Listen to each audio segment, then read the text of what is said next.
Quilltree Books and Harbor Audio present Sunrise Nights by Jeff Zentner and Brittany Cavallaro. Performed by Alexandra Hunter and Michael Crouch.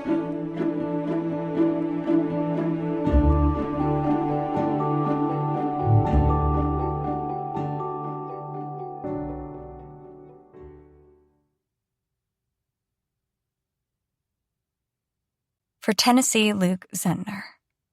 May you find who you can't be without. Jay-Z. For Andrew. But you knew that already, didn't you? BC. Night 1. Jude. Holiness. Here's a truth about me. Left to its own devices, my mind treats me badly.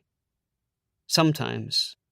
Okay, a lot of times, a thought gets stuck like a twig in a river eddy, never quite making it to freedom or even ruin, which I'd prefer to the chaotic spinning. Sometimes it's a shapeless feeling that looms over me like constantly dwelling in the terrible space between knowing you're falling and then falling. I think, what if I'm never enough? What if I'm wasting my life? What if no one loves me? What if I'm not good? What if this is all there is? You know, the normal stuff, being the architect of my own undoing. But then, I pick up my camera and the vortex stops, and so does the sense of falling. And for a moment, everything is still, and I can hear the world speaking to me, over me. Florence. That June. I was good. I was better than good. I moved in a way to make water jealous. I had strong hips. I could crack open walnuts between my calves if I wanted. I did want to. I wanted someone to dare me. I wanted to eat it all up. The hot lights, the marley floor, someone lofting me like a hawk on a glove. And when the advanced class wasn't enough, I took private lessons. My parents paid. We had the money, and anyway, a few years from now, I'd be benched forever. Why not? I wanted to burn through the sky like something to make your eyes hurt from looking at it too close. Like something that was born to disappear. I wanted hard-ass teachers, the meanest competition. And when I came to Harbor Arts that June, I wanted someone to look my tondu up and down day one and say, not nearly good enough. I wanted my feet to bleed. Fine, it was camp. But I didn't want bonfires or sing-alongs or bunkmate truth or dare. I didn't want friendship or pity about my failing vision, or the other dancers to think I wasn't their top competition. Because I would be, until the bitter end. I wanted the truth about my body, the limits of what I could make it do. I wanted the solo in the Imogen Heap piece, and when I got it, I wanted to dance it to make people cry. And when I got that, it was the night before the last night of camp and sweating delicately on that stage. I looked up and saw that the standing ovation came from 400 people who owed me nothing. Jude. The Good Fight. I read once that ancient people sometimes died of fear during a solar eclipse, thinking that some great devourer, too vast to see, the size of heaven itself, was consuming light itself into its belly. My photography teacher at Harbor Arts Camp talked about these people, how they painted on the walls of caves, trying to capture the fleeting image of what they held dearest, frozen like an insect in amber. They'd be so jealous, she said, of what we have, how we can point a lens, press a button, and capture a congregation of birds, black as ink blots in the soaring wide of the sky, exactly as they appear on our retinas, And if you're lucky, even better. If you're lucky, the way your brain turns them into memory, safe from the great devourer. I'm alone in Chapman Hall. My fellow hackers, harbor arts campers, we have fun here, gone to bonfire. The orange glow already illuminating the late June Michigan Upper Peninsula dusk. And I'll join them soon enough, even though I'd really rather stay here, letting my ears lap up the quiet. The photos of my thesis exhibition arrayed before me like ranks of unspeaking soldiers, and I, their general, thanking them for their victory over me. Florence. Goodbyes and whatever. 2 curtain calls, then a third. Dr. Rojas ushers me forward center stage, and as I dip into a curtsy, I can feel the scrape of the other girls' eyes behind me. None of them would want my place if they knew. Good thing they don't. In the hall outside the dressing room, Rojas purses her lips, pulls me aside. Juilliard scouts tonight, she says. Boco, ABT, and I say, don't you remember that I'm a sophomore? Which is easier than, this year's my last rodeo, partner. Second to last? Well, nystagmus doesn't get worse on any set schedule. Plus, if I've learned anything these last few years, it's that teachers don't read our health forms. Back in warm-ups, but I leave my arms bare in my unitard, and I'm out the stage door before I'm reminded that no one's waiting for me with flowers. Bonfire tonight. Capital B. Camp tradition, or so say my bunkmates. They're not dancers, so they don't hate me. I asked why it was special, and Michaela said, Dude, we roast marshmallows and pick out someone for sunrise night. Another tradition that needed explaining. Sammy made some really amazing, disgusting hand motions to illustrate. They said, find us at bonfire. And so I'm taking the path through the woods, watching my feet, as always. I couldn't tell you the kind of trees in this forest, the insect things singing high-pitched around me. I like it all fine, but it's ephemera. It's additives. It's irrelevant for what's coming for me, just like the rest of the world is. I like it all fine, but none of it knows my name. Jude. Bonfire. My heart crackles, on fire, as I approach the crowd milling around bonfire. And not in the way your heart sometimes glows in joyous anticipation of something that will nourish it. More in the way of something being consumed by a force that does what it will, that resists your control, that makes less what it touches. There's probably something you can take to dull the edge of this feeling, but I'm scared of dulling other edges that I need sharp, that let me cut a path through this world. The funny thing is that I love people. In fact, I think I love them more than is normal. In fact, I'm afraid sometimes of how much I love them, and then that's one more thing to worry about. At Bonfire, the older hackers assemble in their cliques, reliving years past with raucous laughter, while the younger hackers like me, unmoored from history, drift aimlessly, looking for some salvation in a familiar face. I make small talk with a couple kids from my photography cohort. We weren't close. Photography isn't a team sport. Also, I hate small talk. Then I see her, alone and silhouetted against orange, like she's the dark part of the flame. One of my favorite things to photograph is people intentionally doing what others do only by accident. And the clear determination of her aloneness makes my hands itch for my camera, which I didn't bring because I was afraid it would be like wearing the band's t-shirt to the concert. Obviously, I have my phone, which takes decent enough photos. But then there are still the complicated ethics of taking a stranger's picture without their permission, which I learned about 2 days ago. And then there's, and also there's, and of course there's, but it's perfect. I take the photo. Jude. The girl. The image. She sits close to the fire, maybe too close, holding a marshmallow roasting stick like a sword. Her face is shadowed in the light. A shower of sparks rises behind her head like she's shaken them from her hair. She's the only thing in focus, and everything is blurry and dark behind her. There's something in her gaze. She looks at the fire like she wants to be it. Jude. Bonfire, 8:17 p.m. Hey, sorry, I say.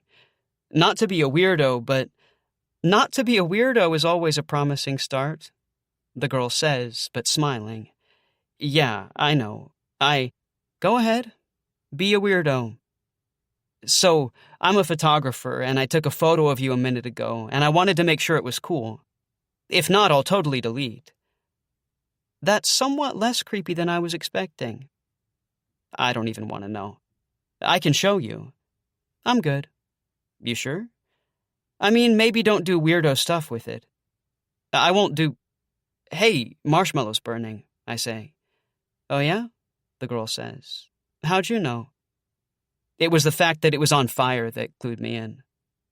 Good eye, the girl says, with a glint like she's remembering a dirty joke. Now your line is, I prefer burnt marshmallows. I do. That's what people who burn marshmallows say to hide their shame. I like what I like. You'd prefer a nice golden brown one. You don't know me. I don't, yeah. But may I? No, I have a stick. Here, now you're just gonna... Okay, you're gonna burn it too. No, I'm not. Watch. I'm watching, the girl says. Sorry, I'm not meaning to marshmallow-splain or whatever. I still think you're gonna burn it. You sound awfully worried for someone who claims to prefer burnt marshmallows. Promise I'm not. I used to spend summers at scout camp instead of hack. You earn your marshmallow roasting badge or whatever? Wait until you taste this. Just a little longer on this side. Okay, now hold on. Give it a sec. Okay, Don't eat it yet. You'll burn yourself. No, I won't. Let me guess, you like burning yourself, too. I'm a dancer. Pain is like my life. She bites into the marshmallow and gasps. Shit! Warned you. No, the temperature's fine. I just don't want marshmallow all over my chin, like I hooked up with the Stay Puft guy from Ghostbusters. I watched that with my dad for the first time just last year. So if I'd made this joke a year earlier, completely lost on me. Nice timing, huh? Great. So this is good, the girl says and bites into the marshmallow again. What did I say? Better than burnt? I cup a hand to my ear. What? What's that? Come again? I can't hear you. I very audibly said yes, the girl says. Fine. You win, marshmallow expert guy.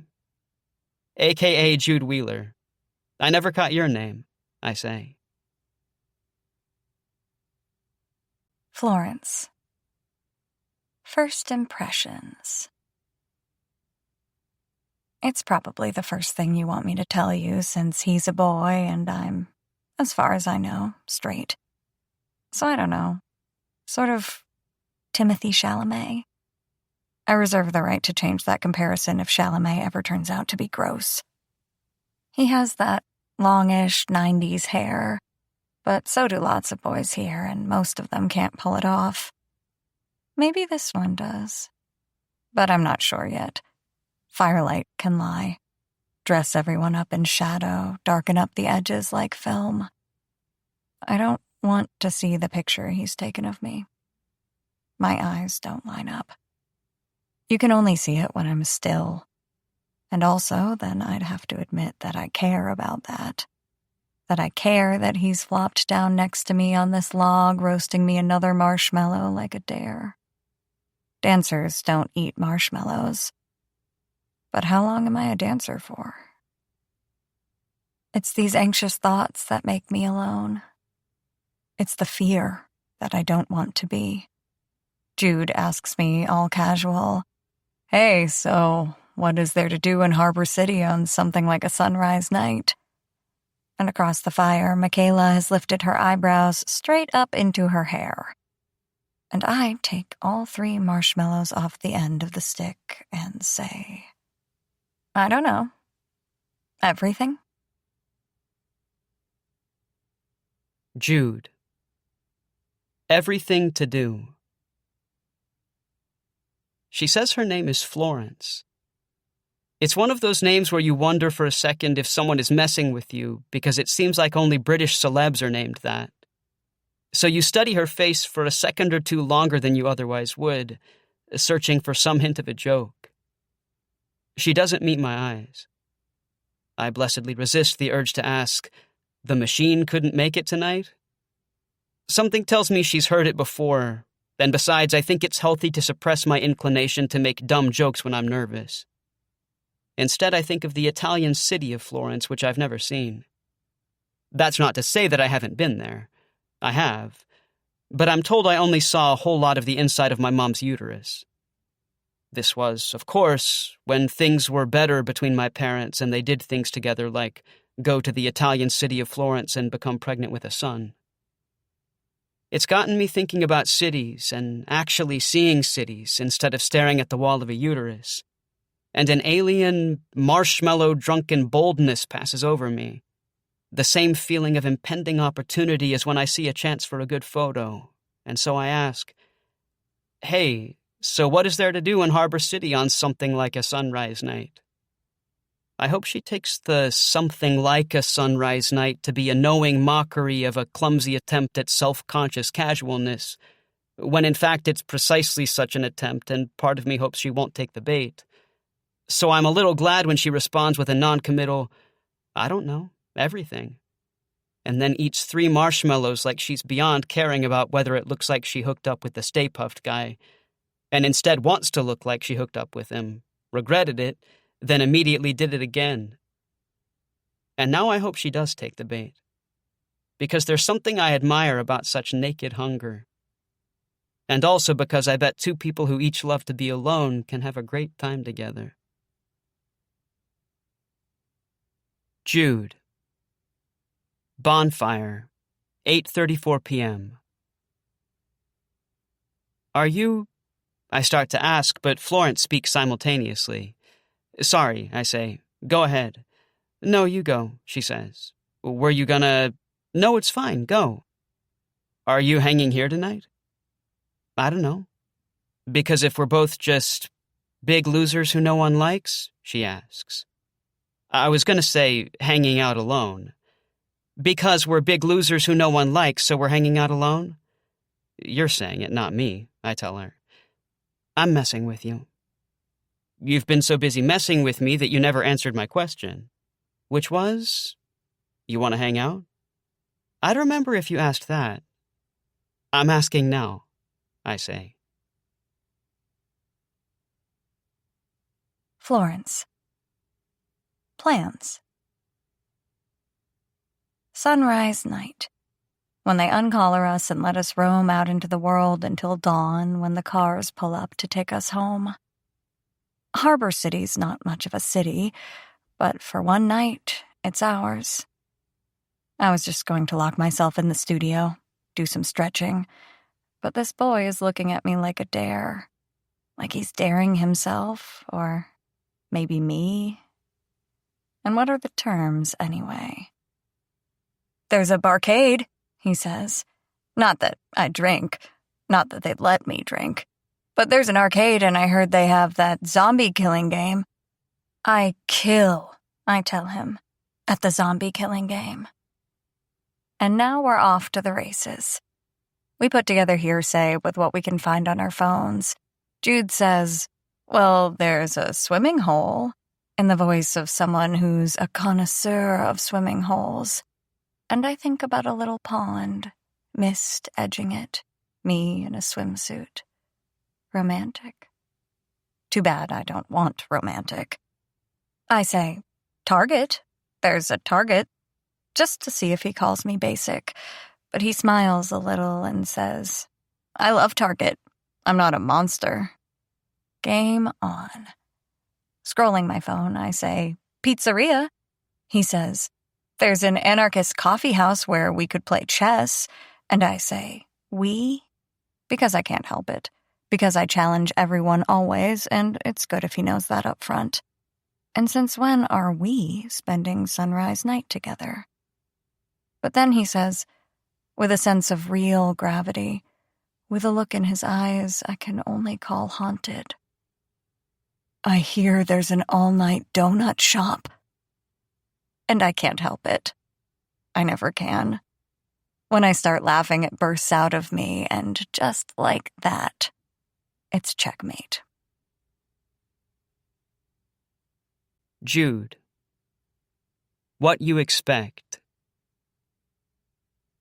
This is the sort of thing that only happens in movies, I think, as the din and heat of bonfire subsides at our backs, as we walk into the summer cool night of possibility.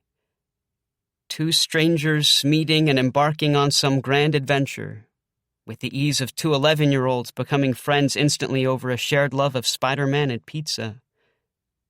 I told myself I wanted to be alone tonight, but only now I'm realizing I wanted nothing less.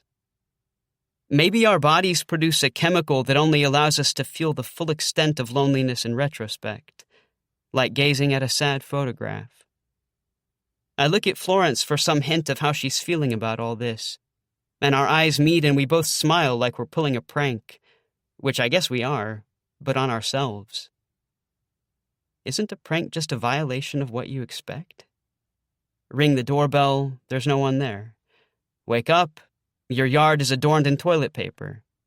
That flaming bag on your front porch that you frantically stomp out, surprise, it's full of poop. We arrive at the hill that bottoms out in the road that runs past campus, and as we start to descend, Florence grips my arm. Not necessarily in a romantic way, more like she's trying to keep from drowning. But lots of times you can't tell the difference. Jude.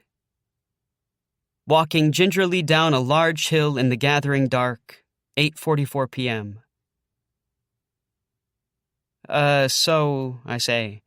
Calm down, dude, Florence says. I'm not trying to hook up with you. I didn't think... You tensed up. I just, have a girlfriend. I say it in a way where the only possible response is an overly long, awkward pause, which is exactly what happens. And I applaud you for it. The fact that there's a girl who can stand you bodes well. Who said she could stand me? Fair enough. You gonna be weird about hanging out? No. Is your girlfriend... What's her name? Marley. As in the floor. Huh? I eye Florence quizzically. Marley floors are a type of vinyl floor in dance studios. Kind of springy. Okay, so that would be the very first time in my life I've ever heard of a Marley floor, and also the first time in my life someone's gone with something other than as in Bob when I've told them my girlfriend's name.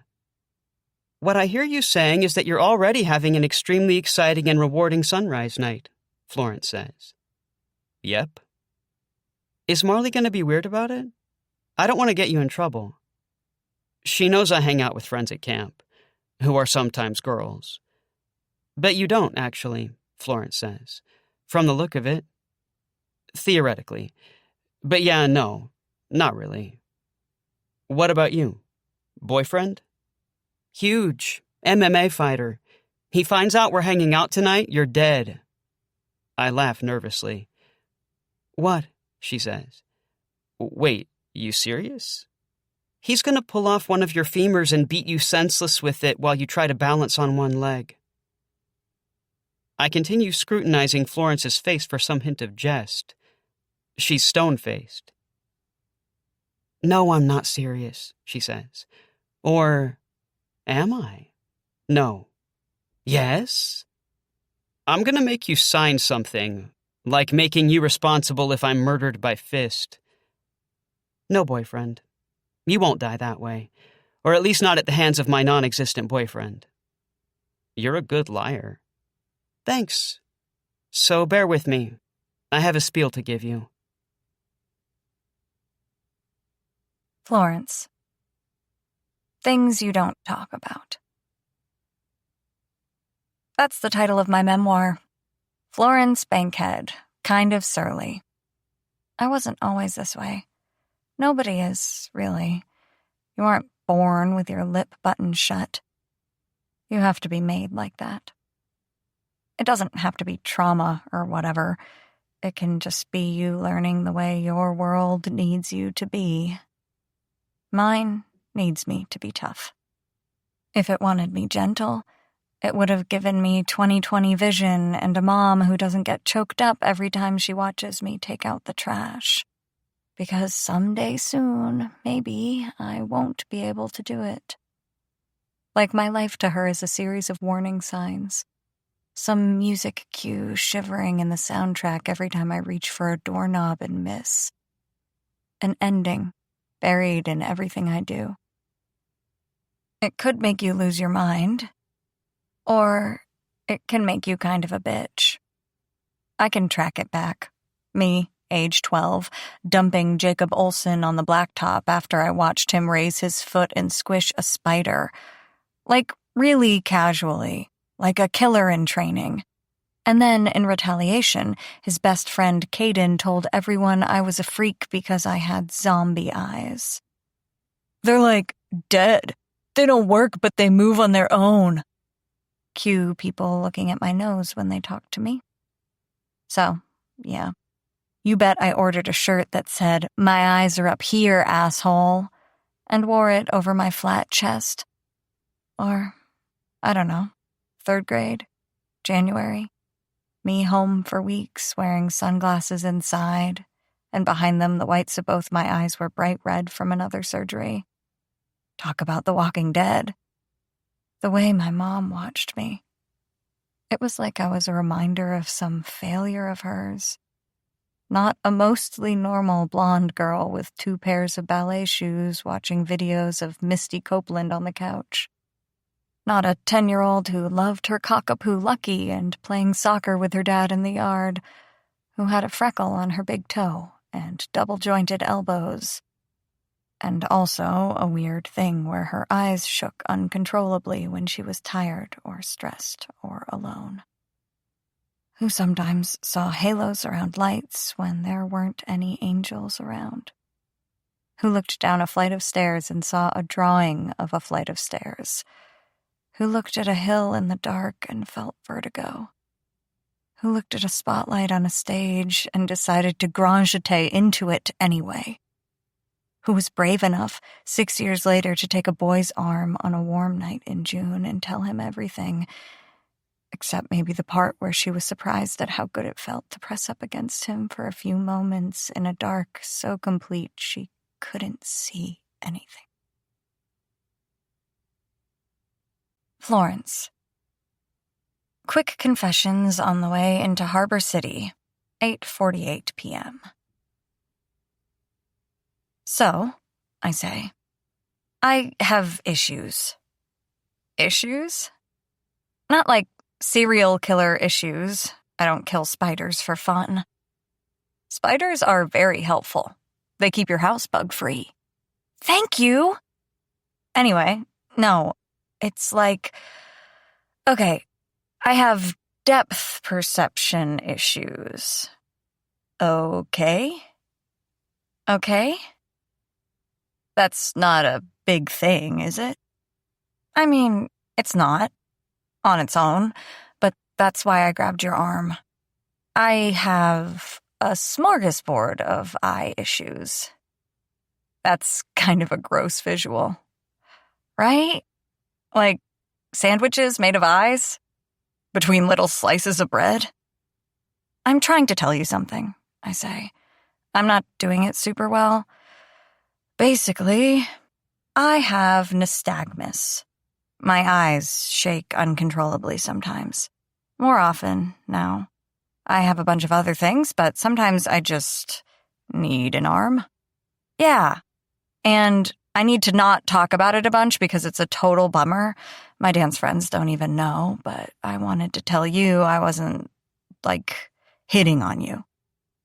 Your dance friends don't know? Yeah, I don't like to show my belly like that. So in this metaphor, you're a dog? Yep. A dancing dog. Chewed, I say, laughing. Thank you, yes, a dancing dog. See? I can take direction. No bummer eyesight talk, just dog talk. Cool. So is that it? Not that it's not a big deal, but are there other things I should know? No, I lie. Nothing. That's the whole story. Jude. The cold and dark. Of course I want to know more. I have a perverse impulse to confront the things that terrify me. When I was little, my parents gave me a book with a richly detailed illustration, almost photoreal, of a squid, the outraged crimson of a wound, fighting a midnight-colored whale deep in the ocean, a clash no human has ever seen. And the specter of battling for life with some boneless alien, tentacled monster with wide, unseeing eyes in the cold and dark made my blood run cold and dark. I hid the book under my mattress so I wouldn't be tempted, but I wanted to stare into the sun. The less I tried to think about it, the more I did. Photography is all I have, the only time I feel completely in control. Just the thought of losing it, of going to look through a lens and having to wait for my eye to stop involuntarily trembling, wondering if this would be the time it never stopped. And so now my brain is, naturally, willfully descending into the abyss, to wrestle the many-armed beast, the one always trying to pull me deeper. Jude. Entering the humming metropolis of Harbor City, Michigan. Population 15,368, 9:01 p.m. You okay? Florence asks. Yeah, I say, just remembering something. Where to first? Lead on, Florence says. I haven't been to Harbor City. At all? I mean, driving through to get to Hack, but your program. By the way, what is your program? Dance. Modern, specifically. That's why you go to Marley Floor before Bob Marley. Bingo.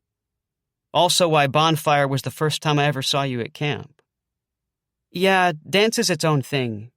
It's intense. Lots of practice, and then the warm-up and the cool-down time. They keep us pretty separate from the other tracks at Hack. You seem like a dancer. People say that. I think it's because they don't know what else to say.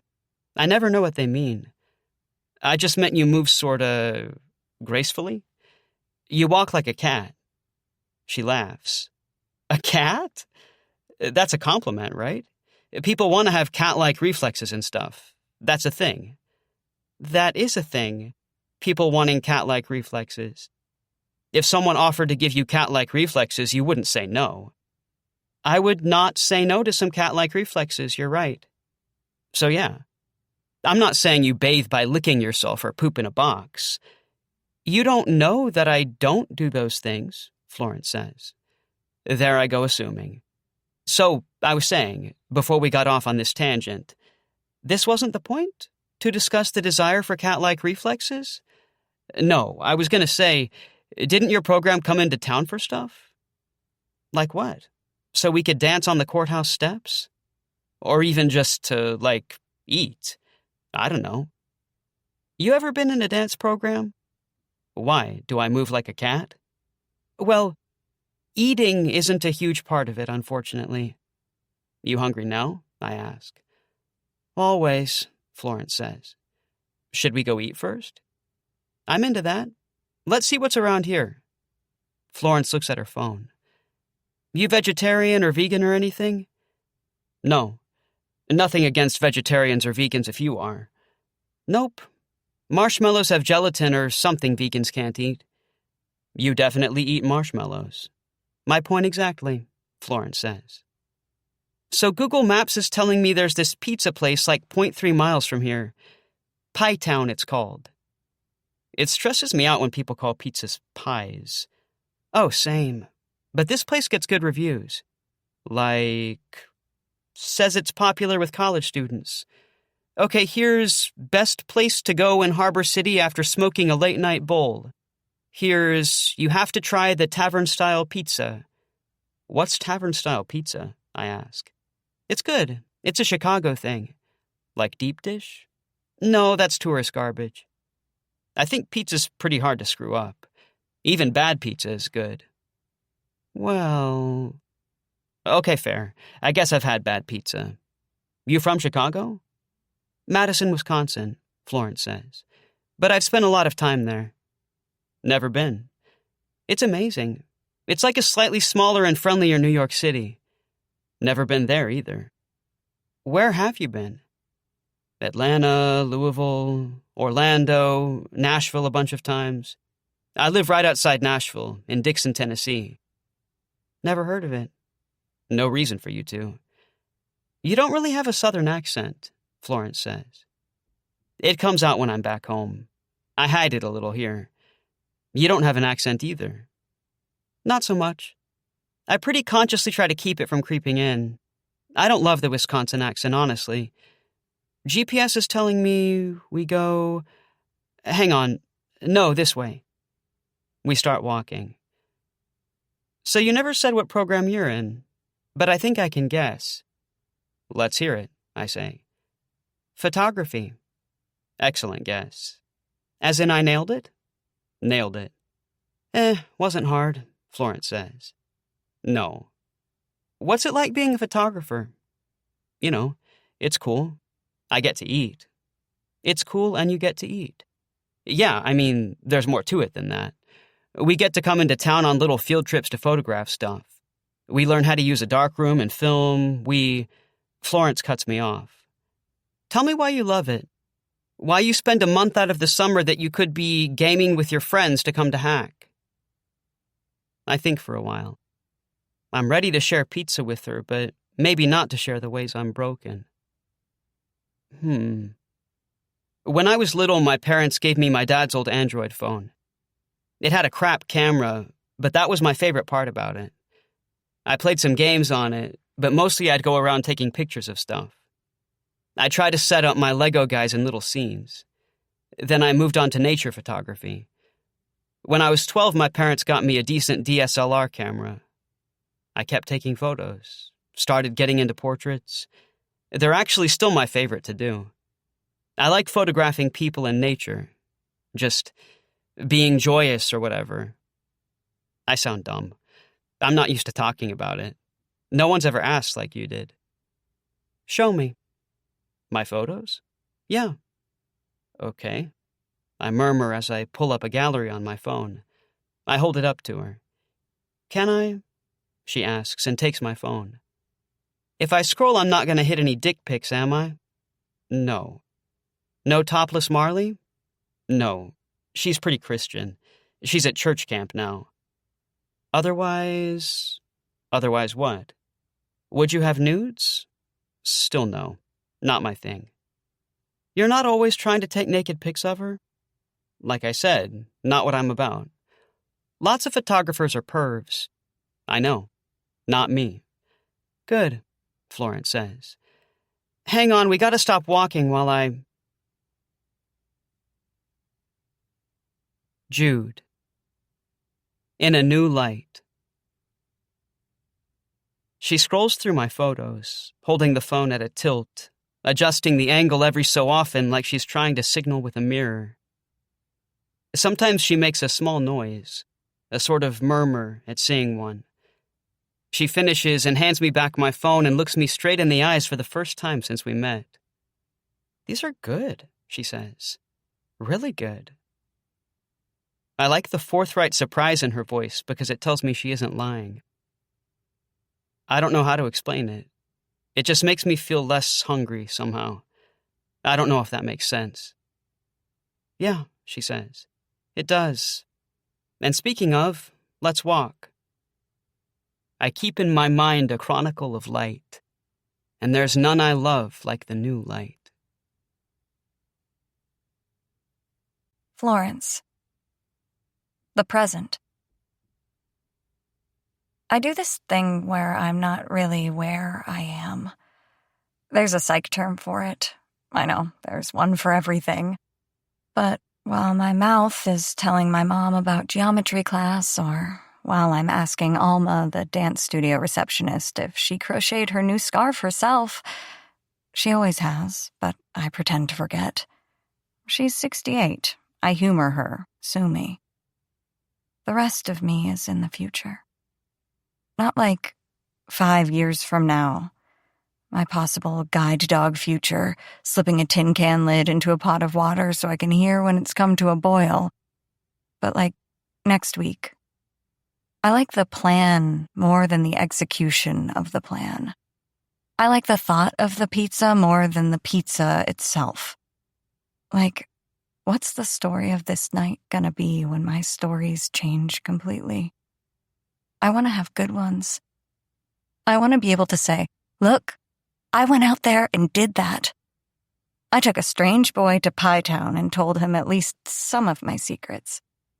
To say, we got a medium pepperoni, tavern pie, shudder, and I put all the little triangle slices, 1, 2, 3, 4, 5, 6, 7, 8, into a tower on the table and then ate them like a huge, disgusting sandwich. But I didn't let him have a single one, but he still laughed helplessly, with his hand over his eyes in the booth across from me. He knocked the Parmesan shaker sideways onto the table, and the waitress gave us both a screw you, stink eye, and I didn't know where we were going next. I didn't care. I was here. I was here. I was here. Jude. Pizza Triptych. Panel 1. My parents took me to a pizza place like this one, and there they announced, in faltering words, that most things end even if they were beautiful at their beginning, and so it was with their marriage, thankfully sparing me the part where it wasn't my fault, which wouldn't have even occurred to me unless they had absolved me without my requesting it. This was late this spring, and the streets in downtown Dixon were damp from new rain, the air humid with the perfume of new blossoms, making part of me wonder if they appreciated the irony of their announcing a death during the season of birth. Because I sure didn't. I took in the news while I stared into my red plastic cup. Where do pizza places get those cups, and why is no one else allowed to own them? At the Dr. Pepper bubbles, clinging to the sides, trying desperately to keep from falling upward to their doom. And I thought, I get it. Panel 2. Sitting with Marley at the same pizza place. It's Dixon, there aren't that many choices. And she abruptly asks me, out of the clear blue, if I've accepted Jesus in my heart as my Lord and Savior. It's Tennessee. It's a more normal question over sausage and Canadian bacon pizza than you'd expect. I guess she'd been taking for granted all this time that I had. And I laugh because the only honest answer coming to mind is I haven't not accepted Jesus as my Lord and Savior, and I envision offering that to the keeper of the gates of heaven.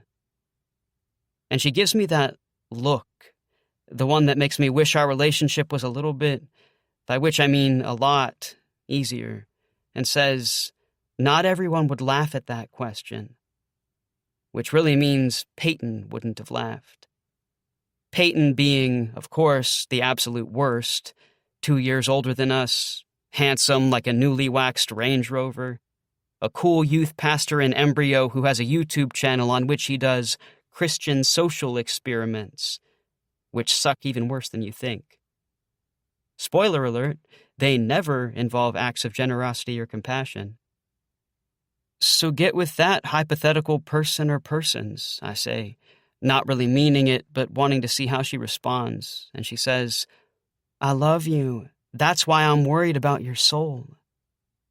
But all I hear is, I love you. Panel 3. I look across the table at Florence, who's laughing at something I just said, her shaggy blonde hair covering her eyes, making me wonder if she wears it like that on purpose. "Who do you look like?" I ask. She tells me her mom's friend Grace, which she says as though I'll be like, "Oh, sure, classic Grace." Always says she looks like young Stevie Nicks, who I have to Google on the spot and in so doing learn that this is a great person to resemble. "Do you agree?" I ask. "I don't look like anyone famous," she says with quiet finality. "Well, I agree with Grace," I say, and Florence smiles. "I mean, when has Grace ever been wrong?" I say, and Florence smiles wider. "Plenty." But all I can think about is how much more fun I'm having this time, watching the bubbles of my Dr. Pepper through the side of the clear red plastic cup, rising as if to freedom, bursting as if with joy. Florence. $17 and 4 Dr. Peppers later, on the street with 3 novelty t-shirt stores. 10:17 p.m. You're bouncing a little. I don't think I've ever been this caffeinated, he says. Like, I'm pretty sure I can hear colors right now. What does red sound like? He smiles, caught out. Like, static, maybe? I think it would sound like a scream. See, you're doing the whole red equals angry thing. Don't know if I buy that. Maybe it sounds like a heartbeat. Because hearts are red? And ugly. Have you ever seen one beating? Like a video from doctors doing surgery? It looks like a weird, wet pit. You're really selling me on the idea of love. Love isn't in the heart, he says with confidence. It's in your chest, maybe, in your gut, but your heart just keeps time as you walk around. That, and it moves your blood, I say. It lets you think. You've had too much Dr. Pepper, too. I mean, the pizza was salty. The soda was sweet. All of it was like endless empty calories, and if I tried to dance now, I'd just like burp and fall over. I'm made of gas. I'm a gas planet. What does a gas planet sound like? Like a fart, probably? Try it, he says, stopping. I don't know where we're walking to anyway. Do a fart? No, a dance. A dance? You want me to do a dance for you? All the words are French. I take Spanish. I look around and then I do a quick fouette. Jude applauds. Are you trying not to burp? I'm always trying not to burp, I say, and I'm giddy. Where are we going? Straight to the donut shop? I don't hate the idea of a donut shop. I can walk to one from my house. Is your town the kind that you can walk around? Jude. Walking the streets of downtown Harbor City, heading with no particular urgency to an all-night donut shop, 10:22 p.m. Sure, I say, but people aren't big on walking. It's the South. Do you? Yeah, you have to walk to notice things. You only see the best stuff when you're moving slowly. What's the best stuff? Like a plastic bag dancing on the wind? Shadows on a brick wall? Florence says it flippantly. I let a few moments pass and look at her. You mocking me, or I hit a nerve? No. No? I mean, a little. Here I barely know you and you're going in on the thing I love most. I wonder if the fact that you barely know me also makes you really bad at reading my tone, she says. Maybe I wouldn't have to be like a fortune teller of tone if you just generally said things that were unambiguously unshitty. Maybe you're really fragile. I wonder if the fact that you barely know me also makes you really bad at knowing who I am, I tell her. Just my impression. That sucks, you know? Make fun of something important to me and then put it on me. Come on, she says. Do you not have things that are sacred ground for you? That hurt no matter what? I almost say, like your eyes. I wouldn't have meant it in a mean way, but we seem to be misreading each other. I told you I wasn't crapping on your art. You did? Yep. Must have missed it. Can I ask you something? I say. Shoot. Why did you want to hang tonight? Is it because some third-year hacker told you it was your sacred duty or whatever to not spend sunrise night alone, and when I came up to you, I was an easy target because I didn't know you? Florence laughs a little. One, there's the word sacred again. I'm not big on sacred duties or ground or sacred anything. I think sacred things are a luxury only a few people can afford. So that's something you should know right off the bat. Two, wow. Look, I didn't mean that I'm a piece of shit liked by no one who really knows me. That, yeah. Guess what? Wouldn't really care if I were. My wow was for your nerve in saying it to my face after knowing me for like 2 hours. I wasn't saying it to your face, or at all. Don't backtrack. It made me respect you more. I smile. So at least there's one thing about me you respect. You have the worst memory on earth. I told you your photos were good. Okay, fine. Let's just reset, okay? Go back to having fun? I don't want to spend sunrise night fighting with someone I just met. We walk for a little while longer. Hey, Jude, Florence says. Do you hate it when people say that, by the way? Kinda, but I'm used to it. Don't make it bad.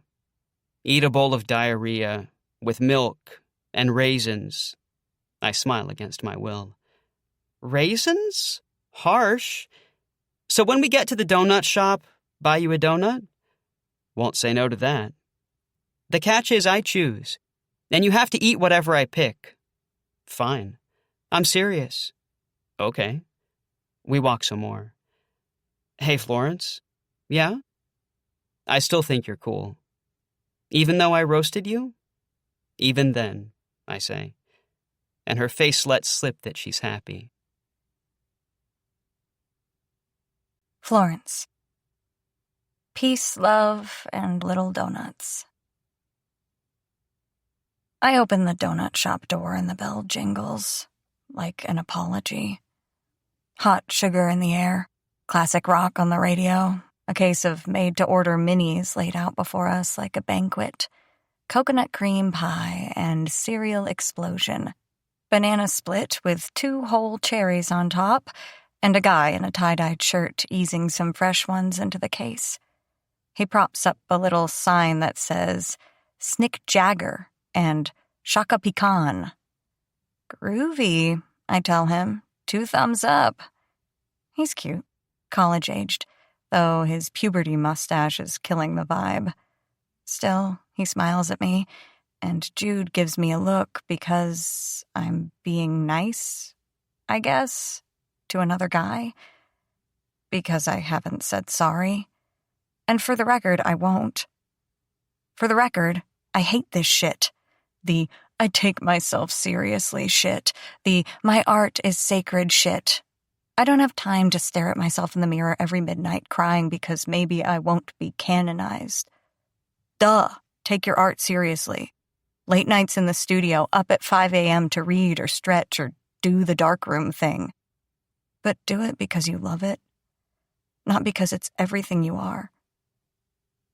If I was only a dancer, if it were holy to me, then I better just start hating myself now, before the stress gets to me and the nystagmus cuts my balance and I'm foreign to myself for good. So my plan B is my plan A, which is to say, I better love a lot of other things about myself. And in the meantime, if I can't make a tortured artist joke to a boy without his ego deflating, then I want out. And now he's looking at me again, with those eyes like he knows what I'm thinking, and he already forgives me for it. And I hate that pity more than anything, more than the feeling like maybe I'm gonna cry. And so I shove $10 at the dork serving donuts and say, pick your favorites, I don't care. And if Jude is mad that I'm storming off to go cry in the bathroom, he can just forgive me for that too. Florence. On the floor of the only restroom in the hippie donut shop which you have to go through the kitchen to get to. 10:42 p.m. No, I say when Jude comes in. I try really hard to stop crying, but I can't. No? No, you don't need to do this. I'll be okay soon and we can just go back to Hack. We have to check in soon anyway, and I'm sure there are other people there who are actually able to have fun who you can go back out with.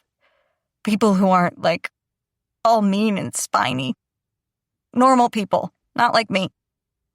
You aren't normal? I'm, like, barely a person. I'm like one of those poisonous spiny-ass fish. Lionfish or whatever.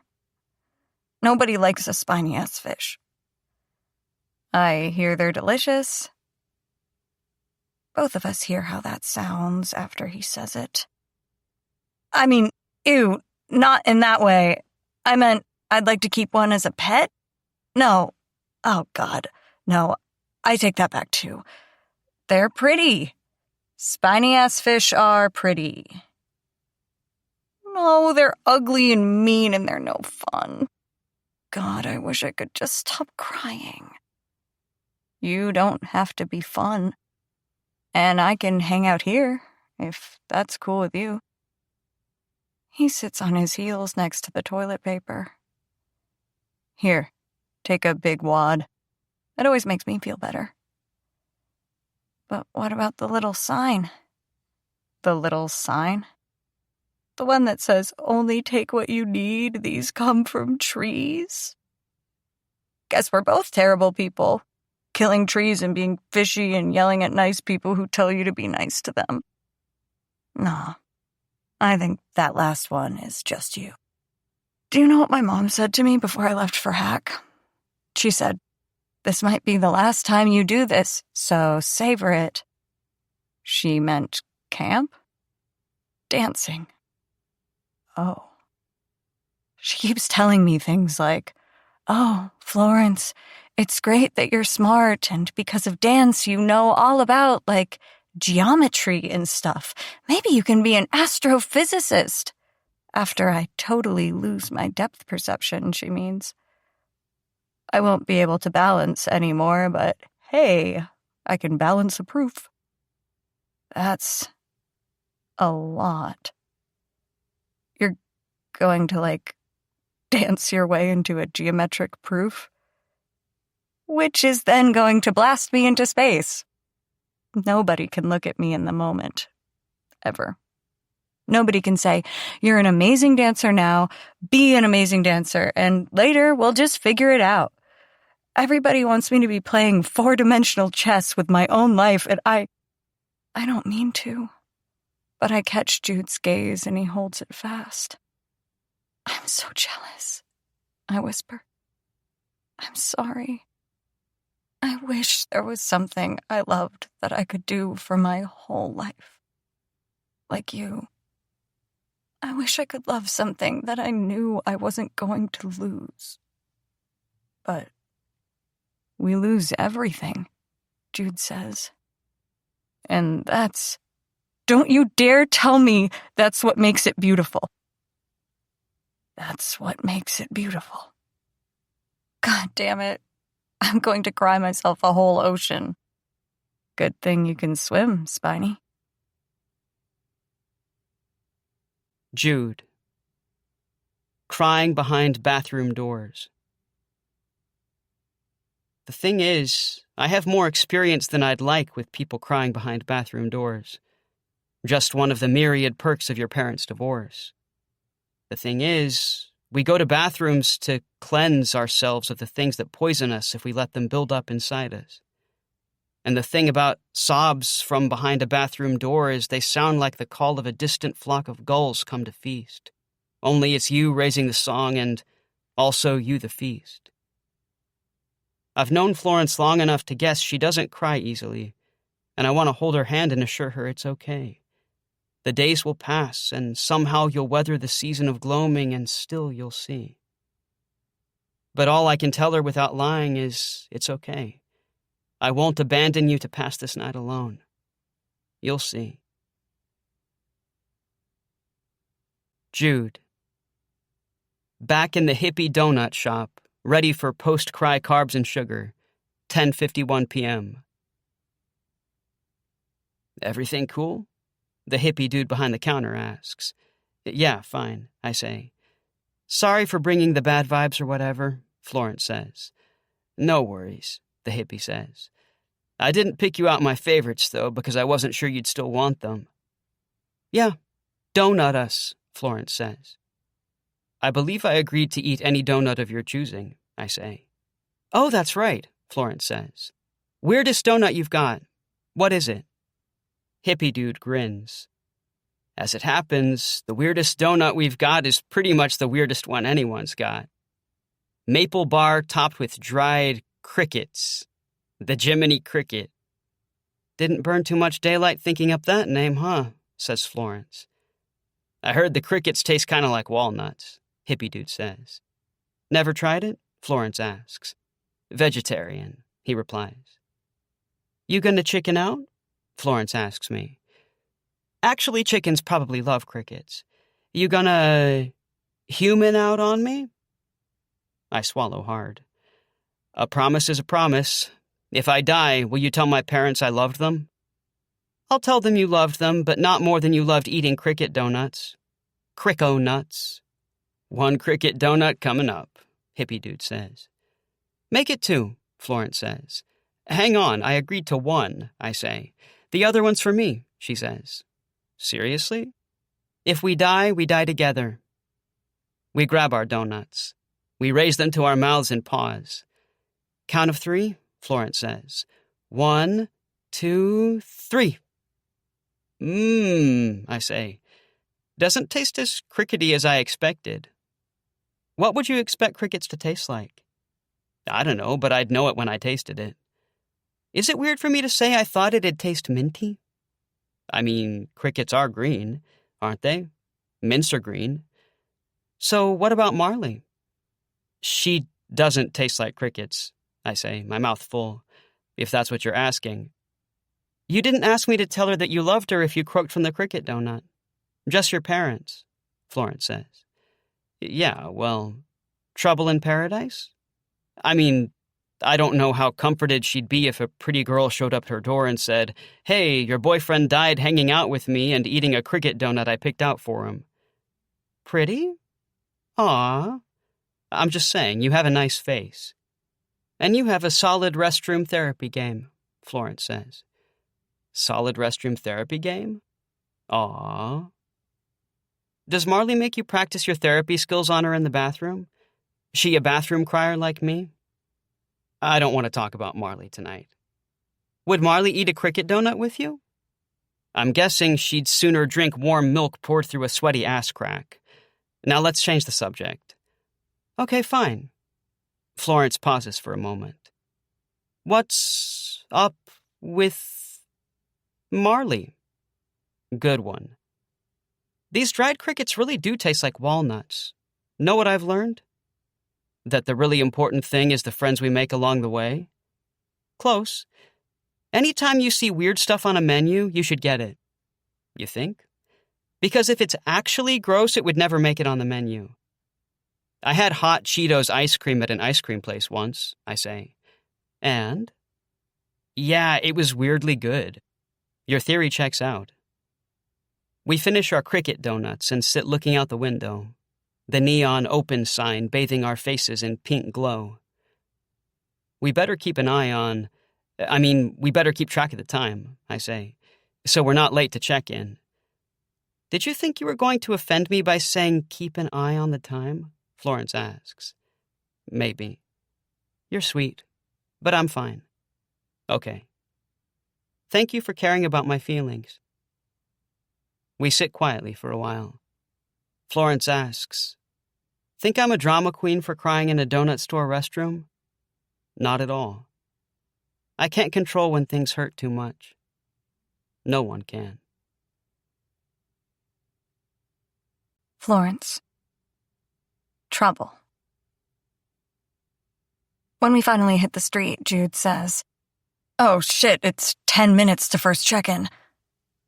And so we run hard back toward Hack. The night feels complete around us. I feel complete in it, or maybe just completely in it. I'm not outside of my body looking in, which doesn't happen unless I'm dancing. A tiny part of my brain tests that idea, like my tongue on a loose tooth, while the rest of me banters with Jude. We're half running now. He's weirdly graceful in his dark jeans. Long legs, long strides, quick back and forth about the two of us being like a relay team. Nonsense, really. Talk just to hear ourselves talk. And I tell myself it's the post-cry glow. I wouldn't know. I never cry in front of anyone. It's that I went so hard on that stage tonight. That's why I'm so loose-limbed, light on my feet. Mile-a-minute wit from Jude that I somehow serve right back.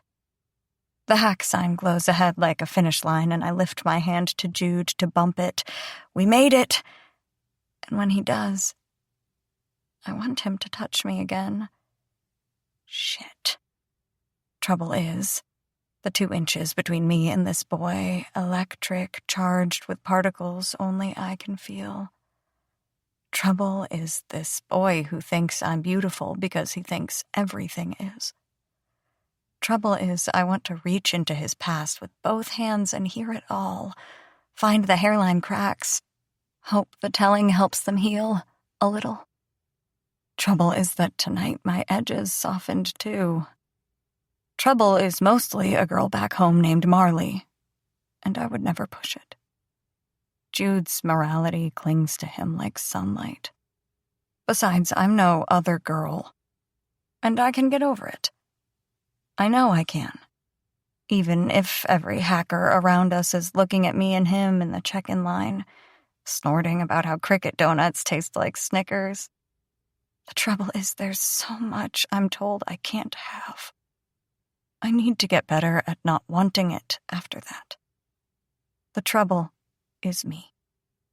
It always is. Jude. Holy water, or I've never seen Marley cry. As we wait, sweat pouring clean and cool down the sides of our blood-warm faces, I remember I learned once that desert dwellers consider water sacred. Or maybe I didn't learn this, and my mind conjured it because it does make a lot of sense that they would. Either way, I hold it as truth. Once I went to a friend's church, and at the entrance there was a basin of holy water with which to anoint yourself. And I thought, isn't all water holy? If eyes are the window to the soul, how fitting that they should act as wellspring for water salted like blood in joy, in sorrow, in pain. Because what's holier than to feel deeply? To feel deeply is to be alive, and what's holier than to live and feel? I don't think you really know someone until you've seen them cry, until they've placed a basin of holy water at the entrance to their heart. I think this is why we enter the world crying. All this is to say, I've seen Florence cry. I've never seen Marley cry. Jude. Checking in at first check-in. Definitely not sweaty and panting like we've just been feverishly dry humping. 12:02 a.m. Jude Wheeler. Okay, Jude Wheeler. There you are, all the way at the end. You having fun tonight? Yes, ma'am. Ma'am, aren't you polite? I'm from Tennessee. Guess that explains it. And your name? Florence Bankhead. All the way back at the front. All right, got you down, Florence. Have fun, guys. Okay, I say to Florence. Now what? I don't know. We could go to the... No. You didn't even hear what I had to say. I don't think it's a good idea. Again, you have no clue what I was going to suggest. It doesn't matter. I'm thinking I don't want to head back out. Wait, what? This is sunrise night. You want to pack it in? I take out my phone and check. At 12:04? She looks off into the distance at nothing in particular. I don't know. Yeah? Well, that sucks. Why? Her face is sad. Because we were having fun. I was. Weren't you? You seemed like you were. Yeah, she says quietly. She sits cross-legged on the grass and starts plucking at blades. I sit beside her. I can tell something's up. She shrugs. You want to tell me? I'm a good listener. I know. I was crying in front of you in a bathroom like an hour ago. I pluck a blade of flat, coarse grass and hold it taut between my thumbs and blow through them to make a honking, kazoo-like sound. That sounds like a goose orgasming, Florence says, giggling. You tell me what's up with you and I'll set it to music with my goose sex flute. Do not ever say the phrase goose sex flute to me again. I hate it so much. You're the one who put the idea in my head. I would have never thought of it. I don't care. Fine, I'll call it a GS flute. Tell me what's wrong. Show me how to make a GS flute. I will after you tell me what's up. Florence. While holding grass flutes of viscerally repulsive sonic kinship. 12:05 a.m. I have a stomachache, I say. I think the crickets got me in the end. Jude claps his hand over his heart. They done got me, hoss, he wheezes. I don't say anything. Wasn't the plan for us to go eat more stuff? If that's what you're worried about, we can change our plans, Jude says. I don't want to rain on your eating parade. I'm going to have to eat again in 8 hours, then 4 hours after that, and on until I die. I'm pretty sure this parade keeps going till, the grave. I like him so much that I want to explode. Not a pretty explosion. Not like confetti. I mean an explosion of blood and guts and viscera. Like Zombie House 2. I think I'm gonna be sick, I say. And it's not a lie. Can we just sit here for a second? Sure. For the first time in hours, I don't have anything to say. Want me to tell you a story or something? He asks. To take your mind off your stomach? Sure, I say. How'd you meet Marley? Jude. Love at first sight. I don't believe in love at first sight. Not after my parents cited their own love at first sight as the seed that grew into their blighted union. But I do believe in seeing someone for the first time in the honey-toned dusk light of a new September, and thinking there was no one more beautiful at the Dixon Cross Point Church back-to-school youth BBQ to which my friend Noah had dragged me. After a great leap of faith, one that required me to make the calculation that if she loved Jesus, at least she might be nice when rejecting me, we started talking and learned we both loved dipping fries in our Frosties, watching Friends, and videos of baby goats. In the right light, you can easily decide that someone who isn't completely any of the things you most love probably also isn't completely any of the things you most despise, which is maybe all you have the right to hope for in love or anything else. Jude. Awaiting the passing of potentially cricket overconsumption-induced nausea, 12:15 a.m. So that's how we met, I say. Florence, now lying on her back on the grass, doesn't look impressed. So you guys kind of decided you were soulmates because you both like stuff everyone likes. Who said I thought we were soulmates? Then what are you? I don't know. We're us. Why does it, need a label or whatever? I mean, why are you dating if you don't think you might be perfect for each other? If it isn't special? I'll give you baby goats and even Friends. Fine, yeah, most people like them. But dipping fries in Frosties? That's special. Geez, I'm trying not to toss my crickets here. Come on. You don't like dipping fries in Frosties? I'm afraid to say yes because then you'll want to marry me. I don't even want to marry Marley, and she likes friends and baby goats, too. No? I mean, I'm not huge on the thought of marrying anyone ever at this point in my life. You seem like too much of a romantic to be so jaded. Surprise! Now see, that we have in common. Which is, ironically, a more important commonality than liking friends or baby goats. Which, by the way, I do, because I'm not a monster. So now I ask you, Florence Bankhead, how you doing? She looks at me. You know, from Friends. No, yeah, I know. But it was also kind of a serious question. How you doing? Who's asking, Joey Tribbiani or Jude Wheeler? Jude Wheeler. She smiles a little and sits up. Better now. Better now as in, let's rally and make the most of the rest of this sunrise night? I guess that would depend on what we're talking about doing. Does it involve more... She pulls out her phone and Googles something. Entomophagy? What the hell? Entomophagy. Eating of insects. You could have just said eating of insects. When a word like entomophagy exists? Fair point. So where are we going? Florence asks. Well, I was thinking of checking out this all-night diner that has really great cicada waffles. Oh, wait, that's almost exactly the thing I don't want to do. I was just softening you up to accept my offer of bowling.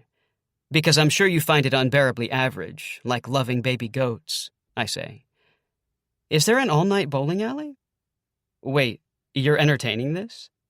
Again, I hope this doesn't lead you to propose. Only thing I'm proposing is whipping your ass at bowling. Florence ponders for a while, looking at me, several different expressions passing over her face. Then she hops to her feet. Lead on, Jiminy Cricket. You're about to learn the hard way that dance muscles and coordination have many uses. Florence. At the Laker Lanes bowling alley that's apparently going to close in 35 minutes. 12:25 a.m. We'd like a lane, please. We close in 35 minutes, the girl says. You still want a lane? Oh, I thought you were an all-night alley, Jude asks.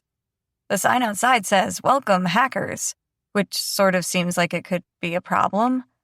Has anyone hacked into your bowling system? Our bowling system? The girl looks unimpressed. And do what? Change spares to strikes? I didn't really think that joke through, Jude says. Bowling alley girl doesn't look older than 13, but she's covered in tattoos. We stay open late one day a year for you guys. Then we close at 1, and when we close, everyone has to go. Doesn't matter if you aren't done. You hear those people bowling? We all go quiet, listening to the heavy thuds and muted cheers. They got here earlier, she says. So bowl fast. Y'all need shoes? Florence. Bowling fast. 12:30 a.m.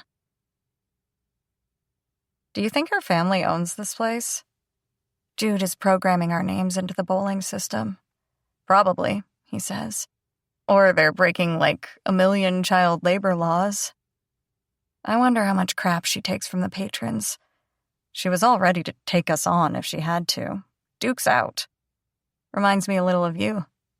Yeah? Smart, unimpressed, prickly, kind of. These are all things I like about myself. I'm pleased. I'm also uncomfortable.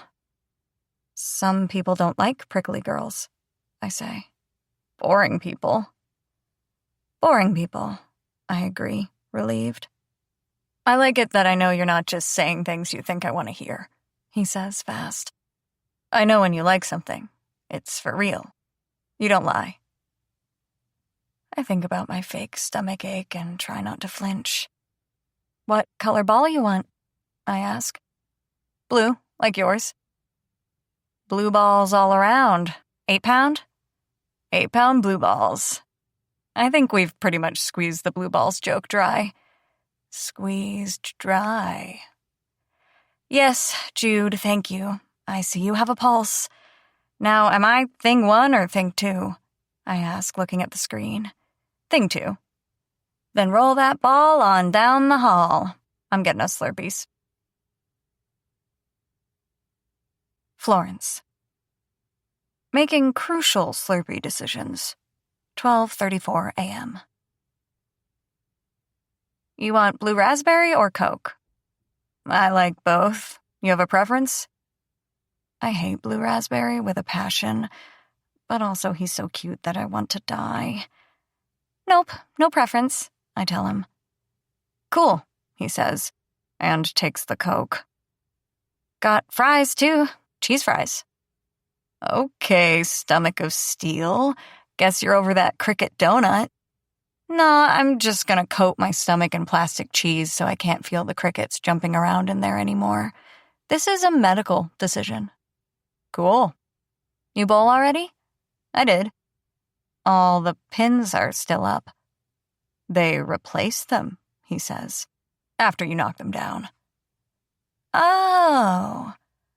I squint at the bowling system display. What does that slash mean? I ask. Means I got a spare. Wait. Florence? What? Florence? Jude? You have bowled before, right? He has a lock of dark hair curling over his forehead. I am trying not to look at him. It's awkward not to look at him. I end up looking 2 inches to the left of his left ear. Yes, I say. Liar! Oh my God, it's not a big deal. It is so a big deal. You've never bowled before, and I have 20 minutes to teach you how. Come on. Come to the end of the lane. I'll show you how to do it. Florence. Good student. In the TV show version, someone would put their arms around someone else's body, show them how to swing a baseball bat. It's all in the extension, they'd say, too close, too low, head tucked over the shoulder. Jude says, I'll show you how. And I go cold, go hot, hide my face in my Slurpee and say, yeah, okay, then stand stupidly. You have to come to the end of the lane, he says. What, you're gonna bowl from back there? And I shuffle up like maybe I'm about to get pushed off a cliff in my clown shoes. Heft the ball, scrunch up my face, swing back my arm. Is this where he steps in behind me? Do I even want him to? Boy with a girlfriend? Would I even like him anymore? And Jude takes a half step forward and stops because I've achieved liftoff.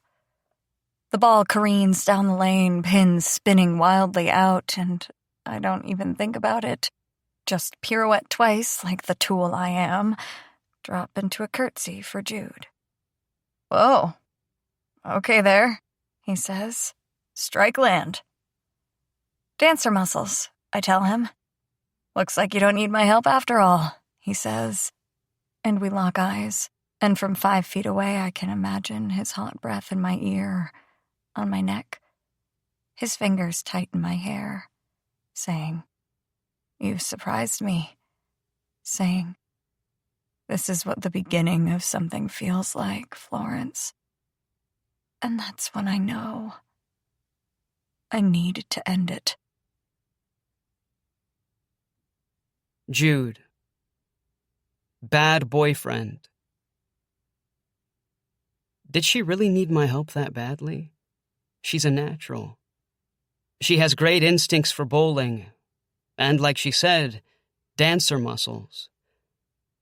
Maybe I didn't need to draw close enough to smell her hair, scented the way rain looks like falling, and to run my hand on her forearm, tasting the warm softness of her skin with my fingertips as I showed her how to position the blue ball for her best chance of beating me, and to feel her nestle, if only briefly, into the valley of my body, like she was trying to map the contours of some new country by taking an impression in clay.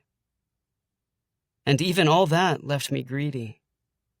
I also wanted the purr of her eyelashes on my cheek, and to let my breath caress the spot under her ear that becomes the curve of her jaw. She did just roll a strike, though, so I'm not a bad teacher. Just a bad boyfriend. If only that small mercy were enough to stop me from descending the dark spiral staircase.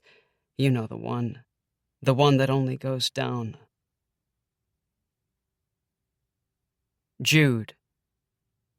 At the Laker Lanes bowling alley that's apparently going to close in 5 minutes, as announced curtly over the failing loudspeaker, which makes human speech sound like a percussive series of farts in a sheet metal air conditioning duct, 12:55 a.m. We were just getting warmed up, I say. I guess we'll have to call this game a draw. Draw my ass with a dull pencil, Florence says. We're finishing this. No time. Come on. She starts heading in the direction of the front desk and the surly employee working there. What are you doing? I ask. Watch. The employee glares at Florence. Can I help you? We're closing in a couple minutes. What's your name? Raven, with a Y. I'll know if you say it with an E. Raven. Hey, I'm Florence. So, my buddy Jude and I just got here, and this is our last night together, and he's going blind, and we were hoping we could bowl for just a little longer. Sorry, that sucks, but I gotta close up. My boss. You know. Florence nods. She rummages in a pocket and comes up with a crumpled 20. She smooths it and snaps it a couple times, holding it from each end. Then she sets it on the glass counter and slides it toward Raven. Listen, what if someone who outranked your boss told you we could stay for a couple hours longer? Someone like, say, former President Andrew Jackson. Andrew Jackson was an asshole like my boss. Raven furtively reaches out and slides the bill off the counter and pockets it. She motions with her head. Go hide in the back there, until I get everyone out. You got 2 hours. You sure it's cool? Florence asks. Your boss? My boss and his minimum wage-paying ass can blow me. I'll take a temporary pay raise to hang out and watch dance videos here instead of with my shitty roommates. Screw it. Hang on. She leans over to a gooseneck microphone and depresses a button. Attention, please, bowlers! Laker Lanes will be closing in 30 seconds. That means everyone needs to turn in their shoes immediately. Okay, go hide. Jude. At the now-closed Laker Lanes bowling alley, which we now have all to ourselves for the next 2 hours like a deleted scene from Ferris Bueller's Day Off, 1:07 a.m. Okay, everyone's gone, Raven calls back to us. Go nuts. As we pass her, she says, I assume the stuff about going blind is BS. Florence smiles a little. Sorta, but sorta not. I don't care, Raven says, and pulls out a vape pen covered in silver skulls. She extends it to us. We politely decline and reassume our lane. Whose turn? Florence asks. Yours. You guys want refills on your slushies? Just come grab them, Raven calls over. She sounds in considerably higher spirits.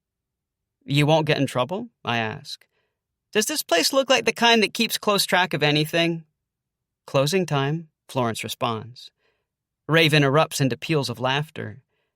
Yeah, closing time, but not like ounces of slushy mix. We may take you up on that, I call back. Speaking of keeping track of things, we gotta make sure we don't blow check-in time. I'm keeping track. I roll. 2 pins left standing. I turn to Florence. I'm gonna need to hear your explanation for why you've never been bowling before. Florence hefts her ball and positions her fingers in the holes. What? I need to explain myself? I mean, kinda. Who hasn't ever been bowling? Lots of people haven't done lots of things. Ever been skydiving? I would if there were 2 skydiving alleys within 10 minutes of each other where I live. My family's just not a big bowling family, I guess. Florence rolls. Immediate gutter ball. She stomps. Shit! I knew that beginner's luck was going to run out, I say as I step up to roll. So y'all aren't a big bowling family. What kind are you? My dad's an oncology nurse at the University Hospital in Madison, and my mom's a sociology professor at UW. So you went to football games? So we went to Shakespeare in the Park. It was boring when I was a kid, and then I started to really like it. I take it you were a bowling family? Yep. My mom's a receptionist for an eye doctor, and my dad's an electrician. Total bowling family. I have fond memories of bowling.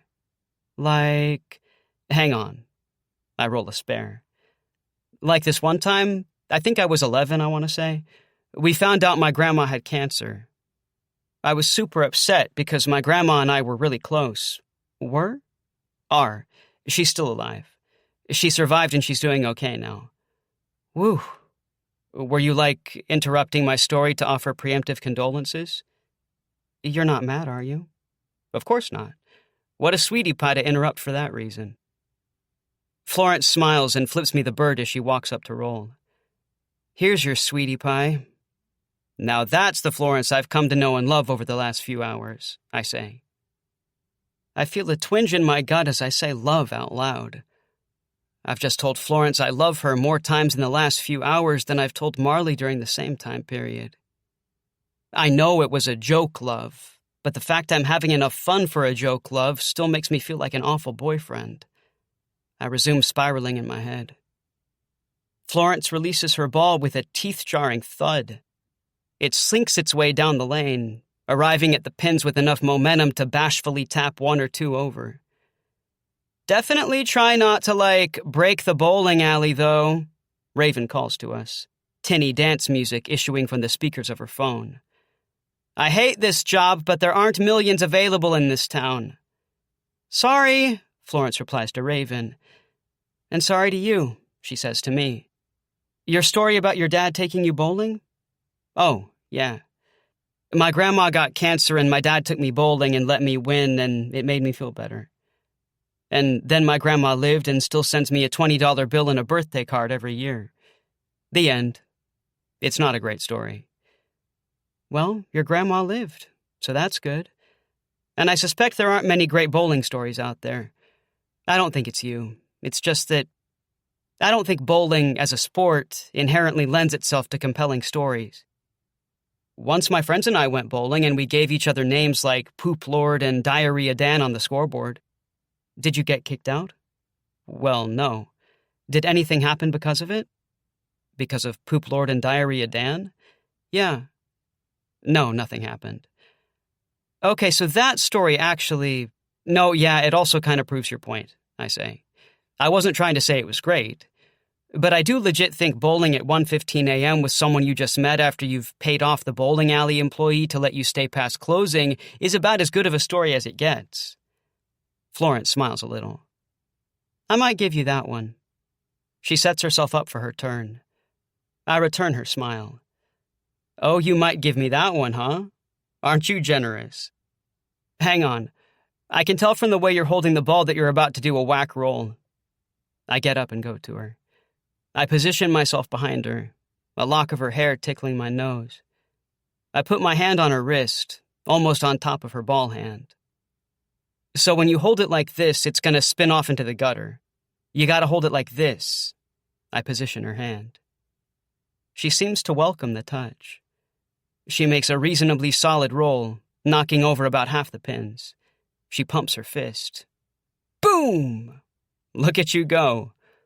Let's get celebratory slushy refills. Raven doesn't even look up from her phone and waves us past to the slushy machine. I'm mixing Coke and blue raspberry this time, I say. Don't cause an explosion there, Oppenheimer.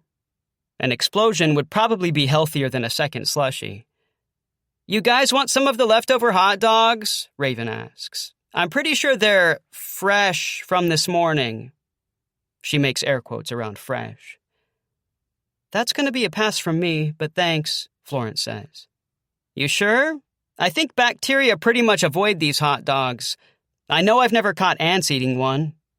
Yeah, I think I'm team bacteria and ants on this one, Florence says. Raven shrugs. More for me and my roommates.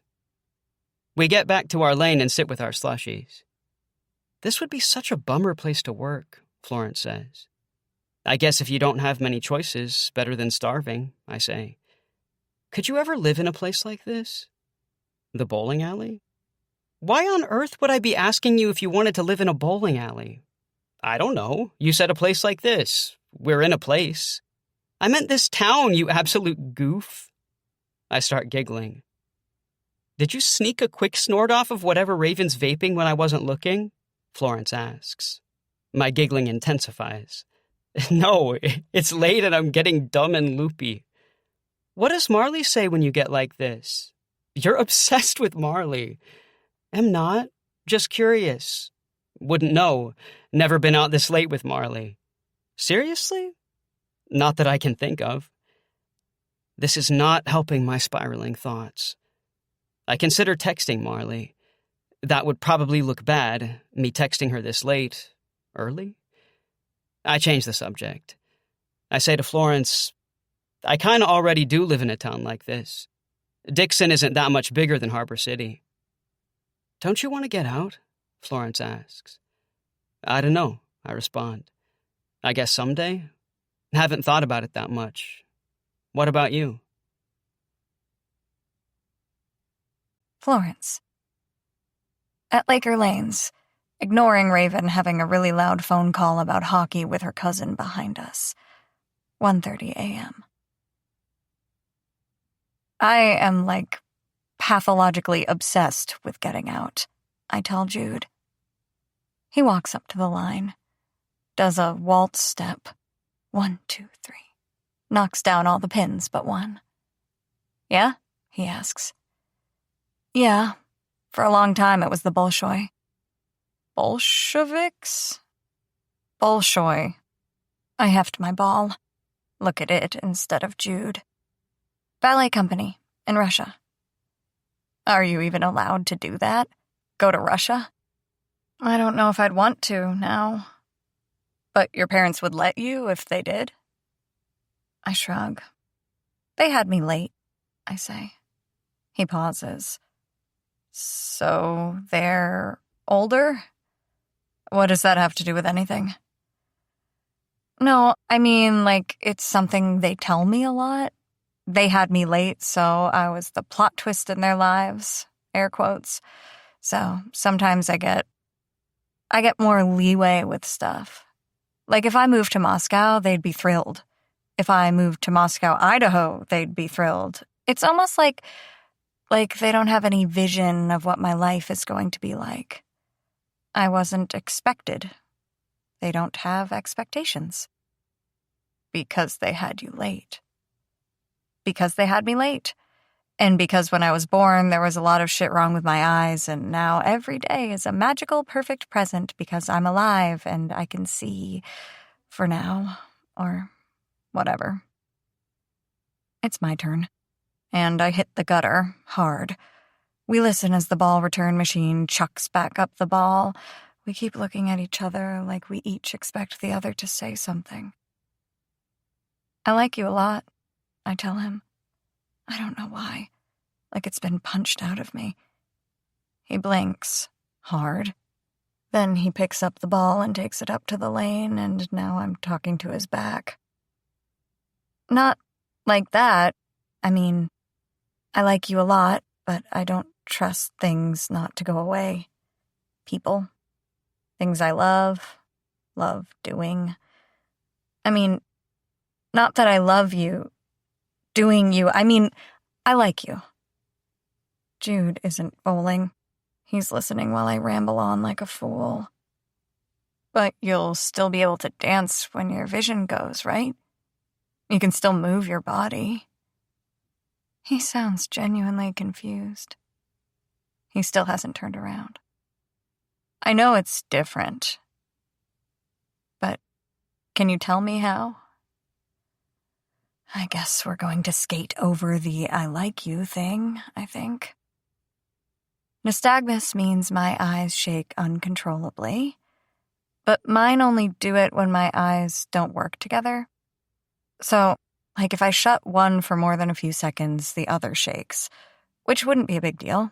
I have two eyes for a reason, except that one of my eyes is a lazy eye. I hate that term so much. My eye isn't sleeping in until noon or whatever, but it's a lazy eye. And when I'm stressed, it drifts. It unfocuses. And then the other eye shakes. And it's like I'm in some bullshit carnival ride. I can't balance on two legs, much less one. On point. I can't jump. I can't track my own movements. I can't see anything, and I just want to sleep. When you're stressed. Yeah, and if I'm not stressed, there's no guarantee it won't happen, that my eye won't drift. But still, for a long time, my parents wanted me to, live in a padded room and do something with my brain, as if that's less stressful. And I had all this pent-up energy. That's what I remember from being a kid. And then, thank God, I got a doctor who told them that I need to get all the excitement out of my body. I was maybe 5. My parents put me in a tap class. So then I took all the classes at the studio, every genre. They put me on point when I was 10, and I worked hard. I loved it. I was good. And I don't know. I had some real talk conversations with my parents around when I was old enough to be a person, you know. I told them there are no guarantees. Said I wanted to dance competitively. No expectations, not from me, not from them. I just wanted to try it. So I had the surgery to fix my lazy eye, and then I had it again after it wore off, and now they can only do it one more time. They've, run out of muscle to work with. I didn't know that was a thing that could happen. I was 13 the last time I had it done, and now my eye's starting to drift again. Jude has turned back to me now, holding the ball in his arms like it's a weight he's carrying. So the next time it happens, that's it. I get one more shot. They told me 3 months ago at my last ophthalmologist appointment. That's part of the reason my parents both work at UW. I get the really primo health insurance. That's good, he says. And I can tell he means it, even as he obviously doesn't know anything about what makes health insurance good or not. I look at him. I try to put my whole self there, in that look. And listen, kids used to call me Captain Jack Sparrow because I had to wear an eye patch to try to make my lazy eye stronger. Captain Jack Sparrow, who famously did not wear an eye patch but instead had 2 prominent smoky eyes. It's almost like it wasn't the smartest kids making fun of me. Anyway, all through middle school, every afternoon, I wore that goddamn eye patch. In 6th grade, I thought I had a lot of friends. In 7th grade, I found out I was wrong. Now I have people who like me, but only from a safe distance. And I'm still kind of reeling from that ophthalmologist appointment. I keep waiting for them to call me again and tell me that they made a mistake. But my phone isn't ringing, and it won't ring. I know that. And now, I don't know. I guess what I'm trying to do is apologize. I haven't really talked to anyone about this yet, and now there's you, and I'm sorry if I'm throwing too much your way. I'm here waiting for you to do the thing my brain keeps telling me you're gonna do. And what's that? Leave? Bail? I don't know. I cough as cover and look away. Is it still your turn? Jude. At Laker Lanes, bowling and spiraling, 1:43 a.m. The intimacy with which the word hits makes me feel funny. Leave? I say. Nothing. Never mind. Still your turn? Hang on. What do you mean, leave? I didn't mean anything. I set my ball back on the rack. That's just an odd word choice. Yeah, well, it's like 2 a.m.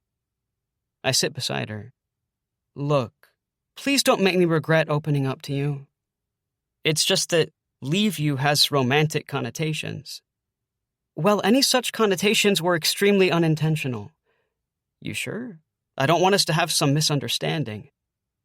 Florence gives me a look. Yes, Jude, I'm sure. You sure you're not engaging in some weird projection here? What's projection? When you've got something going on in your own brain that you think is coming from outside. From me. Never heard of that concept before. You know what they say. After you eat crickets for the first time, learning about projection isn't far behind. Do they say that? Probably. So, projecting? I don't know. Maybe. My brain does funny things. Maybe my brain is my version of your eyes, I think, but don't say. Jude, Florence says quietly. You've seemed off for the last little bit. Are you freaking out right now over something? I shift uncomfortably, moving my weight from one butt cheek to the other. My stomach roils. Kinda. You feel like telling me? I study my feet. You think bowling shoes are intentionally ugly so people won't steal them? They're not exactly the most functional shoes outside of the bowling alley context. Wouldn't want to run a marathon in them. Are you obsessing about Marley? I chew on the inside of my lip. I'm feeling sorta guilty, I guess. Why? I feel like a bad boyfriend. You've been a perfect gentleman all night. I know, you just what? I'm having more fun than I should be, I say. Florence laughs. My apologies? I laugh too. You damn well better be sorry. How dare you? How about I start making gross mouth sounds for the rest of the night to dampen your fun? Florence starts smacking her lips and making sloppy chewing noises that sound like stirring mac and cheese. I clamp my hands over my ears. Stop, you're fine. Wait for it, projecting. Did I do that right? Perfectly. If you want, I can make a concerted effort to assure you that I'm not interested in you romantically. Would that help you feel better? Not remotely, I think. No need, I say. We sit there for a while without talking. It's quiet except for Raven snorting and guffawing over something she's watching on her phone. I shouldn't have reacted that way after you opened up to me, I say finally. It's okay, Florence murmurs. I really like you too. Florence. Next time. When we slide her our shoes, Raven gives us a high five each like we're in some 80s sports flick. I slip her another 20 when Jude isn't looking. I feel weird doing stuff like that. Feel weirder not doing it. Weeks into camp, and the only spending money I've spent, I spent tonight, so why shouldn't Raven have it? She gave us this time, and I gave Jude my heart, and where the hell did that come from? Am I channeling Emily Henry tonight in northern Michigan? I need to stop. But still, I'm in some other story because when Raven shuts off the lights, the darkness crests toward us like a horror film. Out and out and out until we're standing in the last patch of light. Then we're outside, and Jude's not talking. Not like he's mad, but like he's on pause. Tapping together his thumb and his middle finger in a quick pattern. 1, 2, 3. And I stop to tie up my hair. I'm thinking about what isn't. Thinking, we didn't play chess. We didn't shoot any zombies. We didn't kiss, and we won't. The edge of it in my throat. It's 10 minutes to final check-in. We'll make it if we run. And before I tell Jude, the door behind us opens. Raven says, locking up. You know, I meant to tell you, you two are really cute together. And before I can sputter out a word, before Jude can dig himself the hole he clearly wants to die in, she's unlocking her Hyundai Elantra that looks made of maroon lace. Want to ride back to camp? I'm good to drive. Promise I wasn't vaping the old wacky tobacco earlier, she says. And I get in. Zebra seat covers, Tainted Love on the stereo. Before Jude can say no. What on earth would we have said to each other on our walk back? He can't even look me in the eye. Jude. Final check-in. Name? Jude Wheeler. There you are, near the bottom. Having fun tonight?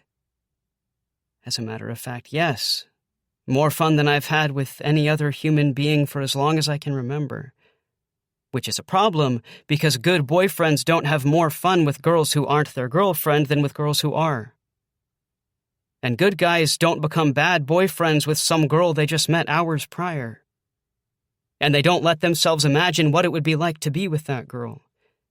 It never crosses their mind what it would feel like to hold her hand, to brush her lips with theirs. Because they're better at relationships than their parents, or at least more determined to avoid the same mistakes. And so they tend to them with greater care than their parents, who let their union curdle and crumple for no apparent reason, or at least nothing they're willing to talk about, even with the other people invested in the success of the relationship.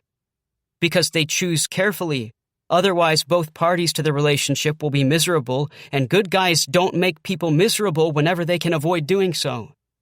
Because being better than what you came from is the best evidence that your life belongs to you, when so little else does. Don't forget, everyone's gathering at Lakeshore Park at 6 to watch the sunrise. You don't want to miss it. It's a tradition. Jude. At final check-in, waiting for Florence, 3:03 a.m. Sorry, the lady couldn't find my name. She kept looking under F for Florence instead of B for Bankhead. I think it's past her bedtime. You know, I think it actually might be past mine, too, I say. Jude. I honestly don't think I have it in me to stay awake anymore. I yawn cartoonishly. One of those real yawns that's so energetic it comes off as fake. All I had to do was think about yawning, and I did, like always. Jude. Unacceptable. It's 3 a.m. Like, going to sleep is possibly the most acceptable. Is it a lack of caffeine? Because we can get our hands on some. I know a guy. Don't say Dr. Pepper. Oh, this guy doesn't have his Ph.D. He went to the School of Hard Knocks, the School of the Streets. Don't say Mr. Pibb either. Do not. Oh, this guy is actually an anthropomorphic mountain. Just a big old beefy rock boy. Big-ass old mountain. Mountain-looking ass. I'm laughing now in spite of myself. Loopy Florence's shift appears to have started promptly at 3 a.m., and she's a lot of fun, which isn't helping my resolve to duck out. Is it Mountain Dew? I ask. Is your big, caffeine-filled, old, beefy, rocky, mountain-looking-ass guy Mountain Dew? It's Mountain Dew, bro! Do the do! She says in this awful guttural bro voice. Do the do, Jude! Ooh, ooh, ooh! Do the do, Jude! That's very alliterative. Is that what it's called when words all sound kind of similar? I truly have no idea. Well, Google Jude while you do the do, Jude. She cackles at her own joke and walks over to one of the coolers that's lying around, opens it, pulls out a dripping can of Mountain Dew, shakes off the droplets and hands it to me. I hold it stupidly. I was prepared to say no to and walk away from tough, take-no-nonsense Florence. I'm wholly unprepared for goofy, sweet Florence. Did you get a contact high from touching Raven's seat cushions? I ask. Florence plucks another can of Mountain Dew from the cooler and holds it like a microphone. No, it's just ladies' balls, bitches, and I wanna party! She sings into the can mic loudly. She has a surprisingly good voice, even clowning. She begins dancing wildly. She does a spin, jumps, and lands in the splits. We both dissolve into giggles. Okay, I say. You are going to get us busted for being drunk, and neither of us have had a sip. She topples sideways from her splits position and keeps giggling. Come help me up, Jude-do-doer. I approach her and extend my hand. She grips it with her full weight and yanks. I tumble forward into the grass beside her and roll onto my back. We laugh for a long time. We're both so absurdly wired and slap-happy from our trash food and drink bacchanalia. Finally, we turn onto our sides to face each other. Florence puts her palms together and rests her cheek on the back of her hand like something out of a children's bedtime storybook. Hey, she murmurs. Hey. I put my palms together and rest my face on the back of my hand, mirroring her. She slowly extends her index finger and presses the tip of my nose and goes, boop. How did that become a thing? What? Associating noses with beeping. I distinctly just booped your nose. Yeah, but you can beep noses too. Did old-timey car horns look like human noses? Florence absolutely loses her shit. She rolls onto her back. Tears stream down her cheeks. You're driving your old-timey chitty-chitty-bang-bang-ass car, and there's this, disembodied, hyper-realistic human nose in the middle of the steering wheel. Like it sneezes sometimes. Jude! We say nothing for a while as our latest spate of sleep deprivation-induced giggles subsides. Finally, Florence asks quietly, were you really just too tired to want to hang out with me anymore tonight?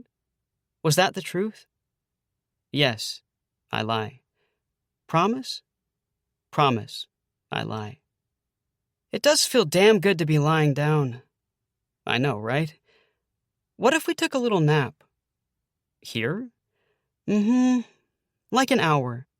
We could set an alarm on our phones. Then what? Then we hang out some more until sunrise. Deal? I let a long time pass before answering. Hopefully she'll chalk it up to diminished wee-hour brain function. I'm spiraling. Now I'm also racked with remorse for lying to her. I really can't win here. Florence doesn't wait for me. Snooze, she murmurs. Snooze time. I yawn and pull out my phone. I'm setting my alarm for 1 hour. Perfect. She nestles into the ground, rolling onto her side and hugging her knees to her chest. Then she closes her eyes. Jude. Florence sleeping. I lie awake for a few minutes after she drifts off, listening to the nocturne of crickets, watching the rise and fall of her slowing breath, soft like benediction, her hair splayed in the summer grass like handfuls of windfall silk. Let sleep end this poem. Let sleep end this. Let sleep end. Let sleep. Let. Florence. The dream where every few minutes you wake up and you check that he's still there, 2 feet away. Grass under my nose like a feather, crickets rubbing their legs together to sing. Dream where my grandma, dead 4 years now, gives me her favorite hat. Went missing after the hospital. She told me, Florence, be brave. Put a finger to the tip of my nose and said, beep. Did she? That hat was velvet, had a bow. I could go to dance halls in that hat. I could teach Jude how to Charleston.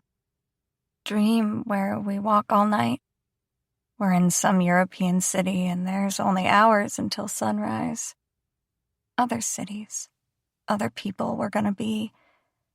And in the dream, I think, maybe I'm teenage Julie Delpy, which would be, honestly, an upgrade. Dream where I speak French to a turtle. Dream where a truck is backing up so slow. It's high-pitched whine like, now, now, now, and it's my alarm. And eyes open. Jude is smiling at me. Florence. Lakeshore, 4:28 a.m. Only stragglers here to see the sunrise. Zombies on Rockstar energy drinks, and the few wonderful weirdos who went to bed at 9 p.m. and woke up just for the rosy-fingered dawn. Jude and I are the in-between. And he waited for me outside my dorm while I grabbed the quilt it's been too hot for until now. We'll spread it out on the grass. Early morning has a fragility to it, like the world is made of eggshell. And I feel that sense of newness in me, too. Like I've been carrying around this bag of weapons for my own protection, and I've just been told it's safe to put it all down. I tell Jude it's my grandma's quilt, made in some cold Wisconsin winter half a century ago, that she dropped in on a dream I had tonight to say hello. Hello, Jude says. I'm a little afraid to look him in the eyes. Like I might crack open. Like it might feel good. Jude. Unexpected oceans. I wasn't ready for what I saw the first time I saw it, a few days prior. An expanse of water too vast to see its end. An ocean in Michigan. An ocean of sweet water with actual waves crashing on an actual sandy beach. There's wonder to realizing that there are oceans without midnight-colored whales fighting wound-colored squid in the nightmare abyss. Oceans that don't taste like tears. Oceans that can quench your thirst. Oceans in Michigan. Unexpected oceans. If this is a world with gentle oceans where you'd never imagine, then who knows what other wonders it holds, where you least expect to find them. There is so much possibility in this world. There is nothing but. Florence. Waiting for the sun at Lakeshore, 5:04 a.m.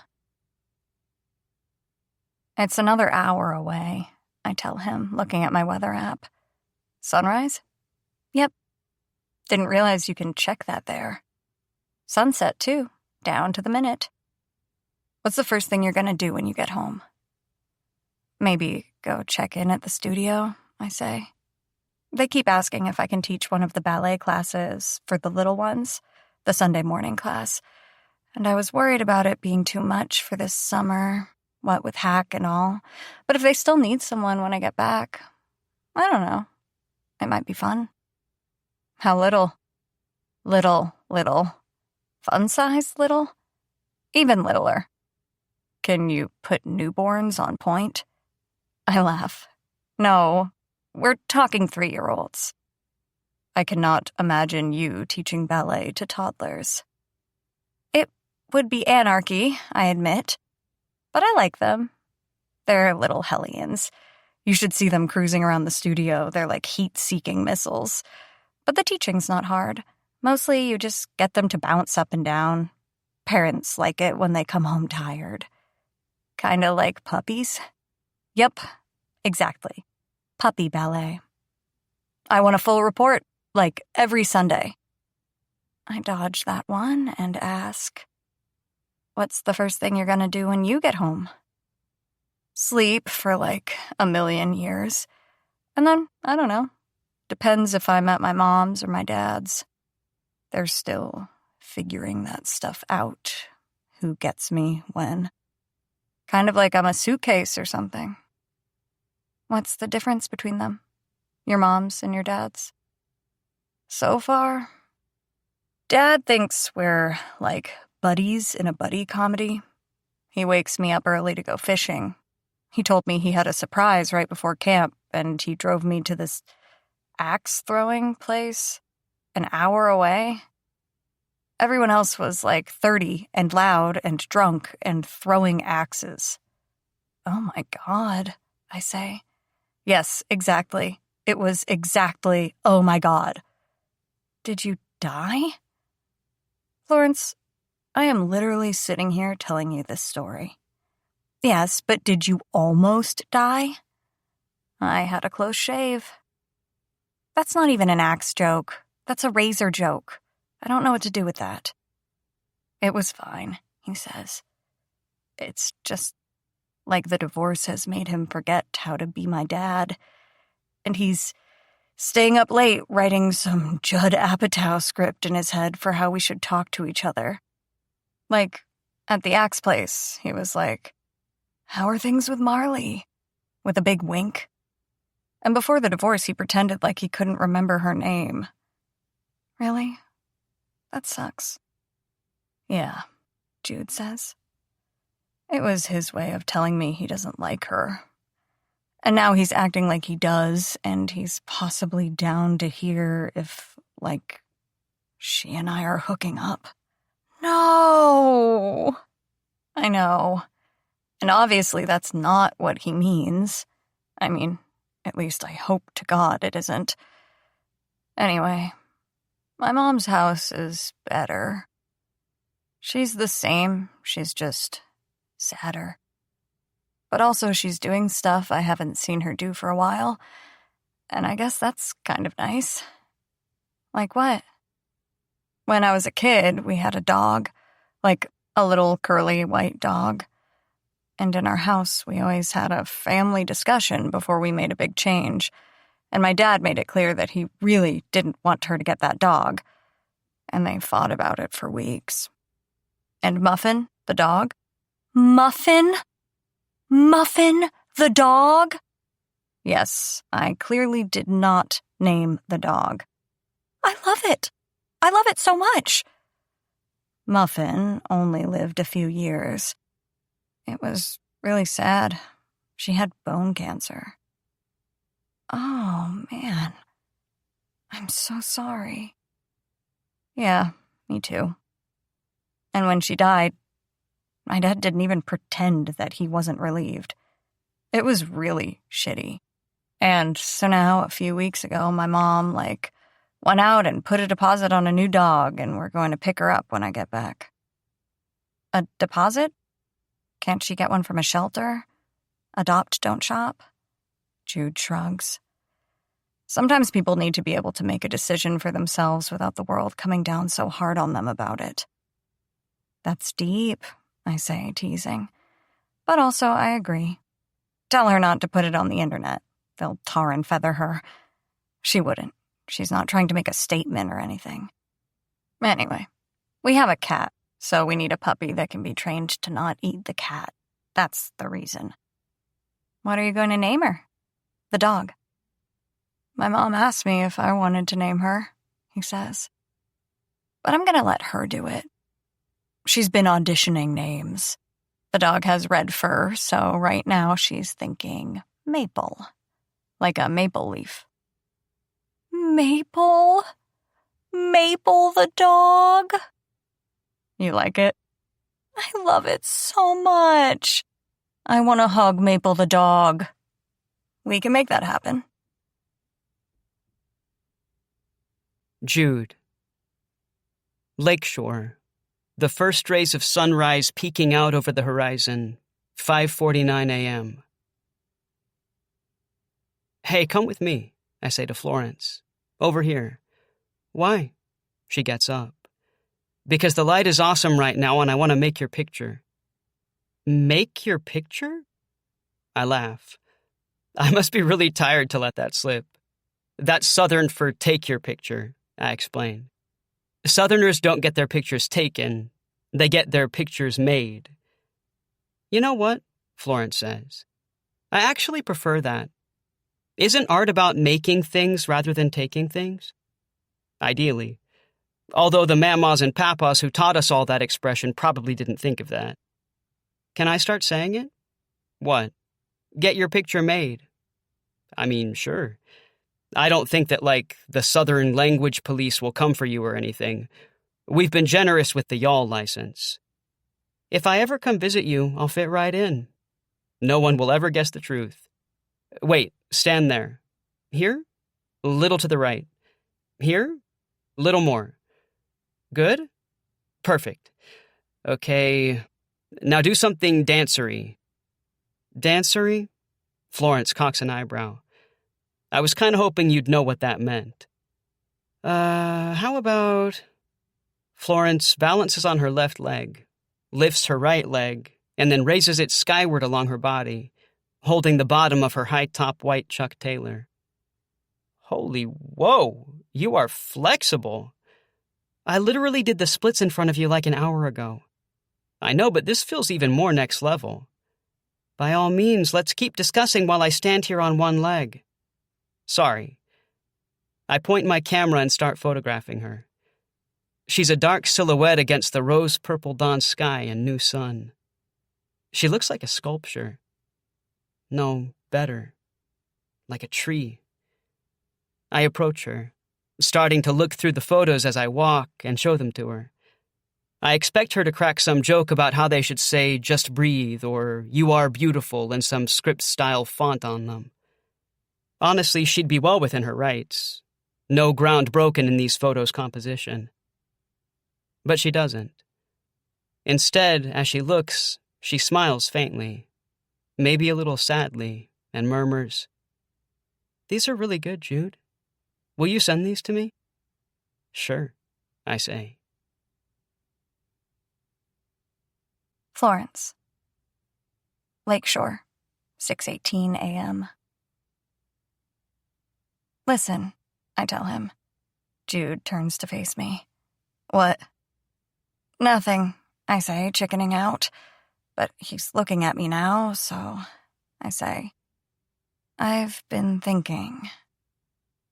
It's immediately clear from his expression that someone has said some version of that phrase to him recently and that things didn't go well from there. Have you seen that movie, Before Sunrise? I ask. No, he says cautiously. It's great. It has Ethan Hawke and Julie Delpy. They're really young. It's an old movie. They're both exploring Europe. They meet on a train coming from, Budapest. Budapest? That's how you say Budapest. How do you know? Because I saw this movie. Oh. Do you also like to eat pesto on your pasta? Jude. Sorry. Listen, in the movie, they're coming from Budapest, and they're going to Vienna, and they meet for the first time on the train. They have all night before Ethan Hawke's character goes back to America and Julie Delpy goes back to France, where she's from, and they don't have any money because they're college students, and so instead of, going to find a hostel, they decide to stay awake, and they walk around Vienna all night talking. And that's the whole movie. The sun is beginning to rise. Jude's face is all lit up. I love that, he says. Remind you of something? A little, maybe, he says, laughing. So what happens? What do you mean? Do they end up together? Well, they're clearly in love, but the film ends with them saying that they're not going to stay in touch. What, not at all? No calls, no letters.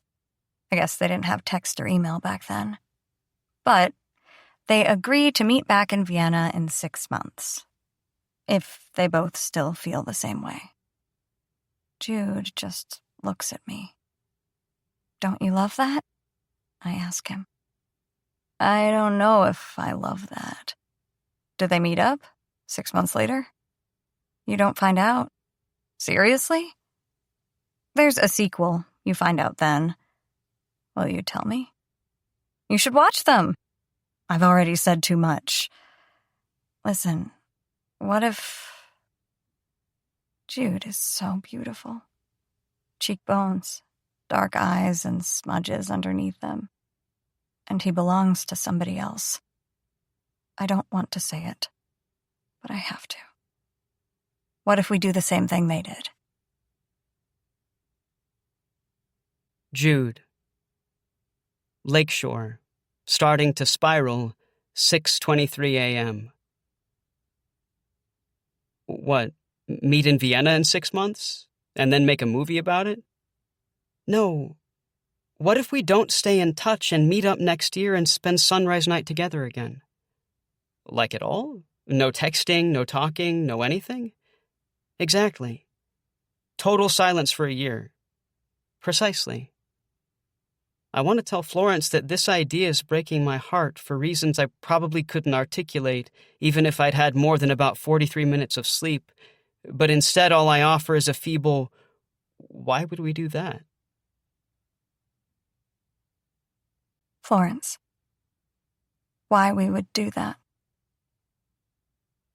Every year on Christmas Eve, the guy my mom dated in college calls her up and she takes the phone to our sunroom and shuts the French doors. And they talk for a little bit. And it's not a secret. I can see her twirling the fringe of the throw blanket through the doors, a little pink in the face. And that's it. My dad makes a cocktail and we play Scrabble, and when she comes out, we open one present before bed like the British royal family. And I don't know if my parents talk about it after they go to bed.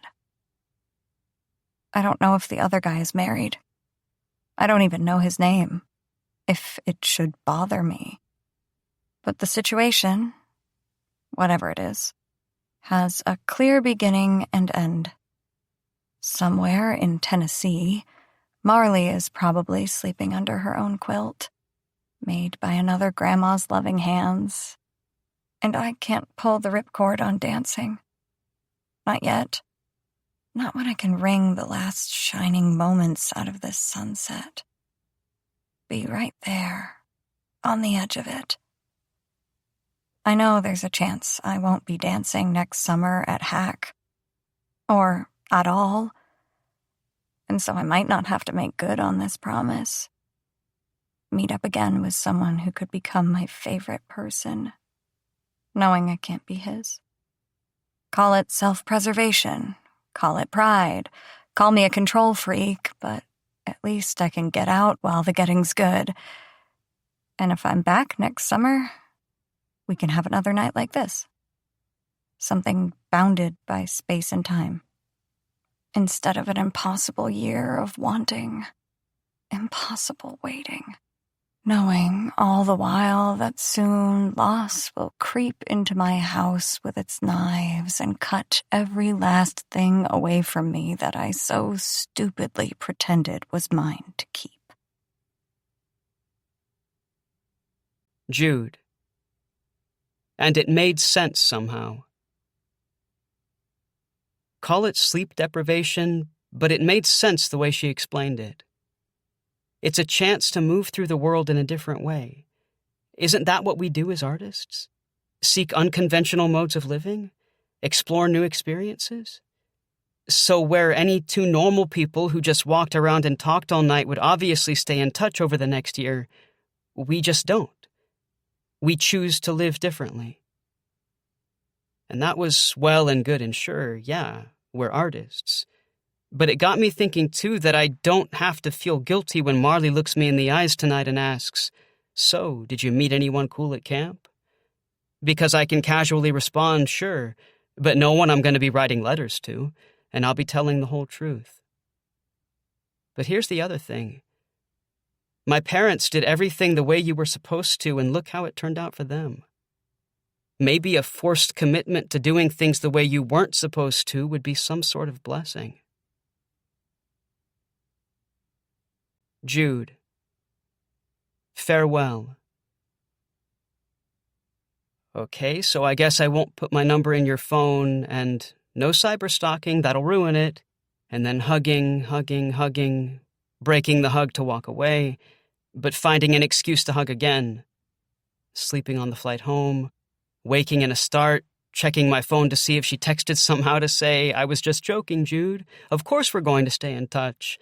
I can't believe you bought all that. You must have been really tired," even though she didn't have my number and my phone was in airplane mode anyway. Watching her walk away, searching myself for the single grand gesture that would undo our newly solemnized wedding to a year of silence and coming up empty. Taking a picture of the back of her head. My photography teacher said once, "Sometimes the most compelling thing is what a photo doesn't show. Absence has power." The desert. Jude. An accounting of the times I almost broke. I thought of her not just on the nights that the blanket was too thin to cover me and left me shivering, the days that felt like chewing tinfoil and kneeling on Legos, the hours my mind clicked in circles of dread like trying to start a car with a dead battery, but also on the warm and yellow days, the bright and silver nights, the hours that moved around me like cool satin.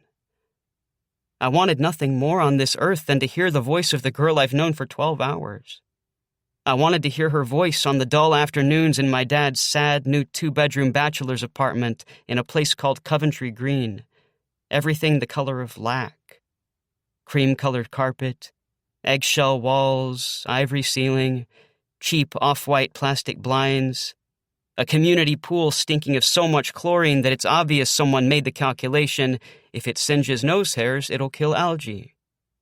Fallen pine needles and drowned wasps floating in it like an armada for an empire of depression. I wanted to hear her voice the nights my mom and I sat on our couch, the house still feeling newly absent of my dad, eating a bucket of KFC and watching Gilmore Girls, our forced laughter a hollow echo in the emptiness. I wanted most of all to hear her voice after Marley told me about Peyton's ultimate Christian social experiment. He didn't film it for YouTube. Which was to plant in her the seed of a brand new little Christian life, on the exact night, give or take a week or two, that I was torturing myself for having too much fun bowling with another girl, just to see what Marley would do, to see if she would accept the strange blessing she had been given. And all I could say, dumbly through my shock, was, I knew it. And, well, I hope they fire his ass as youth pastor. And then the frost came and I didn't really sleep for 3 days. My own Christian social experiment. And in the pre-dawn hours I would spiral out, thinking of how the common denominator in the collapse of my parents' union and of Marley's and mine is me. And the only thing that would snap me out of it was thinking about how the girl I couldn't talk to for a year slept in the grass that summer night, curled up like a comma in a story that would continue. Or maybe an apostrophe denoting something I could have had. And then there were all the other unimportant times I wanted to hear her voice, if only in the form of a text, like standing at the movie theater concession, filling a cup with Mountain Dew as I'm about to go see the kind of movie with my dad that my mom always hated. And I'd take a picture and text it to her and say something like, "Just checking in with our big old beefy rock boyfriend." Or I could send her a photo I took that I'm particularly proud of for no particular reason, maybe of a sunrise for old time's sake. Maybe of her in front of the sunrise, the one I never ended up sending her because I had no place to send it. A picture I looked at often, along with the one of her in front of the fire and the one of her walking away for the year. My resolve slipped and I found her social media profiles, but she had them all prudently set to private, which somehow only made me like her more at the same time it sent me spinning out, wondering if she had anticipated my weakness of will. And I knew I couldn't be the one to break, to capitulate and send her a message, to request access to her life, to renege on our vow of silence. All I had to do was nothing to stay as perfect as I could ever be to her. Florence. Plans. For years I kept a journal, and I cataloged all of it. Brain dump. Expressed my third-grade agonies in words. I hate Nikki. I hate her. She kept tagging me it at recess. Pen stabbing through the page. My mom used to call me Big Feelings. Like, slow your roll there, Big Feelings. When I'd be slamming around the kitchen in my eye patch after a day getting teased at school. She thought it would help to express them on paper. Keep me calmer in the long run. I mean, she also taught me how to throw a punch after the first time I got catcalled by a dude. Pickup truck, Culver's parking lot. So, balance in all things. Ignore them, though, and they leave you. I don't think I've had feelings, maybe for months now. Just stood outside of myself numbly, like I wasn't sure I was at the right house. I thought I wouldn't be here again. I thought I had banished it after those first few weeks in my bed, 3 a.m. like some Taylor Swift song, unasleep, picturing Jude with his hands on that other girl's face. I couldn't even say her name in my head. I was that taken apart. His hands that I knew so well after just one night, tanned and sure, and my God, I kept imagining them around my waist, tight in my hair. If I'd pushed it just a little, if I'd been a worse person and said, "Please, Jude, please." And he'd hate me now for it, but not more than I hated myself. That fever, like a weakness, like a wildfire. I didn't have words for it. I texted all my friends from camp asking for his number, saying I'd lost my phone when they couldn't believe I didn't have it already. No one did. I made an empty contact with his name. I wrote 100 messages to him that were really to no one. He has a girlfriend, I thought. And you were the one to make this call. You can't break it. He didn't have social media. He was way too interesting for that. Not like I spent hours looking for it. On Google Images, if you typed in Jude Wheeler, Tennessee, you got one grainy photo of his school photography club, him in the back row. You could see a few of his curls and not a lot else. I spent a long time looking at those curls. There were 4 of them. 5. It's hard to count curls. My mom walked in while I was doing it, and I stuffed my phone under the couch cushions and told myself, enough. It was August. I went straight into my junior year and found myself a boyfriend. Rafe wasn't on exchange. His family had moved from Scotland a few months back so his mom could teach at UW. But he still had the accent, and he was built like a quarterback. Blonde hair, brown lace-up boots. And he painted his nails and played mandolin, and everyone wanted him. And I told myself I wanted him too. Kind, funny, sort of, but in a childish way. Kept taking my hands off the buttons of his shirt in the back of his father's Range Rover while he said, Slowly. There isn't a rush. I want this, but..." And I pulled back and I shut my eyes and I thought about Jude. And then I forced myself to erase the thought of him all the way down. Straightened my sweater. Told Rafe, "I'm sorry. We'll take it slow." And smiled. "Big feelings," I said.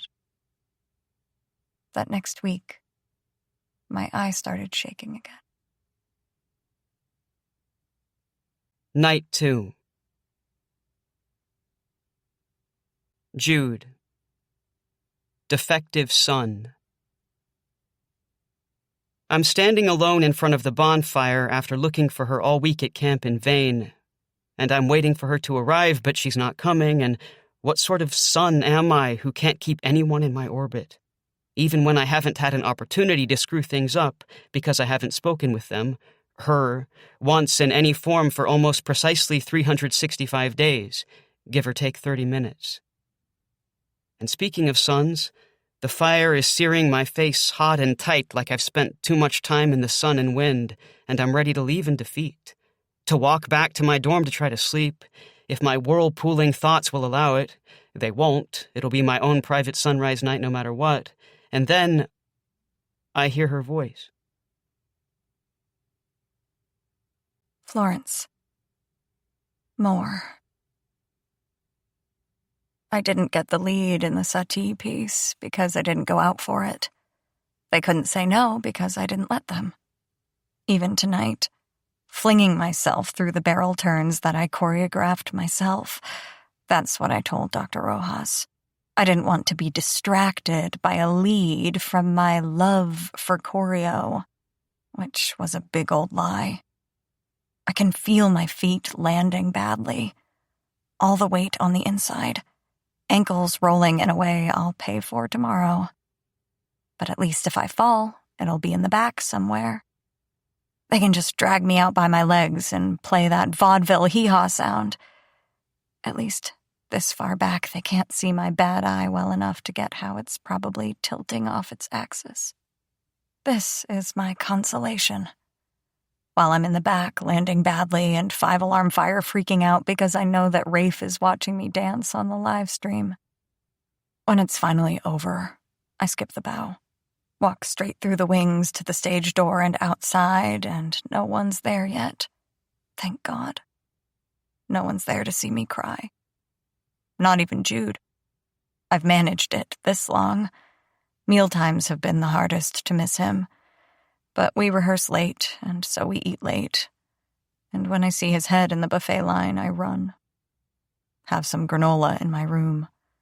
To-go lunches. No trips to town, no trivia night. Just me in my cabin, sweating it out so I don't see his face. So he doesn't see me like this. So weak. Rafe doesn't mind. I think he kind of likes me this way. The new B student me defanged. And it's a foggier way of being. Sure, Marvel matinees every Sunday instead of the gym. No protein in my diet because who the hell cares?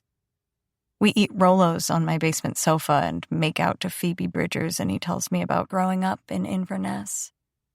He likes me in soft sweaters. And sometimes I braid my hair all fancy in the mirror and wear perfume to smell like the cupcake I'm becoming. On FaceTime last night, we were talking about our days, and then out of nowhere, Rafe told me he loved me no matter what. That I don't have to be special or perfect. And I smiled. And I also maybe sort of thought, screw you, I am special and perfect. But if I could have 2 good eyes, my God, I'd be happy to be ordinary forever. Maybe then my stomach wouldn't crawl up my spine every time I see that boy in dark jeans with a camera strap around his neck. Maybe I wouldn't flee like a coward. Maybe I would be spending this sunrise night in my cabin like I told Rafe I would. Does he know about Jude? No, he doesn't. He doesn't need to. What's to know? Instead of warily walking the path to bonfire still in my stage makeup and my stupid dance skirt and leggings. And it's bigger than I remember, the fire. It does something hard and hot to me. And flushed from the realization, I don't see Jude until I'm standing right behind him. Him. Like the shadow of something burning. Jude. Bonfire, 9:03 p.m. Hey, Jude, Florence says. Sorry, I know you hate that, but I can't forgo one of the most common greetings just because of your name. I turn and there she is. She looks different. I can't quite identify what it is. Softer, somehow. I'm too happy to see you to care, I tell her, knowing, if anything, I'm understating things. We hug for a long time. You came, Florence says into my chest. You came. I almost gave up on you, I say into the top of her head. She smells like sugar cookies. Jude, why? What do you mean, why? Look how late you are. We didn't say an exact time, did we? I don't know. It's been a year and a lot's happened since then. It seemed like it was earlier last year when we met up. I was already here when we met, huh? Turning a marshmallow into charcoal. Florence looks at me again like she's seeing me for the first time. Jude, you came! Did you really think I wouldn't? I don't know what I thought. We look at each other shyly in the firelight. We both start to speak simultaneously. Go ahead, Florence says. No, you. I didn't... Florence shakes her head. We both laugh. This is so weird, I say. We weren't this awkward last year, when we'd barely even met. We were doing something right. It must have been marshmallows. Do we need an icebreaker marshmallow or three? Maybe just to take the edge off. We go over to one of the long tables they have set up with bags of store-brand marshmallows, graham crackers, Hershey bars, and wood-handled metal marshmallow roasting sticks. We each grab a stick and load it up with 3 marshmallows. We return to the fire and sit. Remember, I say, close to the fire but not too close. As soon as you see it smoking a little bit, pull out. That's good advice for lots of things a guy and girl do together, right, Marley? I think. I'm gonna get it right this time. Perfect golden marshmallow. Florence has a determined cast to her gaze. I can't believe this is exactly what we were doing exactly 1 year ago tonight. Isn't it so weird? 1 year. 1 year since we've seen each other. Did you cheat? The question paralyzes me. Do I tell her about Marley? I really don't want to. It's humiliating. Did you cheat? Florence asks again. Did you look up social media? Oh. What did you think I was referring to? Poker? You sure froze up when I asked. Have you been cheating at Texas Hold'em? Around the campfire with all the other cowpokes? I missed you, I say, smiling. Enough to cheat? Nope, didn't slip. I lie, knowing it probably won't be the last of the night. You? Nope. Tempted? Were you? I asked first. You need to turn that marshmallow. I know what I'm doing. So? Tempted? I look at the fire and then at Florence. Sure, yeah. Your turn.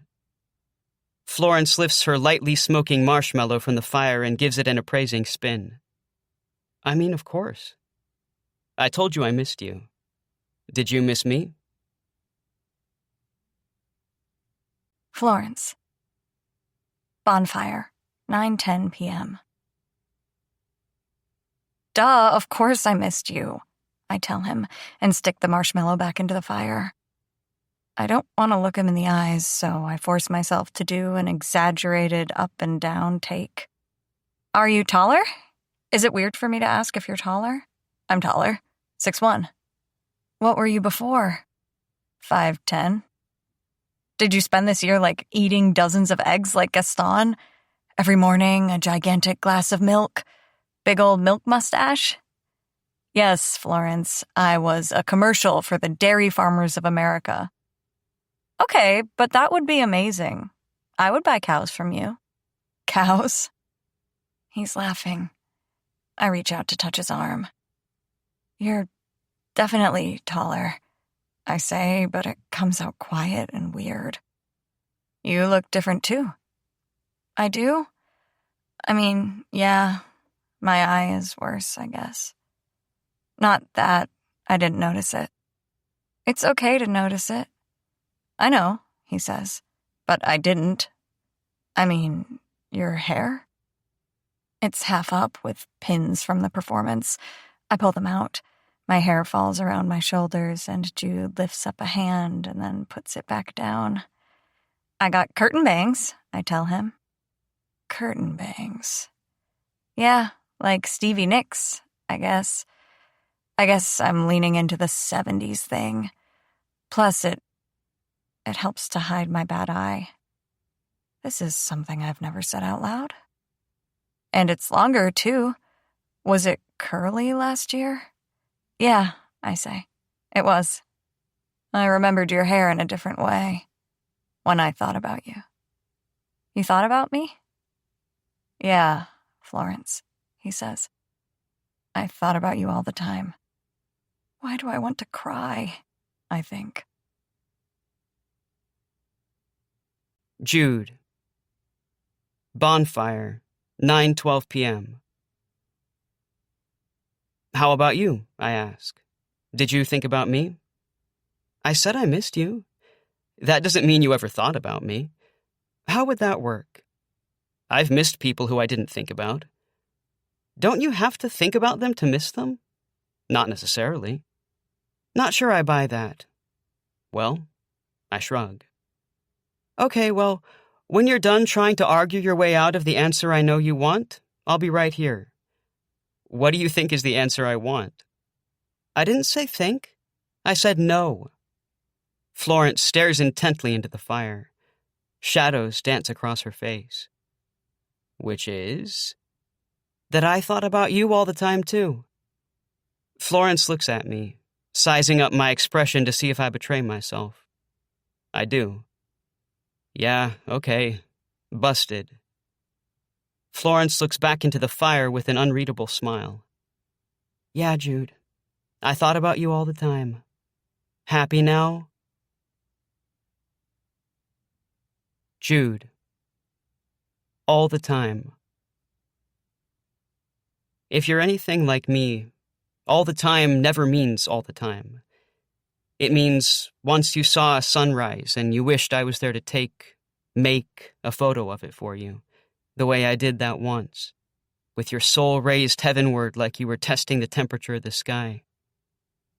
It means once you walked down a leaf-strewn hill in late October, unsteady like you were on a ship's heaving deck and you wished you could borrow my arm because it came free of obligation or explanation.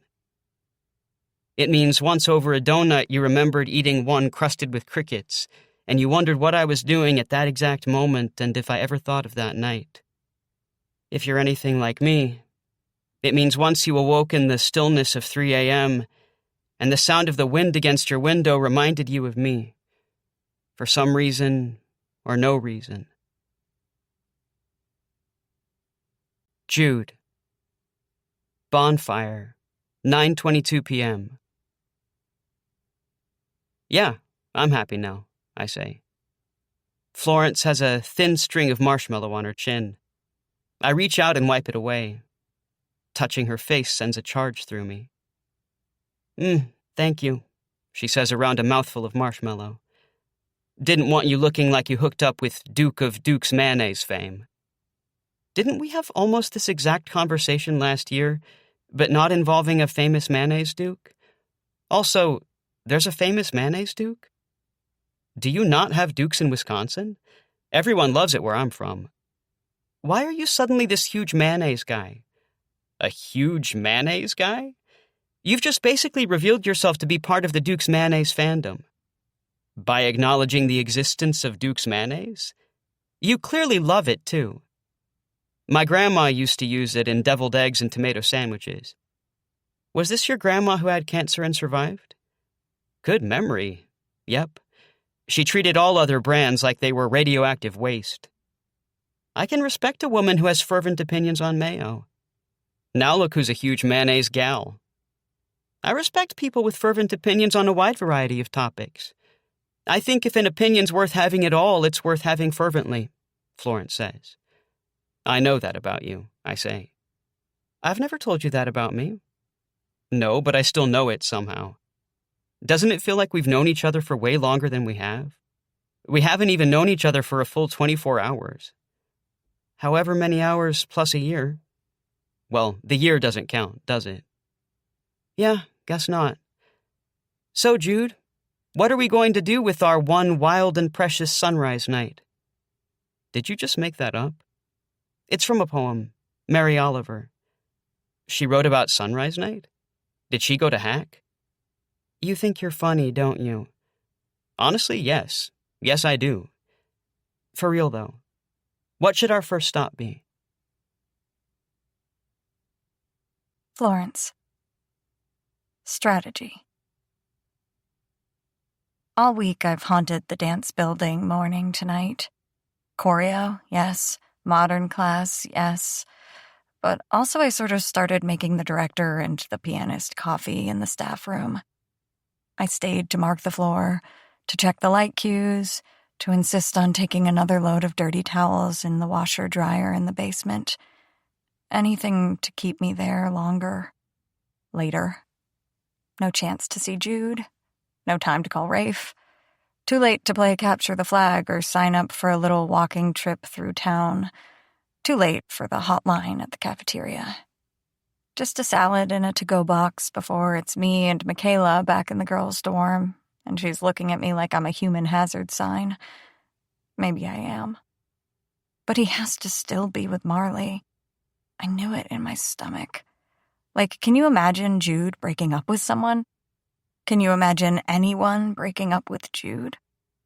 How do you have a casual conversation with someone who, after one night, could draw you a map of your brain? No, it had to wait. I already felt like a loser. I wasn't going to bail on this game. I insisted we play and prove it to him for sure.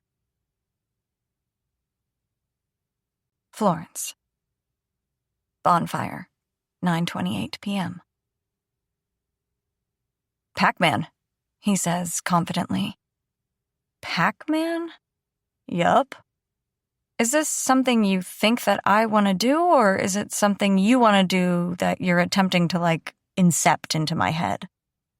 Miss Pac-Man? Jude. I feel like we could go and eat a lot of ghosts.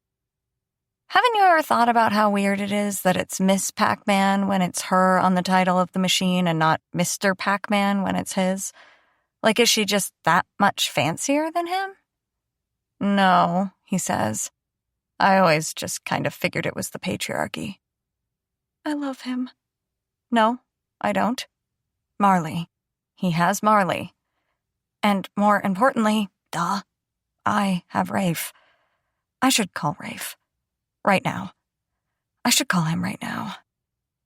Basically, I tell him, you're saying we should go eat ghosts in the name of the patriarchy? And also I hear that the arcade has milkshakes on sunrise night. We should go, though. It's already 9:30. We're the last ones here. Cool. Let's go. I say it breezily. Is it okay, though, if I call my boyfriend first? Jude. The one thing that didn't occur to me. I had no designs for tonight. I didn't. Only the hope that she would show up at all. I knew that from there I'd have to see if we still were what we left ourselves, whatever that was. The one thing that didn't occur to me is that Florence would show up with a boyfriend. And now I don't know what this means. Whether we are what we left ourselves or something less. Whether this dance starts over completely. Jude. Heading slowly away from the bonfire in the approximate direction of the arcade, 9:31 p.m. I decide to go big and broad to hide my surprise, and its companion feelings that I'm having much more difficulty putting a name to. Boyfriend? Florence, you have a boyfriend? Ooh. Florence rolls her eyes. Go ahead, tease me. I deserve it, I'm sure. I don't really have anything else other than to keep repeating some variation of ooh, along with you have a boyfriend, like we're in 4th grade. I feel like that might get old quickly for both of us. So what's his name? I ask, knowing I'll hate it, even, and especially if it's Jude. Rafe. Ray? Rafe, with an F. Rafe. Can I call him Ray? Why would you want to call him Ray? Rafe is already one syllable. You're not saving any time by denying him his F. I refuse to make a joke about denying him his F because I'm mature and above such youthful shenanigans, I say. Florence scoffs. So his name is spelled R-A-Y-F? I ask. R-A-F-E, Florence says. Okay, so I'd be denying him an F-E by calling him Ray, and also giving him an undeserved Y. You have to earn Y? Sometimes. Sometimes? You have to earn A-E-I-O-U and sometimes Y. Florence laughs like she doesn't want to but can't help it. I take back what I said about missing you. No takebacks, I say, feeling very proud of how I've been able to sweep my unknowable mix of feelings over Florence's having a boyfriend under a carpet of jokes. I think we need to revisit briefly why you were so into calling him Ray. It just sounds like the name of an old man wearing overalls, with a toothpick sticking out of his mouth. Going fishing. Jude, how dare you put me in a relationship with an old man in overalls who likes fishing? Ew. How's that revisiting working out for you? Badly, Florence says. It's working out badly, and I'm very sorry I asked to revisit. Hey, real quick. She moves to my other side. I look at her. I need you on the side of my good eye.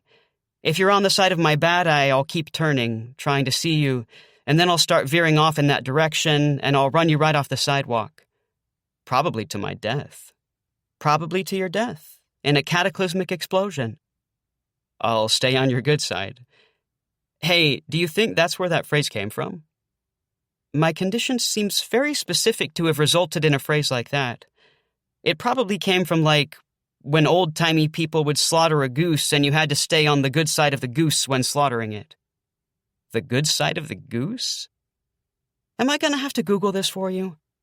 Also, this is officially the second time we've ended up discussing geese. That's sweet that you'd want to see me so badly you'd run me off the sidewalk trying. Well, don't flatter yourself too much. It happens with literally everyone. But I am happy to see you, and I want to literally see you. How's Marley, by the way? Jude. Lying is wrong. But I need to lie. Jude. Still heading for the arcade, erecting a rickety scaffold of falsehood on which to stand, 9:34 p.m. Marley's good. Yeah, we're good. Florence. We're good.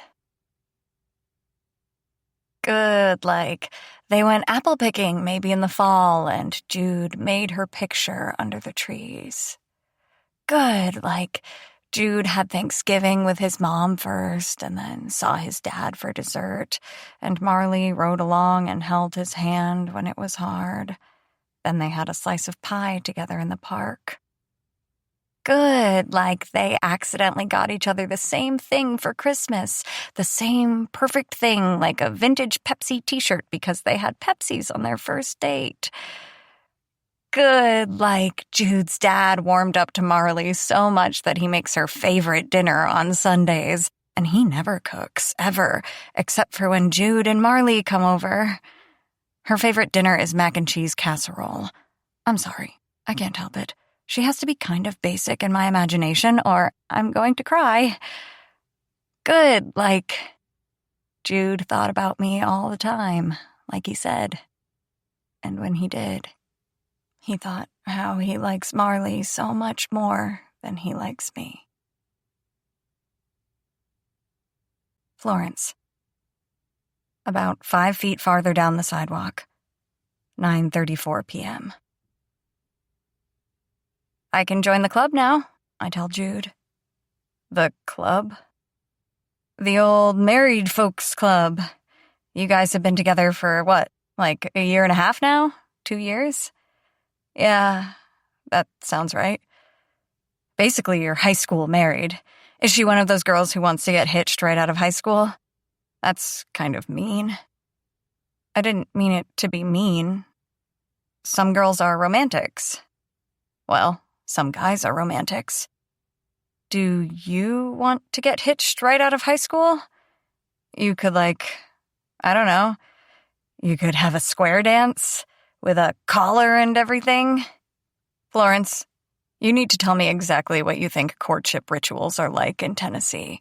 Should I, have to remove a piece of hay from my mouth when I kiss her? Should I be presenting her with a freshly caught bass before each date? No, I don't mean it like that.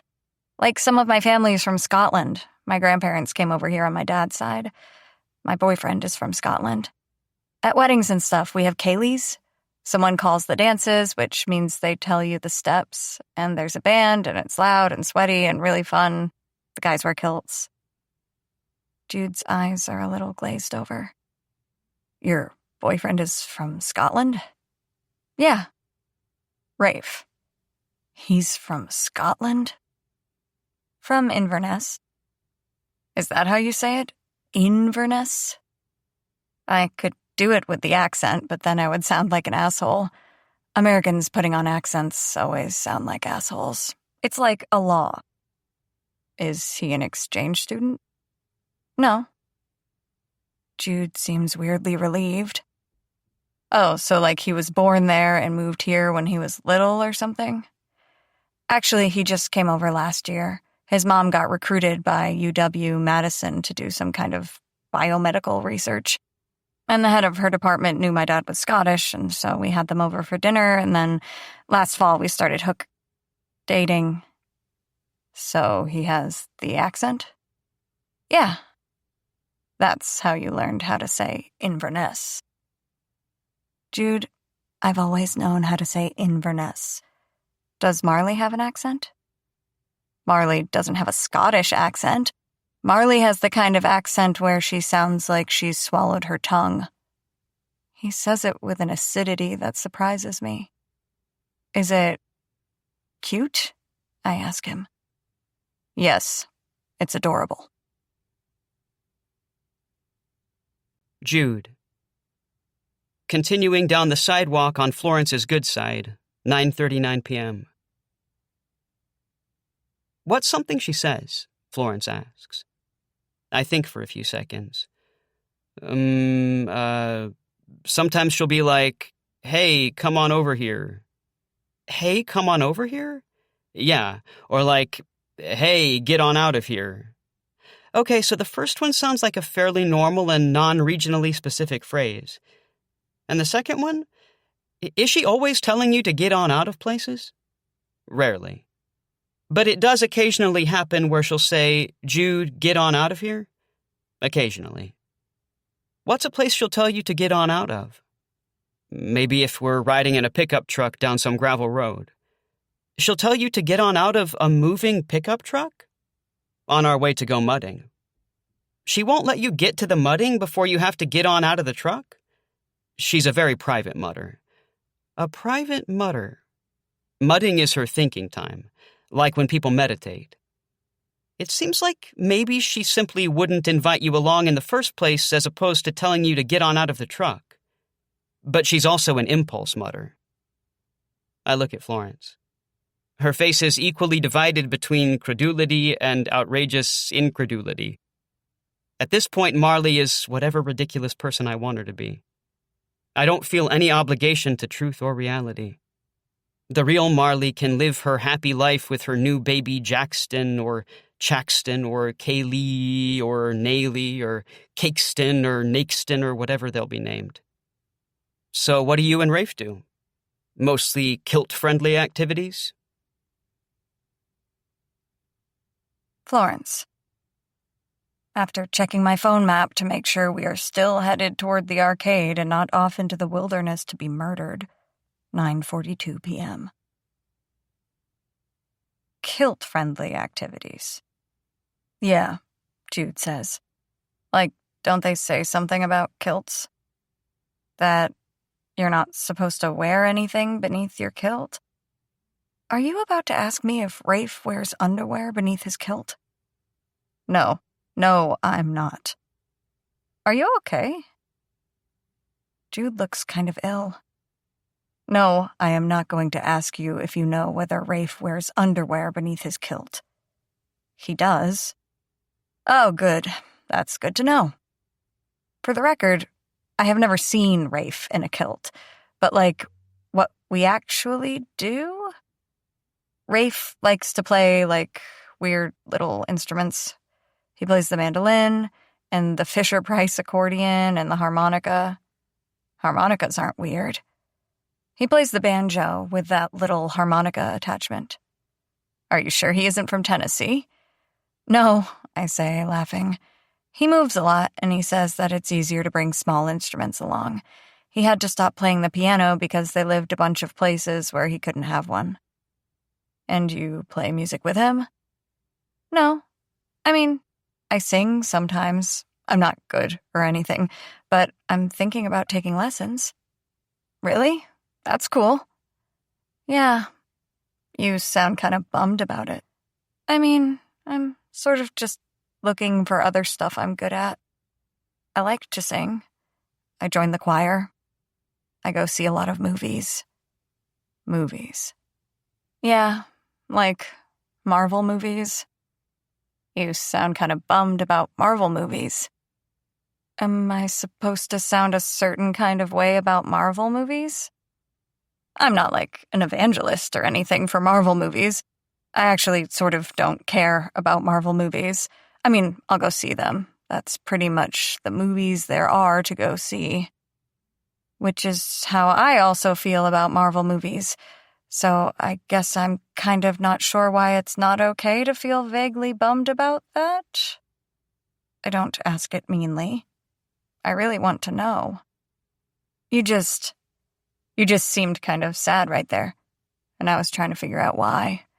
Or if you wanted to talk about it, Jude says. That's funny. What? Nothing. What?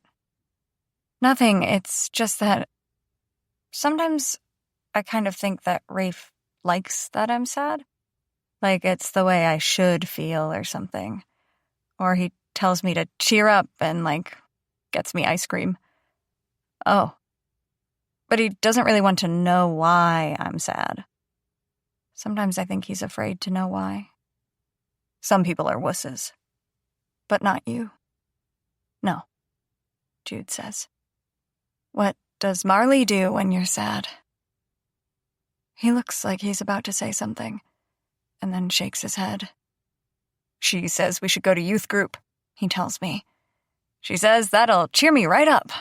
He says it with an ironic laugh. Jude. Cheer me right up.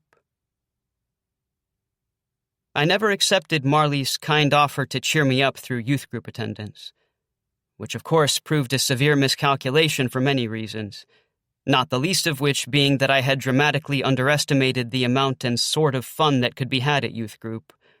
Or perhaps, more precisely, after youth group in the back of a Ram diesel pickup with a Rollin' Coal bumper sticker. Although I strongly suspect this isn't the kind of fun Marley was talking about. She always said it like I've never been to youth group, like I haven't lived my whole life in Dixon, Tennessee, where you just sort of end up at youth group a lot.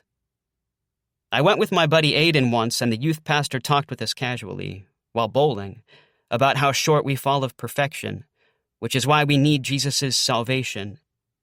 And I thought, okay, I get why I need Jesus, but why do I need youth group when I have a little youth pastor in my head all the time to remind me of how short I fall of perfection? And then as if on cue, I rolled a gutter ball. Florence. At the arcade, which is absolutely wall-to-wall bursting with yelling, obnoxious hackers. 9:50 p.m. Whoa, Jude says, peering through the door. Maybe we should come back later. They close at 11:30. If we're gonna Pac-Man, I think now's our time. Do you want to divide and conquer? You can go get us tokens, and I can wait in the line for milkshakes. I kind of feel like if we separate, I'll never see you again. That's legit. Okay, let me go first. I can, keep my elbows up, push people out of the way. My knight in shining armor, Jude snorts. If you really want to be the one to fight through this crowd, I'll let you. Last year, I would have said yes, but I'm not in the mood to fight anymore. We muscle through to the line for the token machine. People are watching us, I tell Jude. We must be the hot camp gossip. Are we? I don't know. We didn't hang out all session. He doesn't say it like it's a criticism, more like a fact. And now we're hanging out? That's the gossip? I guess. Michaela's over there with her girlfriend. Both of us put up a hand to wave hi. Michaela immediately takes out her phone and rapid-fire texts someone. I pull out my phone. It's not me. Yikes, Jude says. I kind of feel like we're in a fishbowl. Like we're beta fish. Don't they die after a day? I think they fight. I don't know. I hate fish. Do you know if the machine only takes cash? Jude cranes his neck. I can't see it yet. One of the employees hurries by holding a giant stuffed bear. Excuse me, I ask her, putting my hand out. Do you know if this machine only... I need you to move, the employee barks. I step back and take a deep breath. Yikes, Jude says. Yikes, I say. It'll be fine. How much cash do you have? I have 2 20s, I tell him. I only have a 5 in my debit card. How about I get our tokens and then later you can pick up something else? $20 worth of tokens. There are zombies to kill, I remind him. We need to go do the Lord's work. Jude laughs in a kind of dark way that I haven't heard before. The Lord wants us to kill zombies. It's something Rafe says. The Lord's work. Sorry, is it offensive?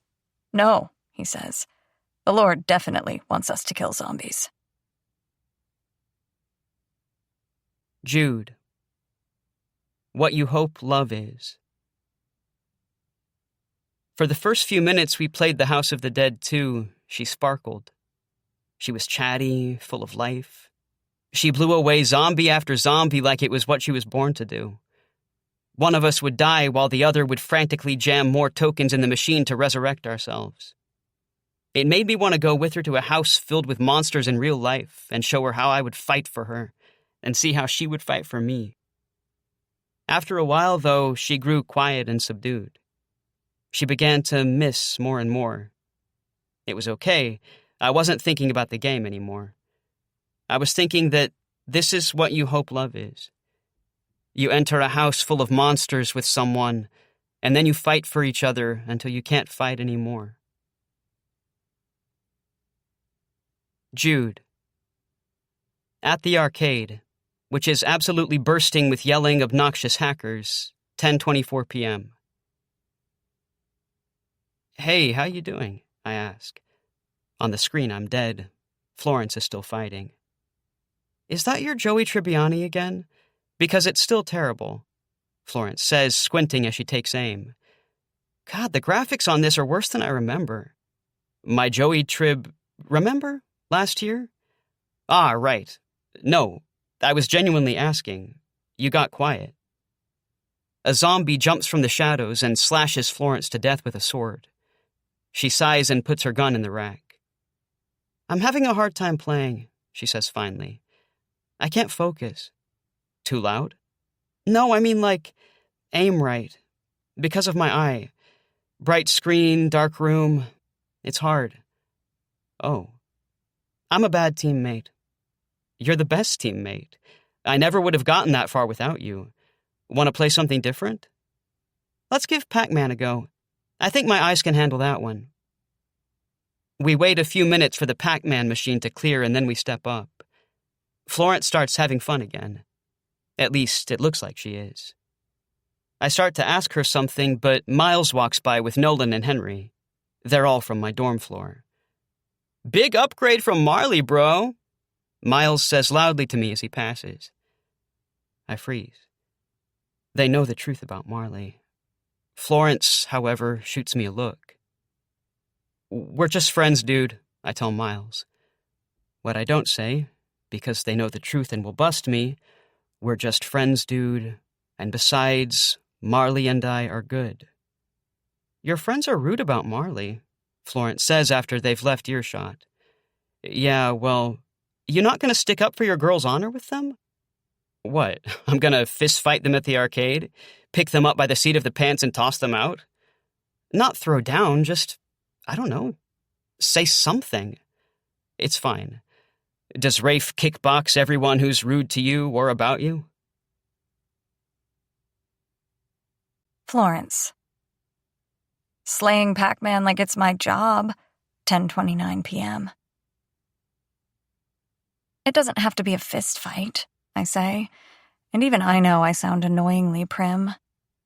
You could have done something. You could have flipped him the bird and said, Marley's hot. He laughs. Because flipping someone off is the appropriate social response? I mean, yeah, sometimes. We were raised differently, I guess. That's just not my automatic response. If someone was being a jackass to me and I didn't flip them off, my dad would feel sad for me. That's kind of awesome, Jude says. He gets tagged by a ghost and dies. Again. I stuff another handful of tokens into the machine. My dad is pretty awesome. My mom is too. Do they like Rafe? All these questions about Rafe. You said you were going to call him, and then you didn't. Shit, I think. Got distracted. It's not a big deal if I don't call, I say. He won't, freak out or anything. And yeah, my parents like him. At least, I think so. They haven't really said anything one way or the other. They try to stay out of my personal life. Your personal life?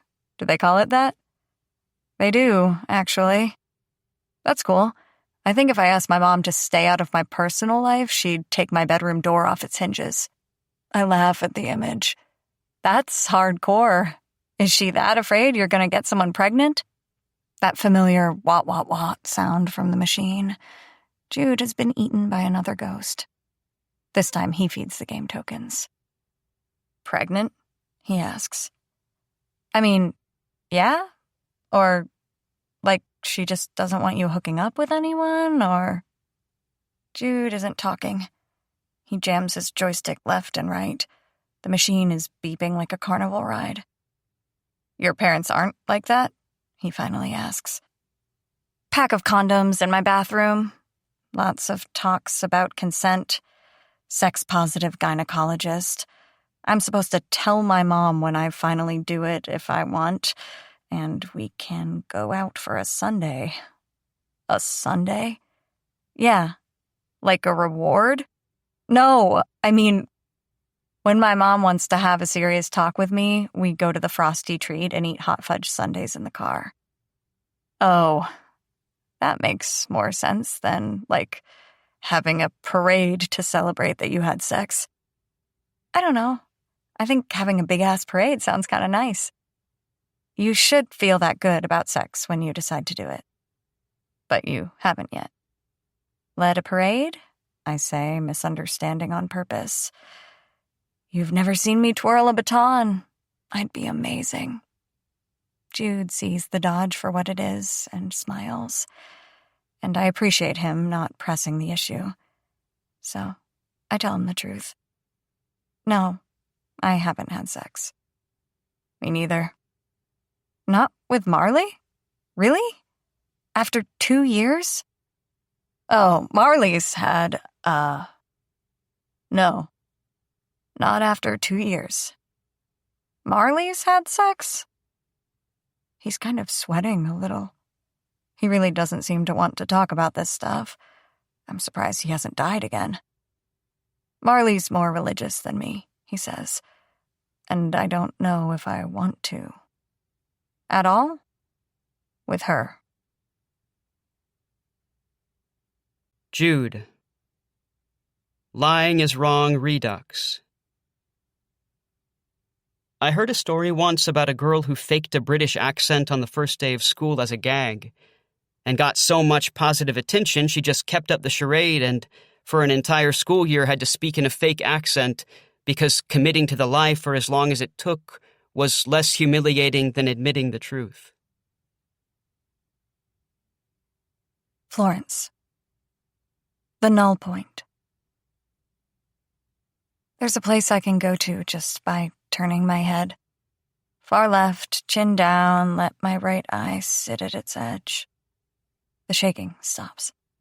All this wind-up toy tension you didn't know you were feeling, it vanishes. The Null Point.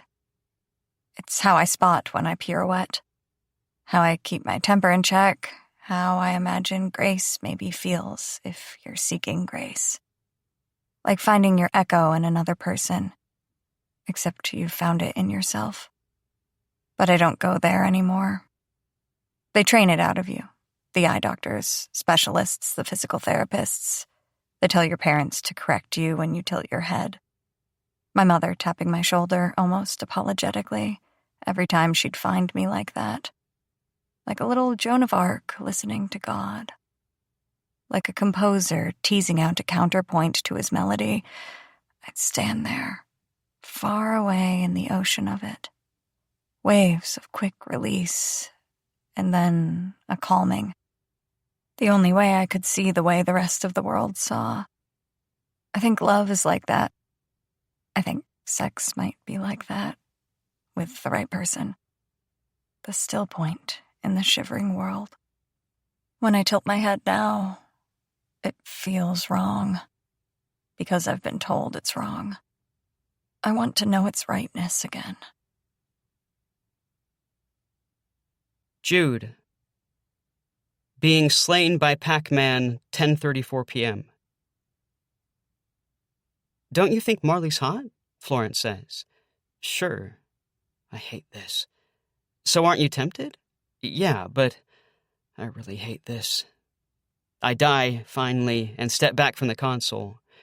You want another turn? I ask Florence. Know what I just realized? What did you just realize? I've never seen a picture of Marley. What? No, I showed you one. Didn't. Are you sure? I study Florence's face for some indication that she's messing with me, the way she's been poking at me all night. I'm positive. I want to see a picture of her. Now? You're finally interested enough to ask now? Sure would have been nice if you'd been this interested in seeing a photo of Marley last year, when I still had one and hadn't deleted every single last one of them off my phone and then blocked her on every social media platform. Yes, now. Florence looks determined. Not now. Why? Because it's not convenient. What? You need to hitch up a team of horses to pull one off your phone or something? You have to go to the bank to open a safety deposit box with her picture in it? You have to have someone turn a key simultaneously with you, like launching a missile from a submarine? How do you know how to launch a missile from a submarine? Movies. Isn't Marley your lock screen? No, just, hey, if you two aren't going to play, you need to step away from the machine. Can't just stand there and chit-chat, an arcade employee says, entirely too officiously. Besides, we're closing in 20 minutes. I see an opportunity for a diversion. So y'all are closing in 20 minutes, but it's so important that someone else gets a chance to play Pac-Man that you have to crawl up our butts? I ask. You want to be a smartass, you can leave now, the employee says. I'm just asking a question, I say. I don't have time for questions from hack brats, he says. If you hate dealing with camp brats, Florence says, maybe don't work at an arcade in a camp in town. It's like a free country. He comes around from the counter and jabs toward the door with his thumb. Okay, out. Both of you. Bye-bye. Have a nice sunrise night. Have a nice life. But do it somewhere else. You're fun, Florence says. Out, he says, herding us toward the door. Hang on, I gotta pee, Florence says. Can I pee so I don't piss myself? The employee rolls his eyes and waves her toward the restroom. Then go, and after that, leave. I'll meet you out front, Florence tells me. Hey, give me that $5 you mentioned earlier. She says it with such purpose that I don't ask any questions and hand over my $5 bill. When she meets me outside, she's grinning. What? I ask, realizing I blew my chance to try to find a picture of Marley. Right before I left, I jammed the 5 in the jukebox and queued up My Humps by the Black Eyed Peas. Florence, you didn't. I did. $5? What else did you play? My Humps. $5 worth of My Humps. Florence. Yeah? That's 20 times. So now they have their music to close by. Let's go. We cackle while we speed walk away. Florence. Walking nowhere. 10:52 p.m. We're on the corner of Lake and Main, and Jude looks like he's going to keel over. He props himself up against a lamppost, laughing. I ask him, can you think of one single less sexually appealing song? Also, she delivers it like she's an old-timey phone operator, like, connecting, please. Now dialing up all that ass inside those jeans. Zero conviction. If you're going to refer to your boobs as lady lumps, you better sell that shit. Khalees totally convinced me that her boobs could be milkshakes. Florence, you need to stop or I'm going to die, and at sunrise they're going to have to do, like, a Viking burial for me on the lake. Yes, because so many Vikings died for the sake of Fergie. I'm all about historical accuracy, Jude says. It's sad. You know, they can just unplug the jukebox. They have to move it first, I say confidently. The plug's behind it, and that thing had to be 500 pounds easy. You checked? I did. You realize that that arcade was full of hackers who hate us now. If they do, they have no taste. No taste? Well, maybe good taste. Anyway, your roommate was really rude about your girlfriend. Yeah, he says. He takes his phone out to check the time. Do you want to get some food? The diner should still be open. Is that your lock screen? He looks up at me fast. I put my hands up. I don't have to see if it's private. No, it's just...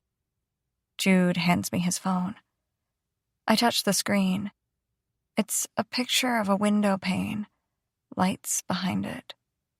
Police lights? It's beautiful at first, like a Christmas tree. And then it's unsettling. That's amazing. Did you take that? Yeah, he says. I love it. We look at each other. I don't have any pictures of Marley on my phone, he says quietly, because we broke up the minute I got home last summer. Jude. She'd been boning her youth pastor. Jude. And now she's pregnant, or maybe she had the baby, I don't know. Jude. He smiles wanly. Is this a big enough deal for us to go get a sundae and have a serious talk about it? Dear Lord, yes. I think that's the only thing we can do. Jude. The Great Defeat. Now I get to go rummaging in my pockets to offer up my lint-covered defeat for Florence to examine with her magnifying glass. Now I get to explain to Florence that I lied to her about Marley and me. The blockbuster Sad Humiliation, not the blockbuster sad film of the same name. Because I wanted so desperately not to seem like something easy to cast aside and abandon. All I wanted was to look like someone worth keeping. That's not so much to ask. That's worth lying to protect. Florence. Reasons. Sometimes I feel like I can't read people at all. It's a good opening for a depth perception joke. That girl can't see anyone clearly. That's funny only if I tell it. And then it's funny out of pity. All night I've been thinking that something's off. That I'm trying to explain who I am too much. That I'm talking about Rafe too much. That I'm too much, period. It's not a new feeling, but tonight I had it pinned on Jude. Like he snapped shut right after I mentioned my boyfriend. Like he went kind of dark. Like he was a favorite book that I went to reread and then suddenly it was in Pig Latin and...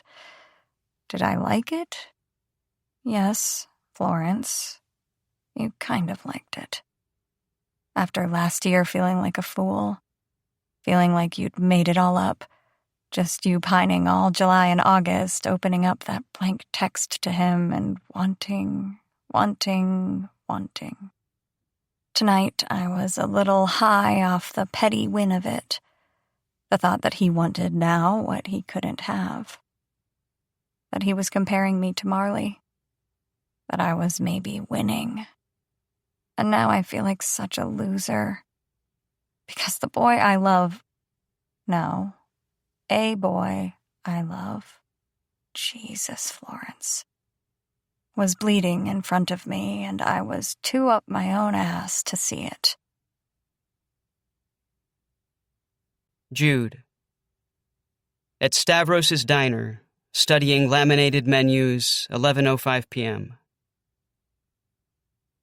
So, Florence, in case you've forgotten what a chicken tender looks like, it appears that we have helpful photos of each menu item, I say.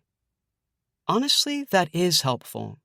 So many times I order chicken tenders and they come out and I'm like, what are these things lying before me? Some sort of fuzzy brown paddles? Are these tiny beaver tails? Can I eat them? I'm in a pancakes mood. Yeah? Pancakes are maybe my favorite food, I say. Come on. What? Pancakes aren't a favorite food. They can be. Florence rolls her eyes. No, but not only will I allow it tonight, I think I'll join you in a stack of cakes. I need a sundae, too, I say. Then I shall join you in a sundae. The waitress, who could somehow be anywhere in age from 25 to 55, comes and takes our order. We both order the tall stack of pancakes with coffee and a hot fudge sundae. For a few moments, we both look at each other like we expect the other to speak, but neither of us does. So, Florence says. So, I say. She toys with a spoon, turning it over in her fingers. Would you like to talk about Marley? Not especially. Okay, but it feels like you need to. Florence sounds both like she really wants to hear about Marley and doesn't. I pick up a plastic salt shaker. Have you ever done that thing where you spin a quarter and then jam a salt shaker down on top of it so it breaks the bottom, and when they go to pick up the salt shaker, boom, salt everywhere? Why would I or anyone else do something like that? Why would anyone put 20 plays of My Humps on a jukebox? To be a force of chaotic evil in the world. Touché. Florence lets a beat pass and then says, Nice try changing the subject, thus only confirming that you need to open up about Marley. You're always jabbing at me about Marley. It feels like this is just you wanting the hot goss or something. Florence smiles a little. Yeah, well, I'm not averse to getting the odd bit of hot goss every now and again. But believe it or not, I do actually care about you, and it feels like you're hurting still. Oh, yeah? Jude, I've known you for many hours longer than I would need to in order to see that you're hurting, which is about 0 hours and maybe 5 minutes. Like, I suspected something was up from the beginning. My face grows hot and red, and I look away.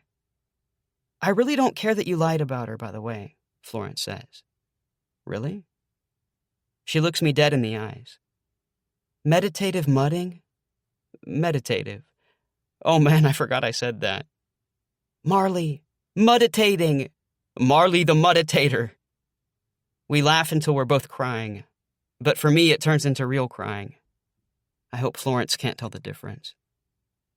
The waitress arrives with our pancakes and coffee and sundaes. She leans in as though confiding some great secret. You know you can dip bites of pancake in the sundae, and that's really good. Florence looks at her. That's honestly a great idea and the sort of thing you don't think of to do unless someone tells you. You'd be surprised how many people order this exact order, she says and leaves. I wipe my eyes and sigh. Have you talked about this with anyone? Florence asks. I shake my head. Not your parents? I laugh. They are both, so in their own shit and cynical about love, they'd be useless. What about friends? Well, here's the funny thing. I don't, I make air quotes, have many friends. The further along we get in high school, the more I sorta grow apart from the ones I do have. And then I was so into Marley that I let my friendships fizzle. I almost say out loud, but don't. Florence dips a bite of pancake in melted ice cream and hot fudge and eats it. Jude, you gotta try this. The pancake is an ice cream and fudge sponge. This is my new favorite food. Pancakes aren't a favorite food, is what you said. Pancakes and ice cream and fudge are, though. So you haven't talked about this with anyone? No. It'll feel better to talk about it. Come on, unload. I slump in my chair. I stare at the wall behind Florence. There's a signed photo of an extremely hirsute man in a white apron with some tall tan dude. It looks like it's from the 80s, some celeb I don't recognize. It was extremely embarrassing. Here Marley is telling me she's saving herself for marriage, and it turns out she's very much not, just with me. And I wasn't, trying to sleep with her, but still. That sucks, Florence says quietly. But even more than that, it makes me think that I'm exactly like my parents. where I don't get to have relationships that last. And maybe I'm being told that now so I never get married and then put a kid through what my parents are putting me through. I bet you're not like your parents. At all. In fact, no. I guarantee you're not like your parents. How can you say that? You don't know them. You barely know me. I know you enough. I look at the other wall. There's a clock in the mitten shape of Michigan. I take a sip of my liberally sugared coffee and let the bitter sweetness dissolve on my tongue. Then I chase it with a gob of ice cream. Florence waits for me.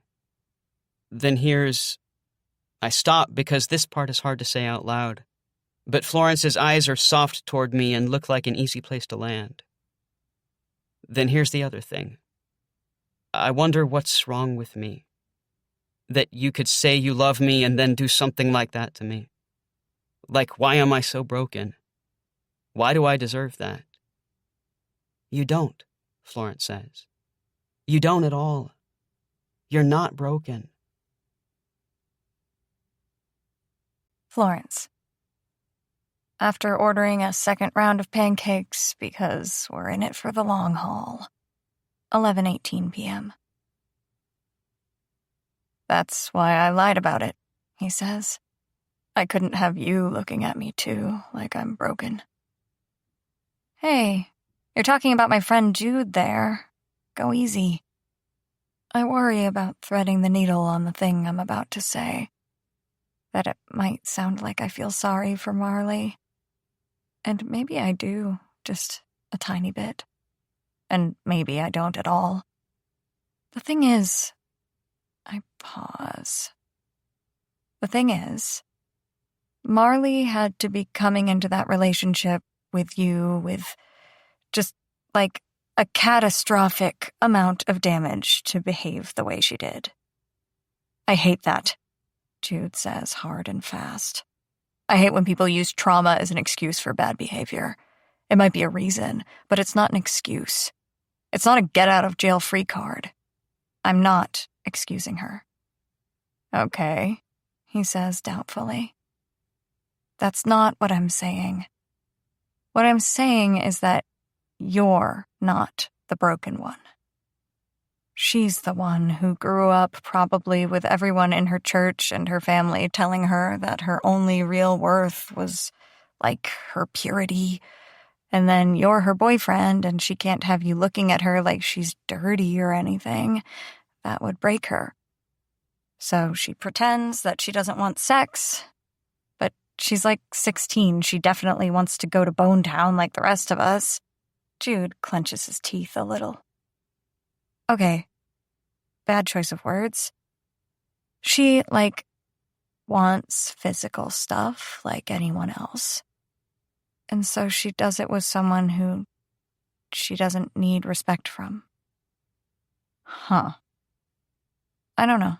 That doesn't excuse it, but from where I'm sitting, it looks like, as messed up as this is, Marley's cheating has a lot to do with her, and not a lot to do with you. He's playing with the pancake on his plate. Yeah, he says after a minute. Yeah. And when I say that you deserve better, that's what I mean. You deserve someone who will think about you, and care about you, and do what they can to make your life better, instead of just using you as some weird little crutch. Florence? What? You kind of sound like a therapist. Well, I've been in therapy. Oh. Wait, really? I'm a 17-year-old who's going kind of blind in a weird, unpredictable way, and my mom is a college professor in Madison, Wisconsin. Of course, I've been to therapy. When you put it like that, yeah. Does it help? Suddenly I feel exposed in that particular way that I hate. But I also feel like Jude maybe needs to hear this. Yeah, it helps. It helps a lot, actually. I went for a while last year in the fall, after my eye started shaking again. me looking for other stuff I'm good at. It's my therapist's suggestion. And it's sort of like a cage I'm thrashing against. I feel like violently resentful every time. I think like, haha, yeah, of course, I'll just mosey on over to the band room and become a first-chair tuba player. Thank you, Dr. Love. Is that your therapist? His name is Dr. Love. Jude looks incredulous. Her name, Dr. Love. I love it. Me too. And some of my frustration with it probably speaks to this need I have to, smoke everyone, leave everyone in the dust. That's on me. I can, find satisfaction in playing the tuba without being amazing at it. I can sing just because it feels good. I don't have to be like Adele and dance.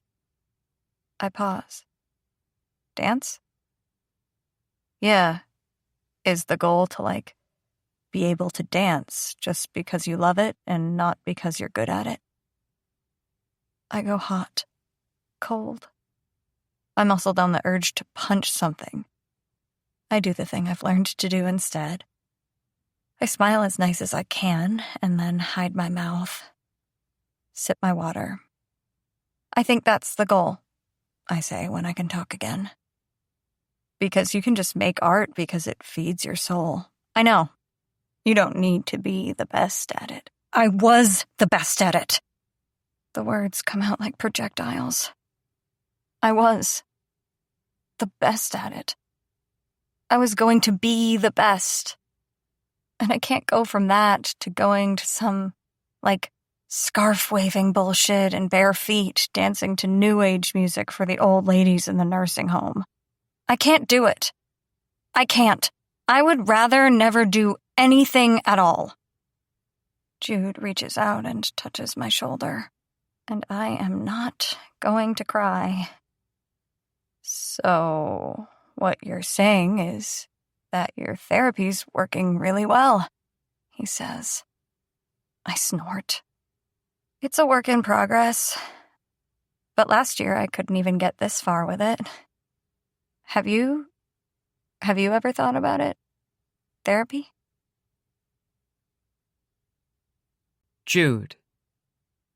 Preparing to dig into a second round of pancakes, which is almost immediately starting to look like a grave error in judgment, 11:26 p.m. Therapy? I say, like the word is slimy on my tongue. Because my high school girlfriend diddled around and got knocked up? Does that not seem like enough? I don't know. What about your thoughts, then? What about them? Did you not tell me last year that you have these spiraling thought patterns you get stuck in? Did I say that? Why? Is it not true? Yeah, it is, but I don't remember telling you that. I wouldn't invent this. You're a good listener, I say, in awe of her memory. So therapists can help with that kind of thing. They can prescribe medication. I take a bite of pancake and pull my hand away, but accidentally leave my fork sticking out of my mouth. Florence sees and giggles. You skip fork day in school? I pull the fork out of my mouth. You just witnessed a classic Jude. I'm always putting my fork in my mouth and taking my hand away to go for another bite, but I accidentally leave the fork in my mouth. My thing is I'm always literally missing my mouth with my fork because of my jacked-up depth perception.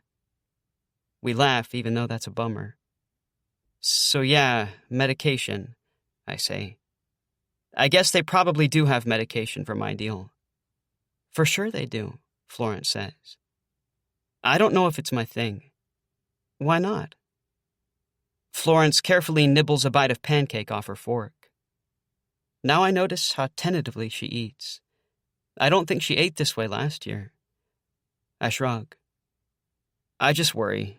I don't know. About what? Isn't the whole job of medication to make you different? I ask. No, it's to make you who you are. It's your brain fritzing out that makes you different.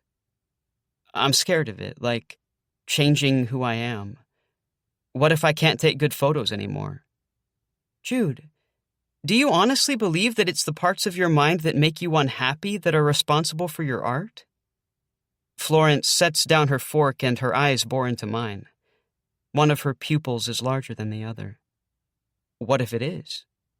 No chance. Sorry, I don't buy that at all.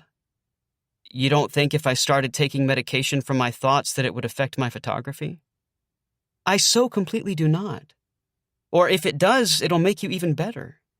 You'll see the world more clearly. Can't you see how not having spiraling thoughts would free you up to put energy other places?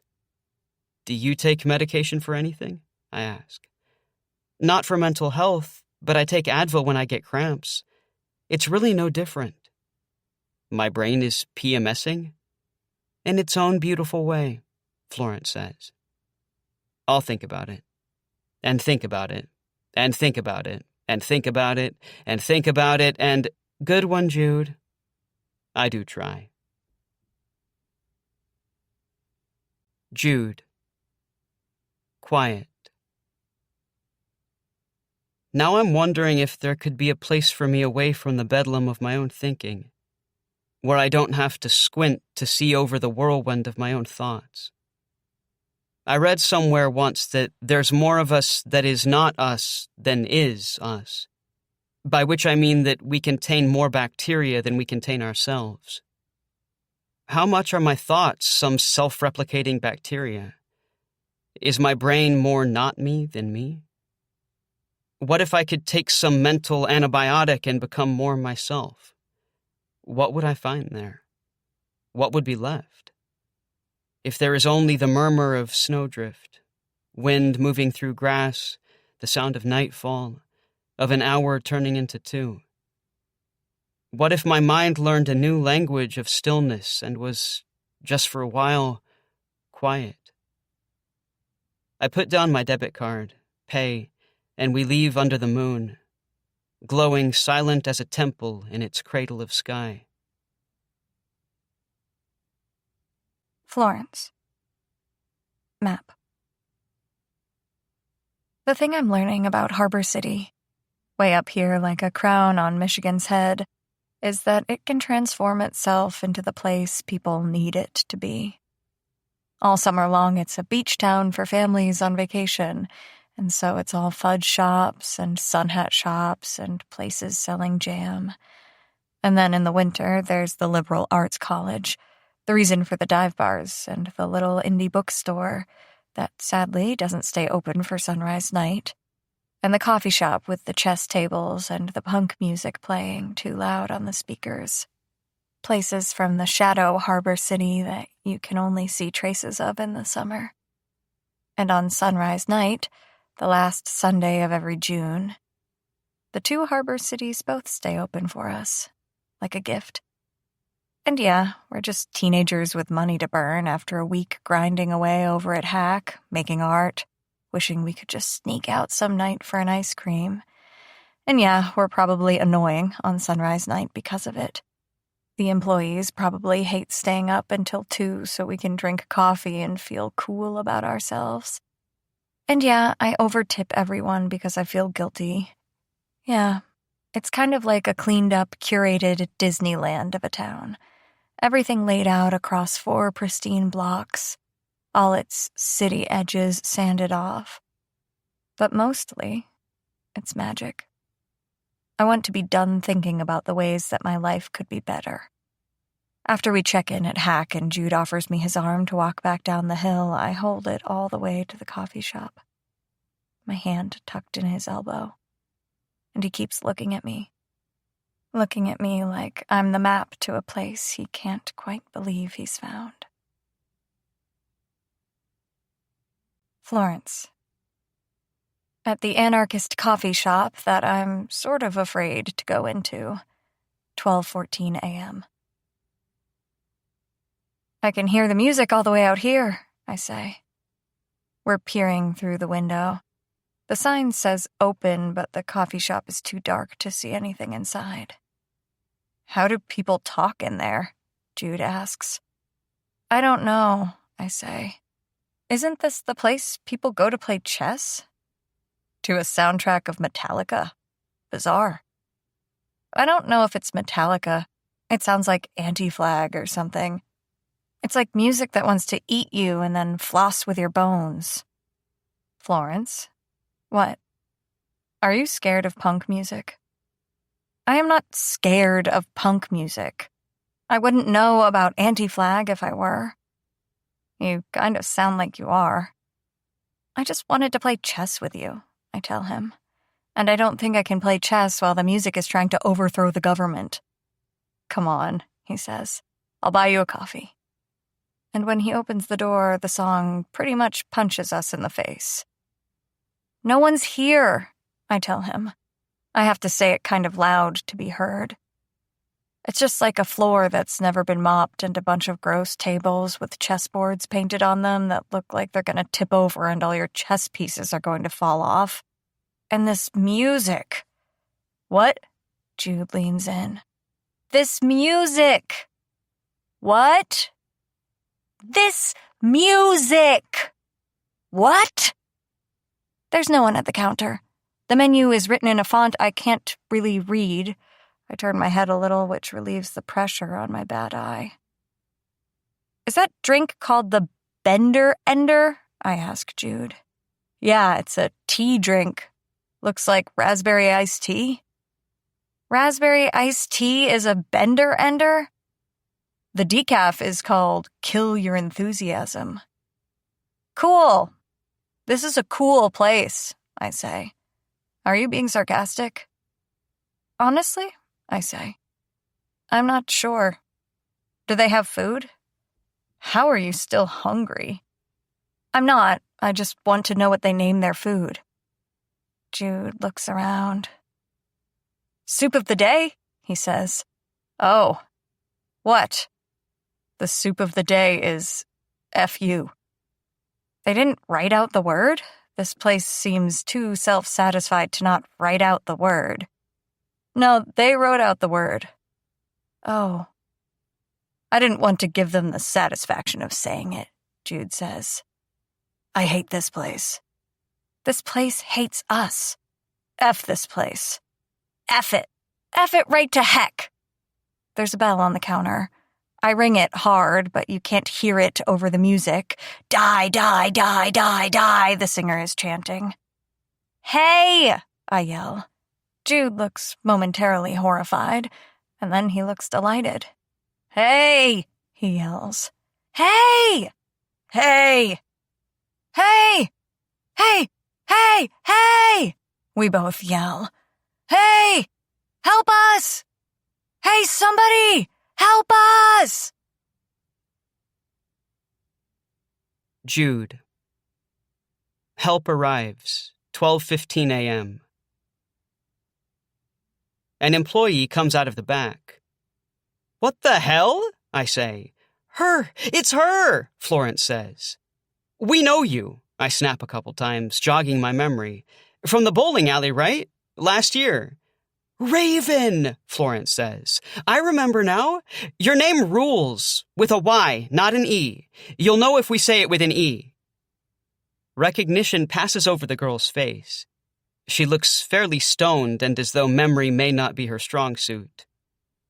Oh, yeah, she says slowly. I kept the alley open late for you guys. Yes, you gave us free access to the slushy machines, I say. Hell yeah, dudes. Raven laughs a profoundly baked laugh. She is visibly happier than the last time we saw her. You digging the new job? Florence asks. I make more now with tips. I don't have to disinfect stanky-ass bowling shoes. I'm the manager here. Sounds like karma's rewarded you with a better job after showing such kindness to us, I say. For sure, she says, laughing again. We're open all night, so you don't even have to pay me to stay open later. What can I get you? Do you have to have been on a bender to order a Bender Ender? Florence asks. We don't card, Raven says. A Bender Ender for me, Florence says. Make it 2, I say. 2 Bender Enders, Raven says. She prepares them. Florence tries to hand her a 10. Raven waves her off. Maybe with a little more good karma, I can get an even better job, Raven says. Here's hoping, Florence says, and stuffs the 10 in the tip jar. I'm going to turn the music down a little so you guys can talk, Raven says with a puckish glint. I then remember how convinced Raven was that Florence and I were a couple. We sit with our drinks at a table with a chessboard painted on it. You having fun? I ask Florence. Yeah. You? Yeah. I like this place now. Me too. Especially now that we can hear ourselves think, she says. Want to play chess? I suck. Good, because same. She gets a box of chess pieces off a nearby shelf and starts arranging them on the board. Hang on, the horsey guy, knight? Yes. Okay, either you're hustling me or you were underselling how much you're not a chess player. How hard could it be? Jude, have you never played chess before? What does played chess even mean? Could we not just as easily say that chess plays us? We could not and will not. Hey, you'd never been bowling. No, and you were an excellent instructor. And I'm now going to teach you how to play chess. Florence. The Queen's Gambit, 12:24 a.m. Okay, pawns go 2 spaces the first time, 1 after that. They capture diagonally. I move my pieces around to illustrate. Knights go in kind of an L motion, bishops zigzag. Rooks, that's those castle things, they go straight in any direction. Kings are like pawns, but if you capture the king, you win the game. And queens can do anything they want. Anything? Except hopscotch another piece. Queens rule. Queens are the murder hornets of chess. I'm not going to remember any of this, you know. I wouldn't even if it weren't after midnight. That's cool. I don't mind beating you. Jude laughs. This bender-ender is not going to keep me awake. We're going to need espresso next. Ugh. You don't feel really sophisticated drinking it? Not really. I don't know how people drink stuff that tastes like gasoline. I put a lot of cream in mine, he says. A lot of sugar. How is that not just a latte? It's cheaper, he says. How does Rafe take his coffee? For the first time since he told me he was lying about Marley, I fully realize, that Jude isn't actually dating anyone anymore. I don't know, I say. I do know that I'm blushing right now. He doesn't drink it? He drinks a lot of tea. English breakfast, PG tips, 2 sugars and a splash of milk. Jude moves a pawn 3 spaces diagonally. I don't correct him. What's he like? Jude asks. I guess that's what I'm trying to figure out. Through his tea order? Come on, I'm being real here. Rafe is... I don't know. He's really nice. His mom and dad are great. His little brother is 13 and has red hair and likes Minecraft. He has a cat. I mean, what's Rafe like? I think about it. We play chess. By that I mean Jude moves his pieces around while I send my queen out hunting. Rafe wants to know if people are happy, I say finally. And he wants people to do things right. Those are good qualities, Jude says. To have both of those qualities at the same time, I mean. You think? They aren't really things I like about Rafe. Yeah, Marley never wanted me to be happy, but she did want me to do things right. Or at least what was right in her head. Like we'd be driving and some guy would cut me off and I'd curse without meaning to, and then Marley would just sort of stay silent. But it was a different kind of silence. I could hear her disapproving. I make a little noise of disgust. Jude continues. It was like the air got cracked. She wanted me to feel weird and bad. I think Rafe is kind of comfortable with the idea that I'm, not a happy person. As long as it's a slow burn. I don't think of you as an unhappy person. Yeah. I guess I don't know if I am. He doesn't want me to have problems. I know that. He's always checking in with me, you all right? But he doesn't really want to hear the answer if it's no. Suddenly it's a fight. I'm blowing up his day if I'm, feeling queasy after lunch or if I have an AP Chem test that I'm stressed about. He starts listing things I could do, I can make note cards to learn the periodic table. I can get a tutor. To him, it needs an immediate solution, even though for me, it's just normal stress. But he can't just look at me and say, "You'll do great on the test," or "Chemistry sucks," and Jude captures my rook with a pawn correctly. I'm surprised. And he asks, "I don't know. It sounds bad. You can tell me." Sometimes I think he kind of likes the fact that I'm, sick, that my eye stuff is going on. He likes it. Not that he likes it, but that it makes him feel more secure. I'm worth less because of it. Or, no, that's mean. More like there's less of a chance that I'm going to dump him. He thinks that I think he's the best I can do, boyfriend-wise. Wow. I'm probably reading way too much into it, I say quickly. I'm probably making it up. Does he go to see you dance? Jude asks. Yeah. What does he think? I don't know. He's not into it? You're dancing? No, I mean, I don't know. I used to be at the studio every day, either taking classes or teaching or cleaning up. And now I'm just taking the one modern class and teaching the little kids on Sundays. And I know he's happier that I'm around more. Okay, Jude says cautiously. That's maybe a little selfish, but it's not bad. Right. But does he know how you feel about not dancing as much? How I feel? Yeah. Oh, I say. I don't know if I know how I feel about it, or if I feel anything about it at all.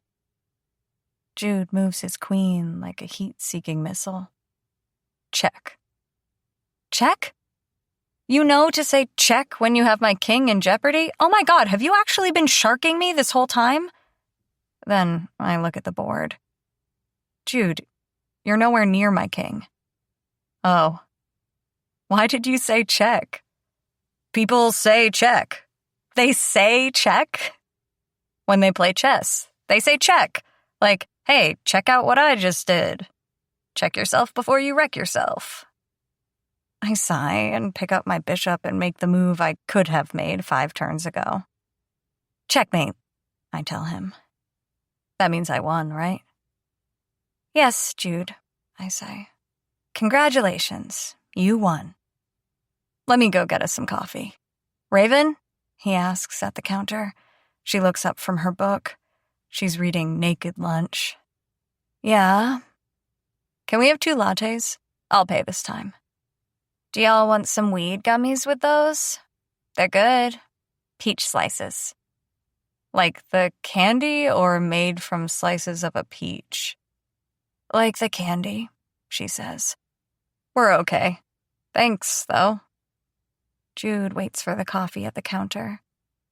I look at his shoulders through his t-shirt, the slope of his arms, the tilt of him while he's thinking. Thank you, I say when he returns with them. Can I tell you something? He says. Yeah, Of course. I think you're the coolest person I know. I flush again. Where'd that come from? Nowhere.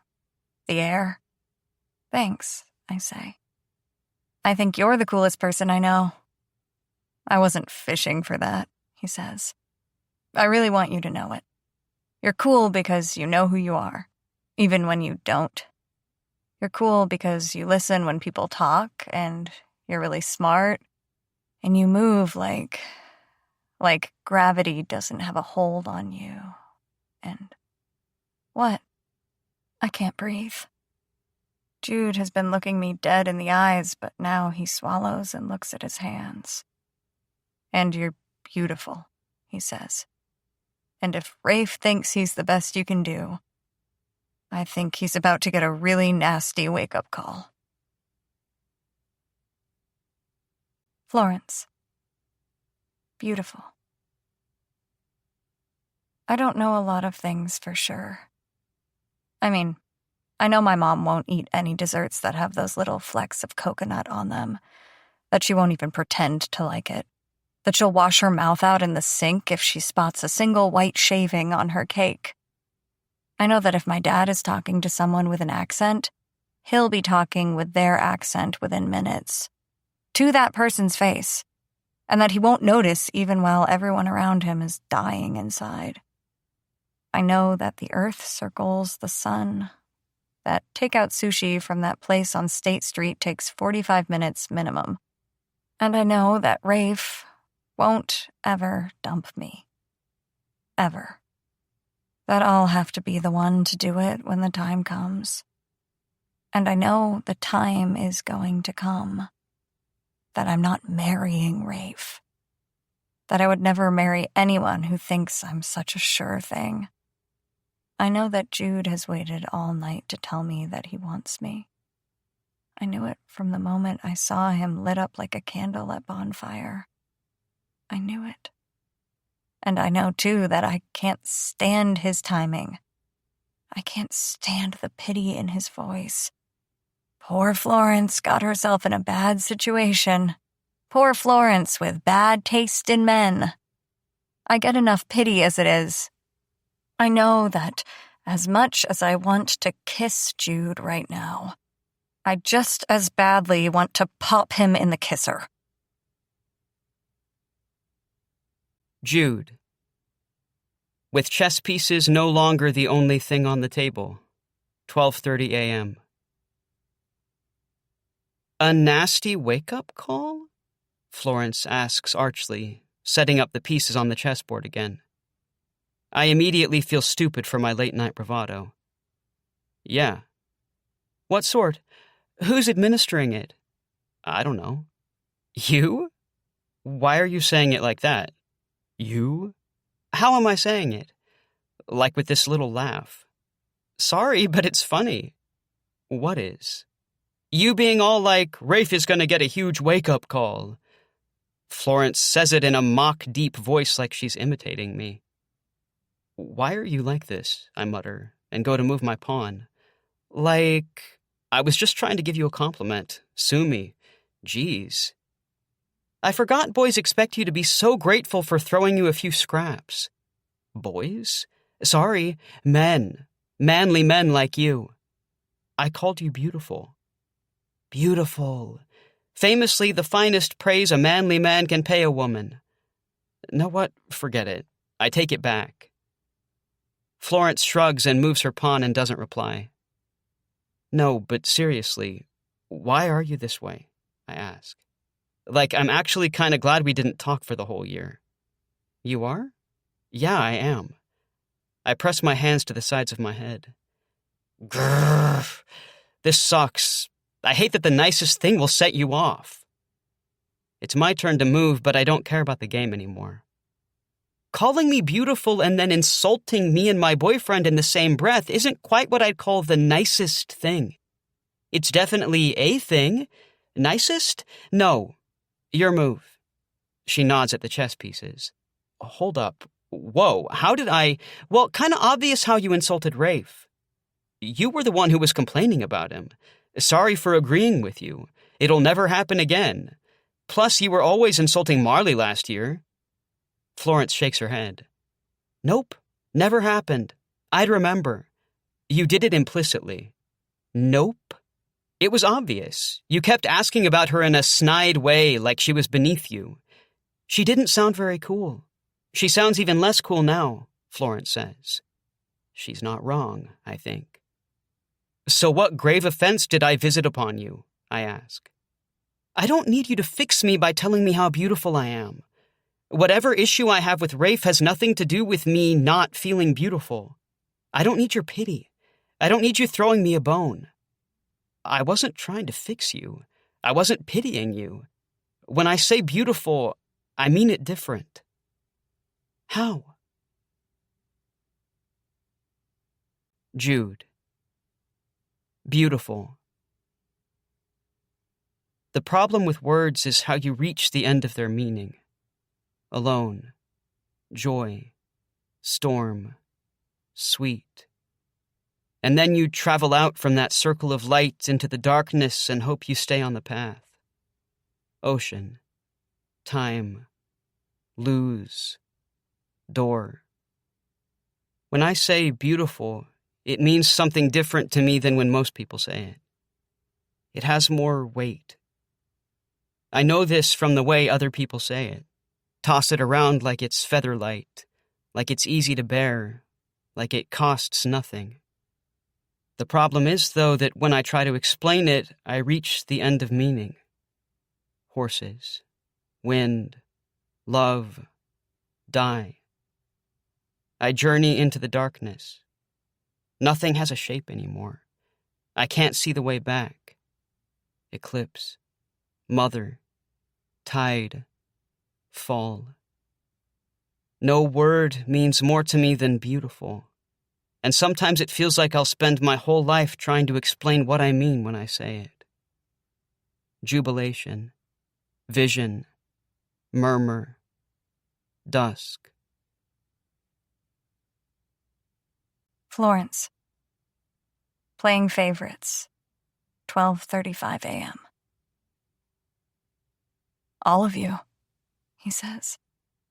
That's what I meant by beautiful.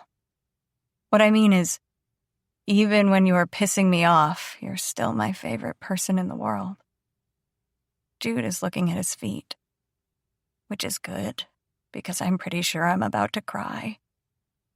That can't be true, I tell him. Come on. Well, okay. Like my favorite non-grandma person. You're very confident I'm not a grandmother. I mean, you're not my grandma. Favorite person? Now I'm gonna stand my ground. Leaning into it? We've known each other for like 15 hours total.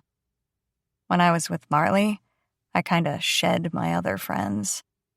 Not by choice, but, drifted apart. Oh, so I'm your favorite by process of elimination? Jude looks me dead in the eyes now. No. He says it with a quiet firmness that makes me have to look away because I feel like crying again. Jude continues. I didn't mean what I said earlier in like a toxically masculine way. I don't know if that's a phrase. About Rafe? Yeah, I didn't mean that like me or some big-ass dude was gonna come in and teach him a lesson. Oh no? You're not going to roll up with MMA fundamentals and make Rafe rue his birth? No, I'm sparing him an MMA-administered life lesson. About me. A life lesson about me. I'm some footnote in someone else's story of, like, self-actualization. I'm pretty sure you know you're not a footnote. God, I hope not. You're gonna be one of those people with biographies about them. Plural. Now you're just kissing my ass, I tell him. I am not. I'm always on the lookout for good biography names. Such as? Jude grins suddenly. Meditating. The Marley Sievers story. I snort into my latte. Marley and Me. The Jude Wheeler story. Oh, hell no. I'll be damned if I'm like the subtitle of that girl's biography. I'll Be Damned, the Jude Wheeler story. I Hate You So Much, Florence Bankhead, a novel. A very long novel. A saga. A trilogy. I hate trilogies. The second book always sucks. Hey, I didn't mean you could do better than Rafe, Jude says.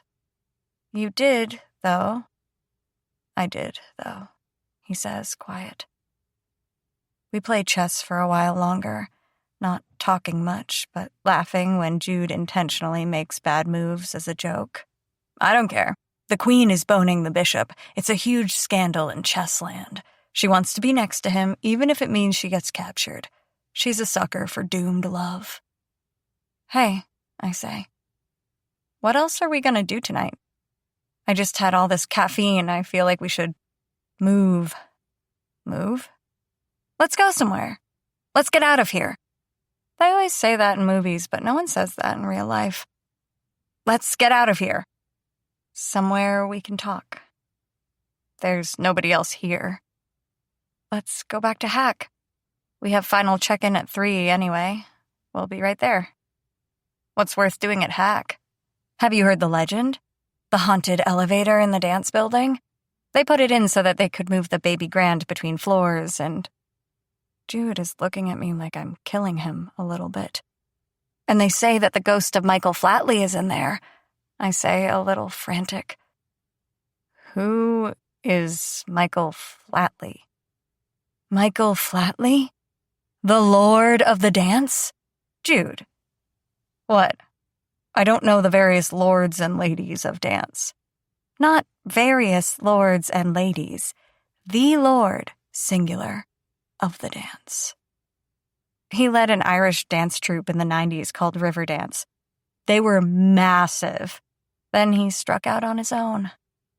People in the 90s were into such weird stuff. My mom said people were into Gregorian chanting for a hot minute. Anyway, now he's dead? I guess. And he didn't resurrect or anything? No. He haunts this elevator. Ooh, spooky. Florence? Jude? Don't you still need to call your boyfriend? Why? Call your boyfriend, Jude says. A novel. I can do that later, I tell him fast. Come on. Come on, let's get out of here. Jude. With a clear destination, 1:47 a.m. Cool seeing you two again, Raven says as we make our way to the door. Gives me hope to see young love survive. Florence laughs at this more loudly than I'd have liked. Us? Oh no, this is literally the second time we've ever hung out. Dude, no way. Raven laughs her smoke horse pothead laugh. For real, though? For real, I say. You guys hang out once a year? Raven asks. Yep, Florence says. Weird, Raven says, but not unadmiringly. I nod at Florence. She has a boyfriend. Who's not you? Raven says, aghast. I guess, obviously, if you're only hanging out once a year. Florence nods and starts to say something, but I interrupt. He's Scottish and wears kilts and thick sweaters. He looks like a young Gerard Butler and talks like Shrek. He smuggles his own haggis on movie dates and mixes it into the popcorn. Jude, you're somehow making me so angry and turning me on all at the same time, Florence says. I was only shooting for angry, I say truthfully. You two obviously have mad chemistry, though, Raven says. Cool? But we're not, Florence says. No, yeah, I'm just saying. No offense. I have no filter, Raven says unnecessarily. Oh, none taken. Anyway, though, I guess we'll see you next year, probably? Raven laughs. Looks like it, huh? We make our farewells, leave outside, and start toward Hack. Ah, Raven, I say. That's so Raven, Florence says. Did we not make that joke even once last year? We didn't know her well enough for it to make sense. Now we all know each other well enough for her to opine on our chemistry, I say. How awkward was that? Florence looks at her feet when she says it, but I figure she's concentrating on her balance. I was glad Rafe wasn't here to become absolutely unintelligibly enraged. Florence scoffs. I don't think I've ever seen him enraged or even mildly perturbed about anything, unintelligibly or otherwise. That must be nice, I say. Is it? Florence doesn't look happy. I don't know. You tell me. I'm glad I don't have to deal with an enraged Scotsman, at least, for giving the perception of chemistry to semi-strangers. It's fine. I chortle. It's fine? A rave review from our judges. No, it's fine. I don't know. Haven't thought about it. I study Florence's face. That feels untrue, I tell her. So I'm a liar now? Not like generally a liar. Not a fundamentally dishonest person. Not a fundamentally dishonest person. Wow, a favorable ruling from Judge Judy. Hey, no, Judge Jude E. Your name, but with a Y on the end. I thought that's what you were saying the first time. But yeah, back to our subject. I think you might not be coming totally clean about this. I know I'm risking Florence's anger, but I press on. I don't know why. Florence shrugs it off. I don't know what to tell you. You really haven't thought about whether it's nice that Rafe never gets angry? Should I have? I would have. Jude. I've thought about it a lot. Every time my parents stained the night red, they didn't yell, they seethed. They didn't strike, they turned their backs and locked themselves in separate rooms. But still they broke each other like water breaks stone. They lapped at each other slowly until there was nothing left but a wide and desolate valley. Florence. A monster. I'm not messy about it. I like it to be clean. A direct line like a death ray. You messed up? Consequences. You said a jackass thing to me in the cafeteria like, God, why are you so needy, Florence? Then smiled your varsity smile and said, just kidding, haha. Consequences. Swift and fast, make them bleed. How it has to be. You hook up with my friend in the studio bathroom and then tell everyone she's a slut? Oh, consequences, my dear little deluded friend. How else are you going to learn? No, you can't come with us to the movies. No, we won't text you when we go to Jamba. Yes, I will tell any girl who even glances at you what a piece of shit you are. So go sit in the corner and think about what you've done. If you let people step all over you, they won't stop. They'll railroad you into an empty classroom, smash your glasses, call you a freak. Keep it up the whole year. All of middle school, they'll smell blood in the water. You have to make it stop yourself. Put them in their place. And then you think it's over. But it keeps on for the rest of your goddamn life. Fine. You break the social contract, sit next to me on the number 7 bus with your old man knees pressing into my thighs. Tell me I'd be prettier if there was a smile beneath all that blonde hair. While my beautiful, useless boyfriend stares down at his Bukowski. Yes, I will grind my boot into your instep. Will yell, "You're not my father! Stranger danger!" Will laugh in your face because you think you have a chance with me. And when I drag Rafe off at the next stop, and he asks, "What just happened? Was that really necessary?" Yeah. That'll be the first time I really feel small. Florence. Back at Hack, considering the darkened dance building. 2:01 a.m. How do we get in? Jude is asking. I guess all of those windows look like they'd just slide up. Do you think maybe you can give me a boost, or... I have the code, I tell him. No need for heroics. I didn't know students got the codes to the arts buildings. I let us in. Well, I choreographed a bunch of pieces this summer, and Dr. Rojas let me come in late to block stuff out on the stage. Man, it's dark in here. The lights should come on automatically. You just have to wave your arms. I'm waving my arms. No lights. You are?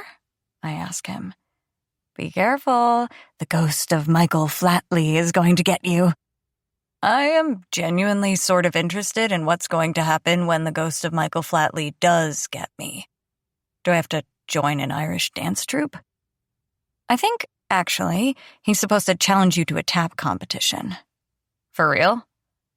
No, not for real, Jude, because the ghost of Michael Flatley is not in the Harbor Arts Camp dance building. Actually, I don't even think he's dead, come to think of it. Well, you're a killjoy. I get that a lot, I tell him. I'm fumbling on the wall for the elevator controls. When I find the down button, the doors blink open immediately.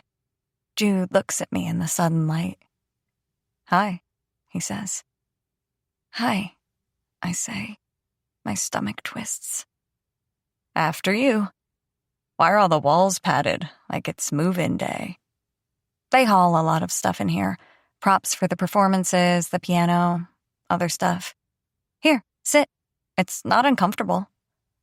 Okay. What's upstairs? Studios, offices. One good secret about the dance building is that there's a big washer and dryer in the basement, and they're free to use. Seriously? Yeah, dancers go through a lot of clothes. Wait, whoa. The lights switch off inside the elevator. Only the buttons are illuminated. You're not angry at me anymore, he says. I can only sort of see his face. I wasn't ever angry at you, I say, since it's easier for me to say it in the dark. Ever? Tonight, I tell him. I wasn't angry at you tonight. About Rafe. Or anything. I just think it's good to be direct. I try to say what I mean. You're not here to make friends. I laugh. Yeah, I would probably be really successful on a reality show, unfortunately. I still don't buy that thing you said earlier about not minding that Rafe doesn't get mad. You're pushing on that a little. You pushed a little about Marley. More than a little. This is push reciprocation. Okay. Yeah, I have thought about it, but I'm not sure my opinion on it makes sense. What do you mean? I don't like angry people, I say. But I also don't like that Rafe doesn't get angry. Yeah, my least favorite kind of guy is the guy who gets angry, who slams around and talks over people and, can't contain himself. I hate that guy too. But you want Rafe to be that way? No. I hate being the only one who's affected by something. Rafe will get upset if something happens to him. He gets all moody and quiet. But if something shitty happens to me, then he takes a giant step back. You need, communal anger. I need to not always be the asshole, I tell him. Sometimes I need my boyfriend to also be the asshole. Just for a minute. Behind a closed door or something. I wish I could say, F that guy, and he would be like, yeah, F that guy, and then we can just move on, instead of him explaining to me that I should feel differently than the way I do. Well, Jude says, F that guy. F that guy. I really don't like anger. Yeah? Yeah. I feel like it's a kind of scorekeeping. What do you mean? I watched my mom keep this record in her head of all the ways my dad messed up. He left a mug on the counter, 1 point. He didn't fill up the truck when it was on empty, 1 point. He forgot about my dentist appointment or left me at school and somebody called her to ask where I was. That was the worst. When she'd get a call for something my dad did, that's when things usually got bad. 5 big fat points. You could usually tell? How many points something was worth? Yeah, it's like survival stuff, Jude says. You know, you keep track of it so you know when to hide in your room to avoid the fallout. Like, bad silence has a different quality than good silence. I don't know how else to explain it. And she'd yell at him? No, she'd get quiet. Bad quiet. And it was like my dad didn't care. Or like he was expecting it, maybe, and so it didn't bother him. I've never said this out loud before, I guess. Sometimes I wondered if he was determined to go ahead and do exactly what he wanted and he was willing to pay the price, if the price was that my mom wouldn't talk to him sometimes. But it affected you. What did? You. You were the one left at school. You didn't get your teeth cleaned. And then you were the one hiding under your bed when there was bad silence. I wasn't under my bed. It's a metaphor. I usually just hid in the closet. Jude, I'm fine. It's not like I'm not fine. How long was it like that? I don't know. A long time. And you and Marlene never fought? I mean, not like that. I'm never going to fight like that with anyone. He trails off. I don't know what I want, he says finally. I think I don't want someone who's angry, I say. I think I want someone who knows how to diffuse me. Yeah? Maybe it's an unfair thing to wish for. I shouldn't put it on someone else. Jude. Diffuse. I wonder if people who defuse bombs ever wish instead that they were indestructible and could take the bomb to some quiet place with no one around and let it explode around them so they could feel its full heat and power. Jude. In the dark of the dance building's freight elevator, illuminated only slightly by the ghostly glow of the button panel, 2:08 a.m. I like how it smells in here, I say. What, like a moldy basement? Florence asks, wrinkling her nose theatrically. Exactly. It reminds me of the crawl space where I hide the bodies. The bodies of your dead attempts to sell a joke? Zing, Florence, zing. No, but it reminds me of this old building in downtown Dixon where I had my first photography class. It smells like old building in here. Florence sits cross-legged, her back against the padded wall. I like how the cushioning dampens sound. It's cozy. What if this was your house? All my life I've been obsessed with tiny houses. What, like the ones on HGTV or whatever? That people buy to brag about how few shoes they own? No, I mean like how you see a tiny shack beside railroad tracks and you wonder if, like, a railroad keeper lives in it. Oh, gotcha. It feels sort of like a confessional in here. Confess your sins, Jude. Be absolved. I'm too tired to think of anything funny. That didn't prevent your crawl space joke a minute ago. Ooh, Florence, zing redux. I used to go to confession. Really? Sure. From your tone, you'd think I just told you I used to make animal sacrifices. No, it's just I didn't think you were a lapsed Catholic. That makes you sound so world-weary. Even went to Catholic school for a few years. Wild. Did you wear the outfit? The one perverts like? Yep. Are you a pervert? Is that why you asked? I was more looking for something to zing you back about. I went to Christmas Eve midnight mass once when I was a kid with one of my friends. You realize like 3/4 of your stories involve going to church with a friend? I laugh. Sorry, did I not mention I'm from a town of 15,000 in Tennessee? So, confession. Is it like on TV? For the most part. Obviously, I wasn't confessing as dramatic of stuff as on TV, but there's the screen thingy and that whole deal. Was it weird? Confessing your sins to someone? I guess maybe if I were spilling more outrageous stuff. What kind of sins we talking? What, I'm supposed to confess to you now, Father Jude? If you already confessed it, it's not a live sin anymore. It's like a spent shotgun shell. Florence laughs and thinks for a while, a little smile on her face. Oh, jealousy, anger, your light smattering of the 7 deadly sins, cursing God for making me so imperfect. The usual. Okay, now I've confessed. You confess something. Now I'll sound like a big copycat if I say I curse God for my imperfections. No way do you do that. So confident. I am. How do you know? She turns her head to me slowly. Jude, I know. But how? She turns her head back, looking forward.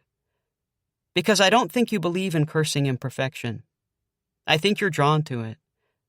I think you love it. What makes you think that? Am I wrong? No. Okay, so I just confessed for you.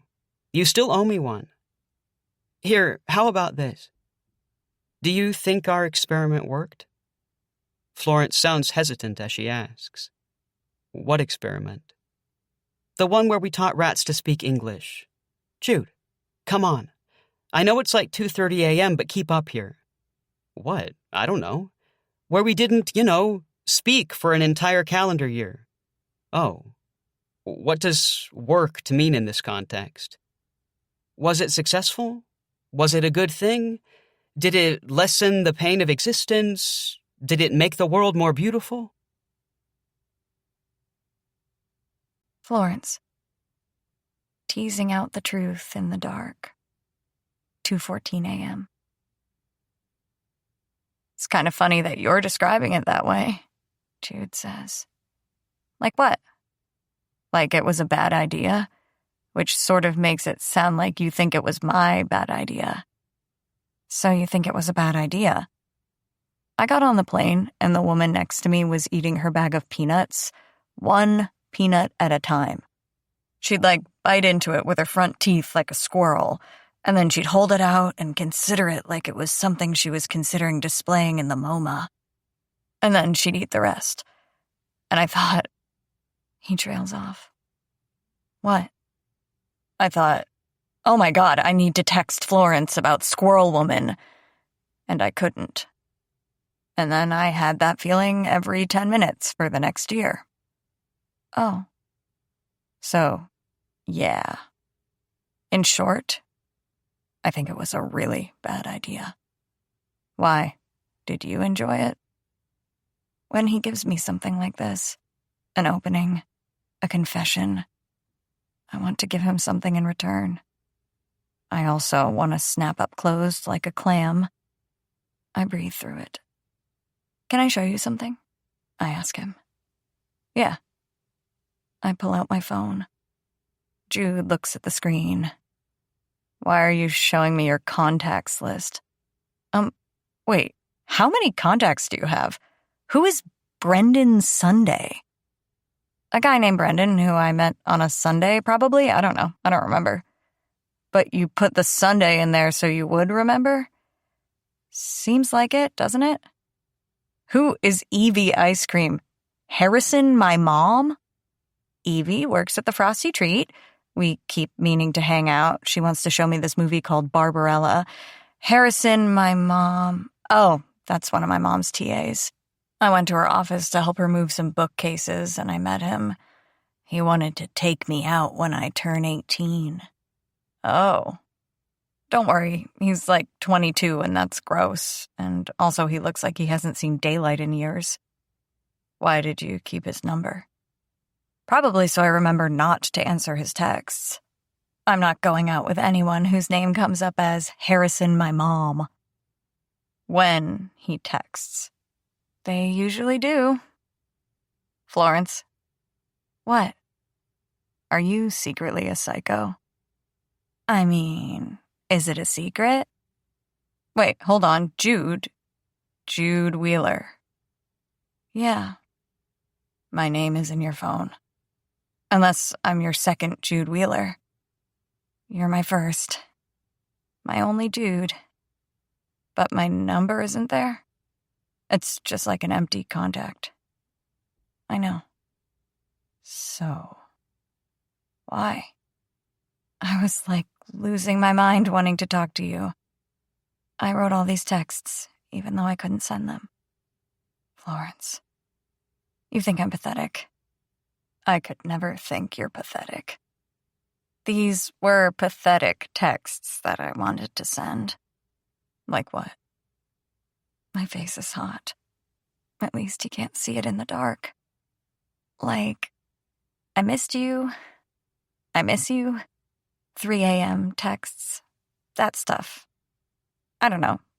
Can we not talk about it? I think we're talking about it. Why didn't you just get my number from someone? I didn't want to bother you. And Marley. Clearly, Marley was bothered in other ways. And you could never bother me. That's not true. I mean, if you poke me in the side like 100 times in a row, I might be sort of bothered. Fair, but, I mean, Jude, you're a lot nicer than me. So, don't you think I would walk all over you in, like, a monster way? I don't think I'm a doormat. You're not. Do you think I'm a doormat? I don't. I totally don't. I just know that while things are getting weirder and worse with my eye, that I don't. Sometimes I'm good and fine and I feel like myself, and sometimes I'm just angry. Hence the therapy. Isn't that what therapy's for? I mean, yeah. Therapy's made me aware of it. Therapy's given me words for it. And I'm trying not to be that way. But I'm not, like, cured. I still get angry. I don't want to get angry with you. Is it getting worse? What? The anger? Your eye. What does it mean when your eye gets worse? Like, the sensation? What it feels like? Yeah. Does the world dim, or... I mean... You don't need to talk about it if you don't want to. No, it's okay. The world doesn't dim or anything like that. It gets kind of blurry. I lose spatial awareness, that's the term. I clip myself on corners. I miss doorknobs. I miss, like, drinking glasses when I reach for them. I can't balance on one leg anymore. Stuff like that. And I get tired. Tired? Emotionally?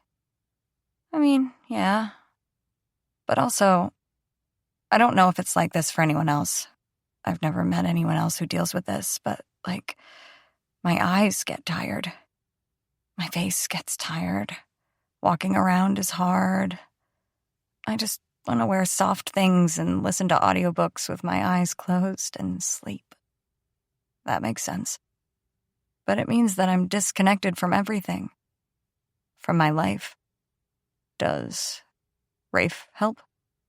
He doesn't hurt, I guess. We kind of disconnect together. He's a good person to fall asleep on the couch with. I've seen the first half of a lot of movies this year. I watched the Sunrise movies. You did? All of them. What did you think?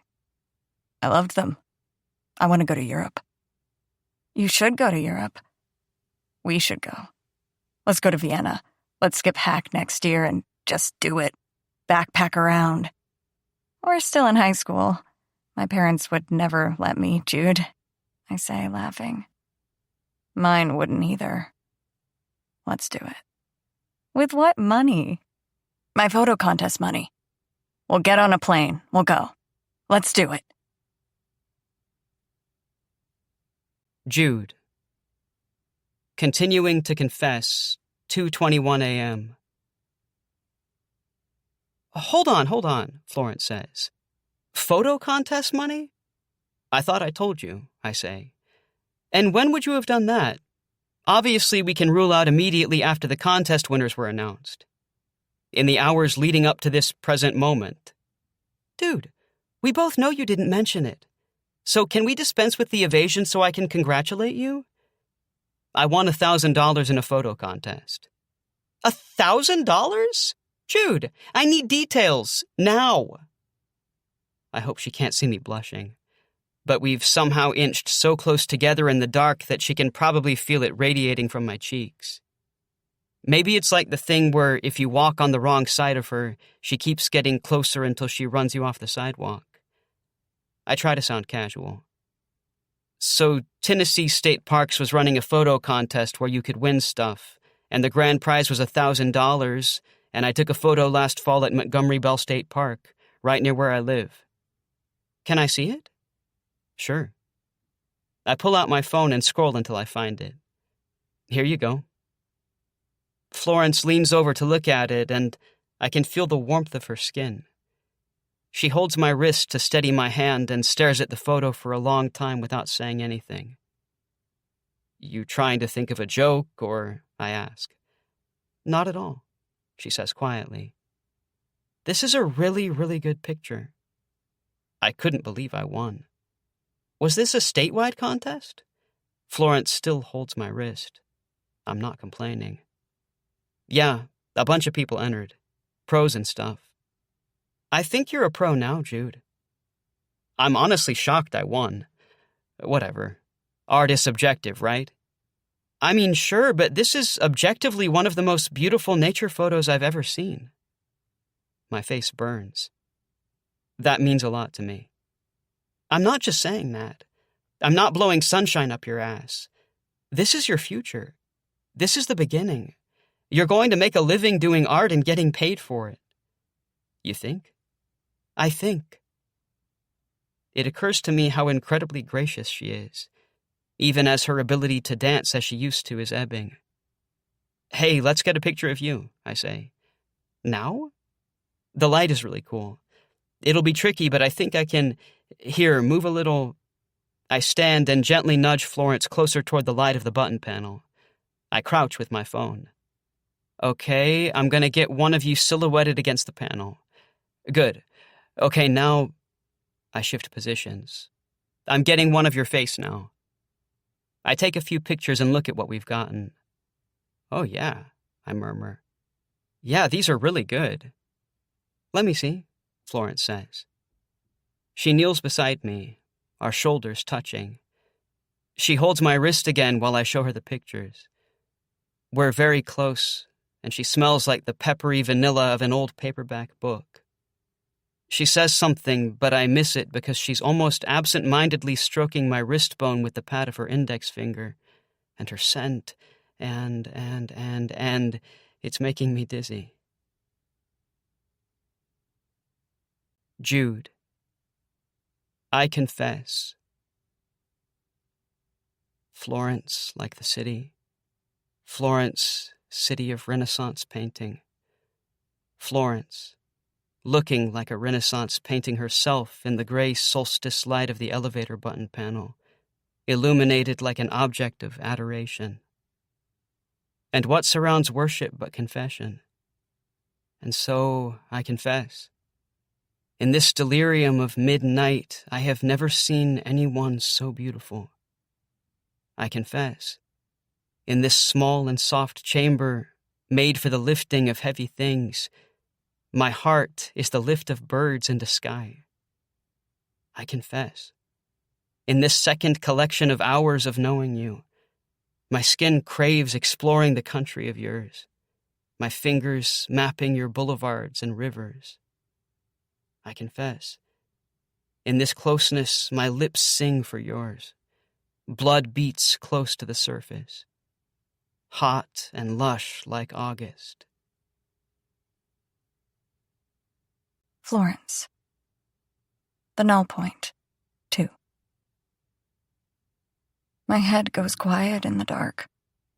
The order of it is all wrong. There isn't a screen between me and this heat. No form to it. Just flame. His dark hair, rocked curls I could twist my fingers into. I am wrong. This is right. right here, and if I tilt my head a little to the left, chin down, my turning heart will still. He is looking at my mouth. Every edge I have, he knows now, finds the grace in it anyway. In me. Wild, wounded, and with someone else. And when I remember, I make myself pull back and breathe. Face it. Again, the world shakes. Blindness isn't a metaphor for blindness. I know. I've seen it all along. Jude. In the fall. I make a quarter turn to face her, her hand still clutching my wrist and the ghostly electric image of her.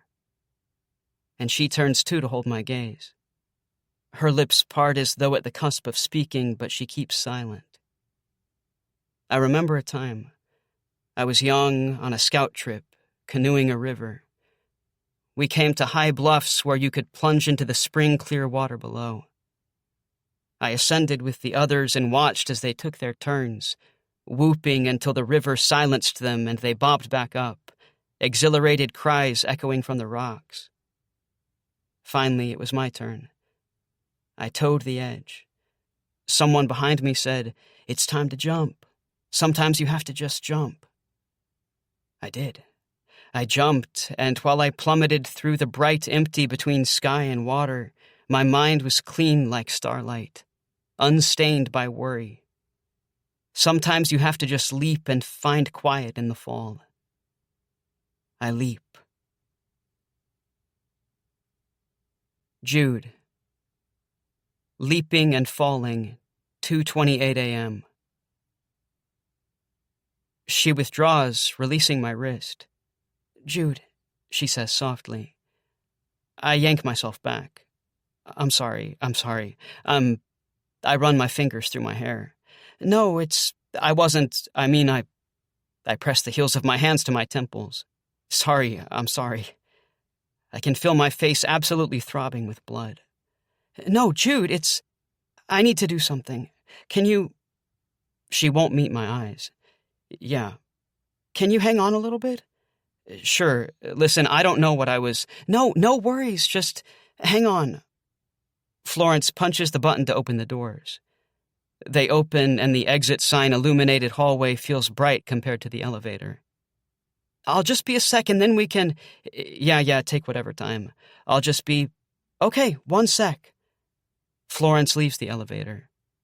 She doesn't look back as she pulls out her phone and starts typing furiously as she hurries up the corridor.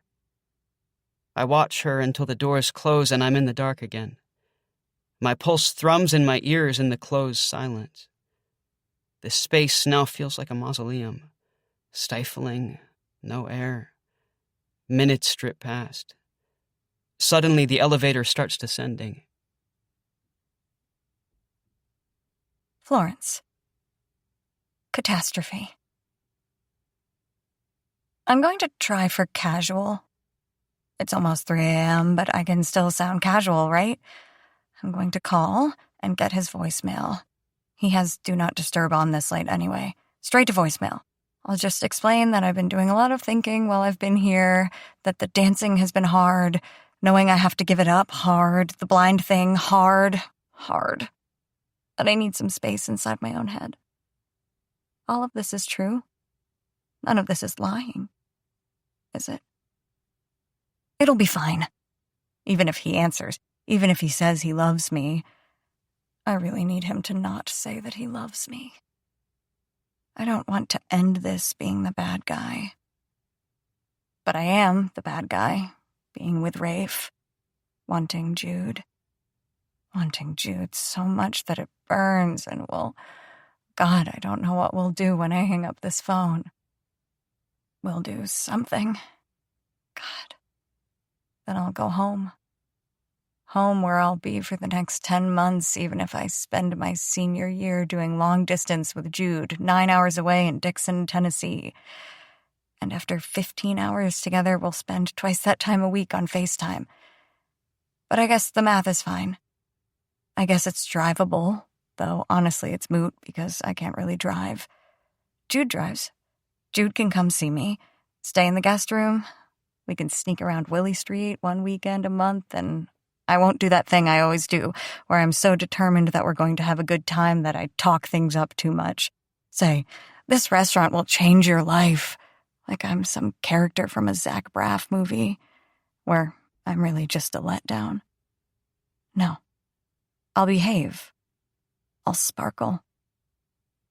I know I won't screw it up. I mean, actually, no. I know I'm going to screw it all up. And standing here in the stairwell, my field of vision does that thing where it lurches hard to the right. That thing that isn't anxiety and isn't nystagmus, is instead the sweet spot between them both. And yes, I am catastrophizing. My therapist calls this catastrophizing, and I know if I rip up the plan now, I'll careen into the sea, so I stay the course. Stay the course. Steady on, Florence. I lean against the cinder block wall, and I call him. Once, twice, it's going to go to voicemail. See? Fine. It's all fine. And then, of course, he answers. Jude. Descending, 2:30 a.m. The doors open to another darkened corridor, and standing there is a girl, dressed like a dancer, who looks slightly too old to be a hacker. She holds a laundry bag and is texting. She looks surprised, but not shocked to see me when she looks up. "Hi," I say awkwardly. "Ghost of Michael Flatley?" she asks, getting on. She hits the first floor button. The doors close and we start ascending again. I could have used a minute or two without further humiliation, I think. "Yep," I reply. "I mean, that's why I'm here. I'm not the ghost. Obviously. There's no mistaking the Lord of the Dance. I'd guess not. You know Michael Flatley's very much alive, right? As much so as the hack legend. I didn't even know before tonight that he was the Lord of the Dance, much less alive or dead. Seems like someone could have Googled that before the legend got started." The elevator stops. "Anyway," the girl says, "happy sunrise night." The doors open and she leaves. I can hear Florence up the hallway over the girl's footfalls. She's talking with someone on the phone. It must be Rafe. I can hear her faintly, but I can still make out what she's saying. The doors start to close, but I hold them open so I can eavesdrop. Florence. Catastrophe 2. Hey, it's me. No, I know, it's late. I'm sorry, were you... No, I'm okay. Nothing happened.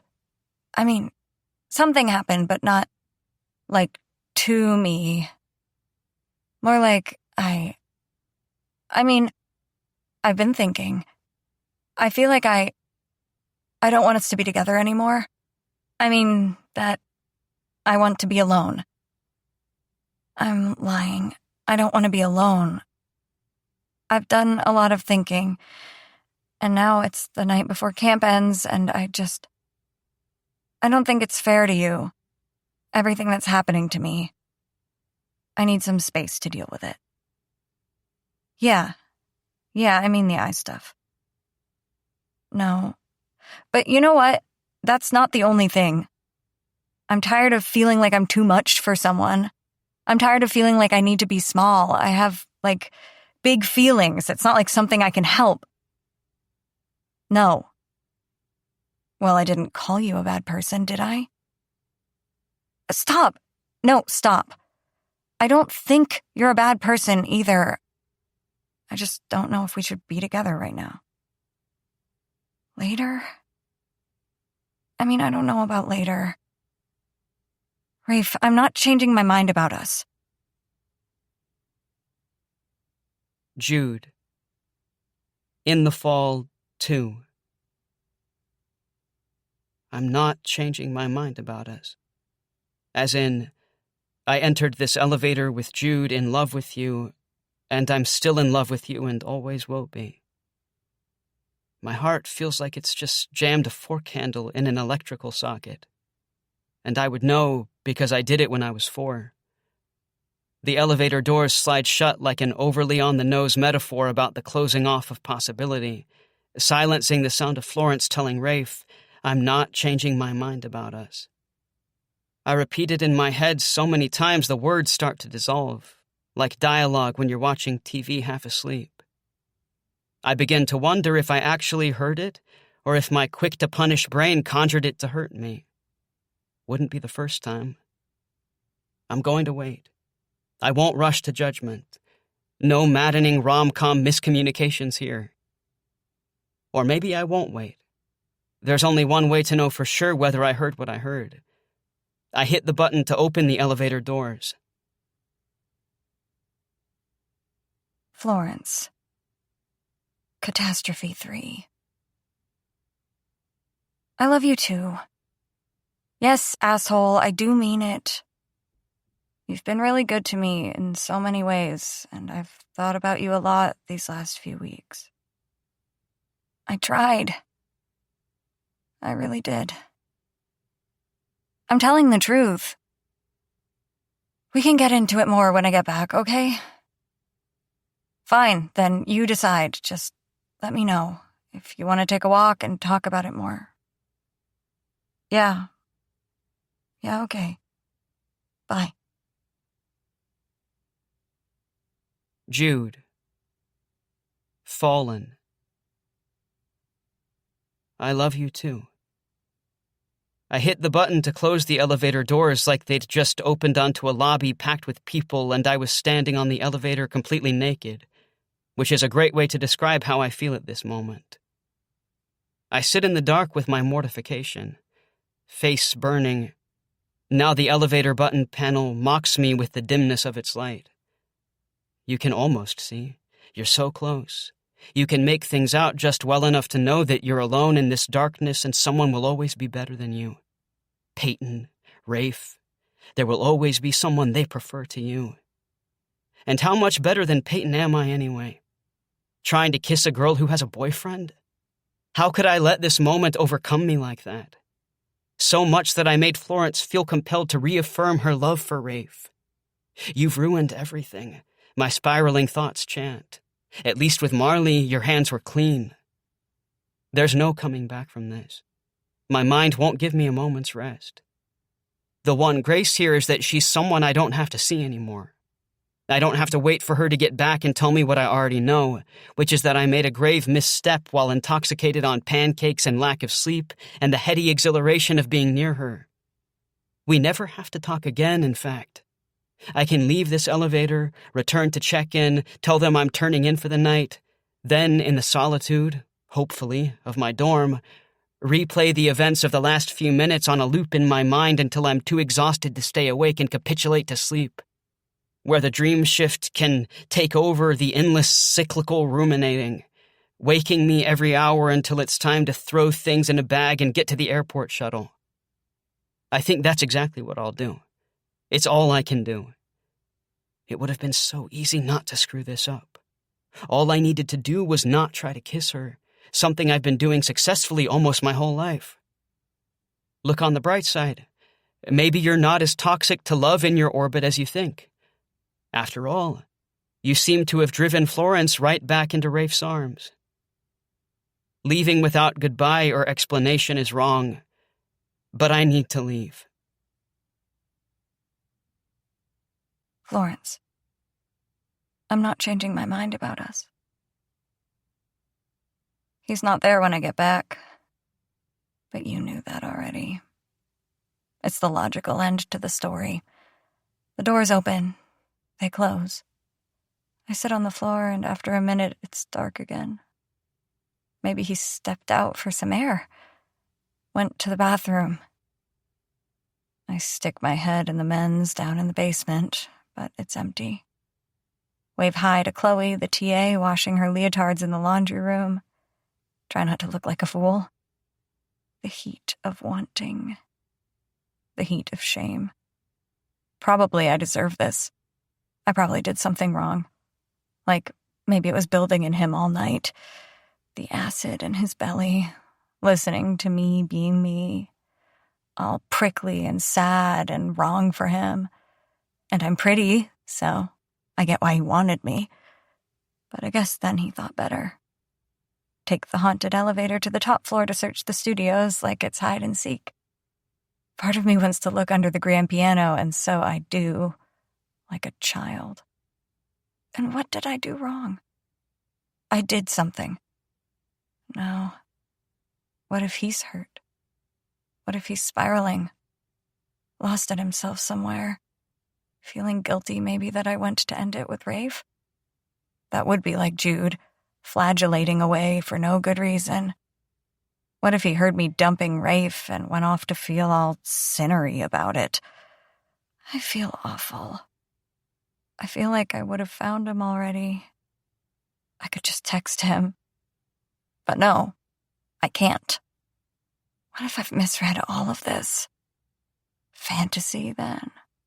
Staring up into the strings and hammers of this thing that makes music, thinking, Florence, don't be a fool. Don't believe them when they say they like you for who you are. And then the mind-bending rush of anger. The one where I'm time-traveling without going anywhere. Just flat in my dance skirt in a place that doesn't want me anymore. And then I say, no, I'm not doing this. Get up. Make myself get up. There's a door to the roof. What if he's waiting for me on the roof? What if he thinks that's romantic? That would be like Jude. And I hate that I'm hoping. Now, at the end of the hall, slamming open the door to the stairwell. And I want to run all the way up, but stairs are my enemy. Cool air, 5 minutes to 3. Not much of a view. And of course, no Jude. Why am I such a fool? Was this some kind of power play? Jude wanting to see how far I'd go for something he was never going to give me. Dump the good enough boyfriend so that we're both lonely and alone. I should call Rafe back. I should tell him I was drunk, afraid. Maybe he'd even like that. What the hell is wrong with me? I thought at least I was pretty.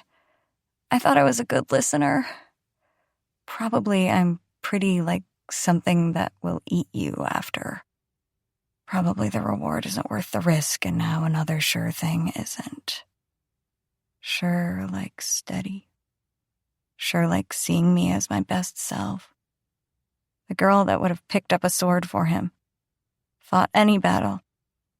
The girl who wasn't worth it. The girl who never was.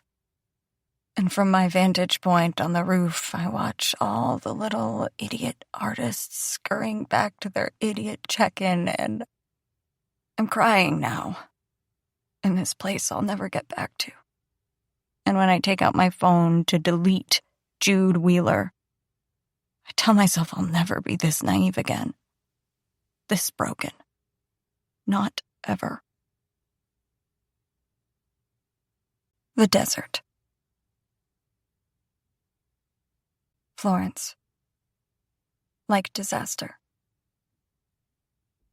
It's hard to know what to do after the universe tapes a kick me sign to your back. Usually, I wise up fast. I'm a fighter. Have you noticed that that's what they call you when you're a chronically sick kid? She's a fighter. Like, buddy, I'm 6. I'm pretty sure I'm also an astronaut. Ophthalmologists didn't make me a fighter, or 3 trips under anesthesia before 8th grade. No. Other kids made me a fighter. Other people. The sheer unfairness of other people, who say they like you and they love you, and then they leave you for dead on the side of the road. Maybe I'm being dramatic. But honestly, last summer, that was the way it felt. Last summer, it was like the universe was giving me this endless cosmic swirly. When I got home, I couldn't dance. I couldn't eat. I couldn't do much but walk up and down Atwood Avenue and think about all the things this street used to be. The indie theater used to show porn, I guess, before I was born. Artists used to live out here. Some still do, but mostly now it's condos. People can't stop talking about the way things were before, like it was better by default. Why am I the only one who feels like I walk around with my mistakes tied to my ankles, rattling away like tin cans? In August, Rafe started dating my friend Ichika. I was dropped by my friend group because it was awkward. Them and Alexis and Desiree and Mason all at homecoming without me, and then 1 week later, I dropped my point class after I misjudged a jump and crashed into the standing bar. And I did something, I think, to my back. But the doctors couldn't see anything on the scans and told me to take Tylenol for the pain. Sleeping was hard. There was no way to get comfortable. And why would I want to sleep anyway when it was straight teleportation into another school day with nothing else to look forward to? My dad watched me ghouling around the house and bought me the bell jar to make me feel less alone, which I read in one glorious brain-on-fire night, sleepless but electrified. And then I got Plath's book, Ariel, and then The Colossus. And I stood in the indie bookstore off State, staring at the biographies, thinking, oh my God, am I becoming a Plath person? And so I went to the poetry section instead. Didn't know where to start. Everything was about trees. And I like trees, okay, but nature is hard for me. Hiking is hard with my eyes. Mostly nature wants me to die. Instead, I got a book by Terrence Hayes and then one by Allison Stein, and then stacks of them from the library. Stuff that made me want to do something after I read it. Pound out the rhythms on the wall. I needed to take some kind of action, but I didn't know what. Sometimes after I read a poem I loved, I'd do push-ups on my bedroom floor. Sometimes I'd write down my favorite lines, and then some of my own stuff below it. Riffing. Nothing real. Not like art. Just feelings. Big feelings. I dropped my other dance classes. A handful, then the rest. The modern, too. Sat there kicking my feet in the director's office while she fought back tears. I danced for her since I was 5, and then I just walked out like it was simple, like you could drive away from your past all at once. I wrote about that, too. About deferring the decision to get surgery again. At least for now, since there was no ticking clock on my dance career. I could be kind of blind forever. Blindness isn't a metaphor, except when it is. And so that fall, I was exactly that. Kind of blind. On a whim, I signed up for a writing class, and then I dropped it like a bomb. Sharing my poetry felt like I was stripping off my skin on stage. Spent that weekend reading Elizabeth Bishop and crying because I'd also mastered the art of losing, and yes, it looked exactly like disaster. And that was when my mom let herself into my room and said, "Florence, stop." She had a sabbatical in the spring. She was going to San Francisco for research, and she thought maybe she'd fly back weekends, but seeing the way things were with me, maybe I could go too. Do school out there. Would I want that? And I looked at myself in the mirror, snotty and puffy and crying over poetry in my bed, and thought, what the hell do I have to lose? Florence. Aside. Have you noticed I haven't mentioned Jude once? Yeah. I'm proud of that. Jude. The New Year. Without realizing it, I'd started measuring each new year not from January to January, but from June to June. After all, I'd lately lived each year for the promise of Hack. That week out of 52 where I felt like the fullest, best version of myself. where my mind was quietest. And that was even before I met Florence and certainly before I lost her. So I ended my year watching the dawn break through a mineral-spotted dorm window, feeling as broken as I've ever felt, wondering if God made me a photographer because the only beautiful things safe from me are the ones I press onto pixels and film like a dead violet pressed between the pages of a book. Never had I felt less newness and possibility at the rising of the day. "What's wrong?" my mom asked when she picked me up that night at the Nashville airport. "I think I might be done with Hack," I said. "I don't want to go back next year." She was quiet for a while and didn't ask why, which I appreciated because I had neither the energy to tell the story nor to invent a lie. She just said, "A year is a long time. Maybe you'll change your mind." For a few weeks, I held the wild and absurd hope that at some moment my phone would light up like the fireflies that spotted the dusk of that waning summer, glowing with a message from Florence. "It's okay, Jude. There's a final sunrise night for us." But nothing came. I couldn't bear to look up her social media. The only thing worse than it still being a private cipher would be seeing her with Rafe, his arm around her, hugging their bodies together, while they both wore easy, joyous smiles, knowing that she sacrificed her privacy just to show me this. In the fall, in October, my grandma died. The survivor. The one I told Florence about while we were bowling. She died. And so there was one fewer person in the world I could love. I grieved her. There was no rest for my mind. Every rare occasion it went still, I would immediately remember something like how she always kept out a jar of those rectangular oatmeal cookies with cream filling that they only sell to grandmas, and how there was never any point in my life when that didn't seem important.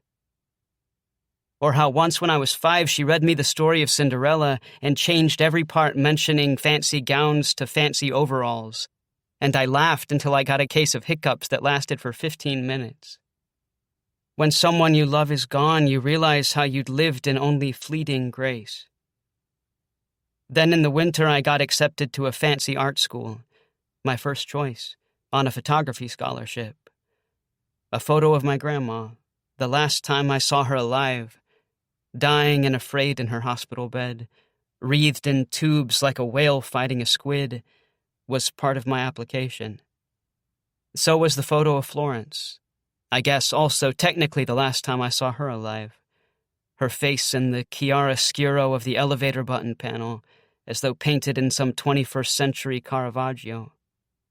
I thought, if I don't get in, it won't be because I kept back what most wounded me. I figured there might be some fiendish magic in the record of the costs I'd paid. If all you have to offer is blood, offer blood. Winter yielded to spring. I let my hair grow. I finally went to see a therapist, like Florence suggested. A guy on my mom's health plan who wore rumpled khakis with blue Chuck Taylors, in an obvious attempt to appear non-threatening. And you know what? It worked. He diagnosed me with OCD and anxiety and put me on a medication that made my scalp tingle and helped me feel less like a rubber band about to be shot at the back of someone's neck. I went to prom with a girl who loved manga and K-pop. She had streaks in her hair the color of bowling alley blue raspberry slushie and a septum piercing. We dressed ourselves from goodwill. She painted my fingernails the blue of her hair, and we ended up back at her house with a group of friends, watching Cats and yelling at the screen. It was fun and meaningless. She still had a year of high school left. We kissed like we were expected to, but only the once, and I spent the duration wondering what Florence was doing at that moment, like I'd done countless other times that year. My OCD medication was good for some things, but it didn't make it impossible to obsess over anything. I knew then that my mom was right, that I wasn't quite done with Hack. Sometimes you have to take the photo from different angles before your mind will finally let you rest. Sometimes you have to turn back for one more shot before your light goes. Florence, San Francisco. We had a 1-bedroom in the Hyatt. There was a place on the corner that sold sushi burritos. I went to a high school that looked like a spaceship, and they offered Mandarin classes and yoga. I definitely took the intro to Mandarin class and the advanced yoga. Also a poetry class. No one knew me there. What did it matter? My top choice school deferred my early application, and I didn't apply anywhere else. I thought I'd take a year away. I thought I'd get a job somewhere. Maybe I could work on a farm in Italy. A boy named Carlos fell in the middle of Warrior 3 in yoga class and started snort laughing, and he immediately became my new best friend. I had trouble walking up and down the hills, placing my feet. But I almost didn't care. I loved it there that much. Carlos let me hold onto his arm. We went to a gay bar in the Castro, and I had a sneaky beer. I didn't like it. The beer. I loved watching Carlos dance. I almost wanted to dance with him. I wrote a poem about it. We went to City Lights, and I discovered I didn't really like the beats, but I pretended I did because Carlos really loved Ginsberg. From what I could tell, the beats were mostly gross dudes. I bought a Lynn Haginian book instead. At night, my mom started brushing my hair again. I wrote a poem about it. She didn't ask about my college apps, and I didn't tell her. Most Sundays, Carlos and I ate sushi burritos outside the Palace of Fine Arts. Then in March, he got a boyfriend, and so we mostly just hung out at lunch. I had time to think again, and that turned out to be bad news bears. I wrote a poem about Jude. It was like looking under a bandage and seeing that the wound had gone black at the edges. I wrote another. My teacher liked them. They made me want to vomit. I didn't know what I was feeling, and so I shut the box inside my heart marked Jude and hid it away. In April, I got an email from my top choice college. I'd gotten in. Regular decision. I cried. My mom let me have a glass of champagne. She thought it was my first ever drink, and I let her think that.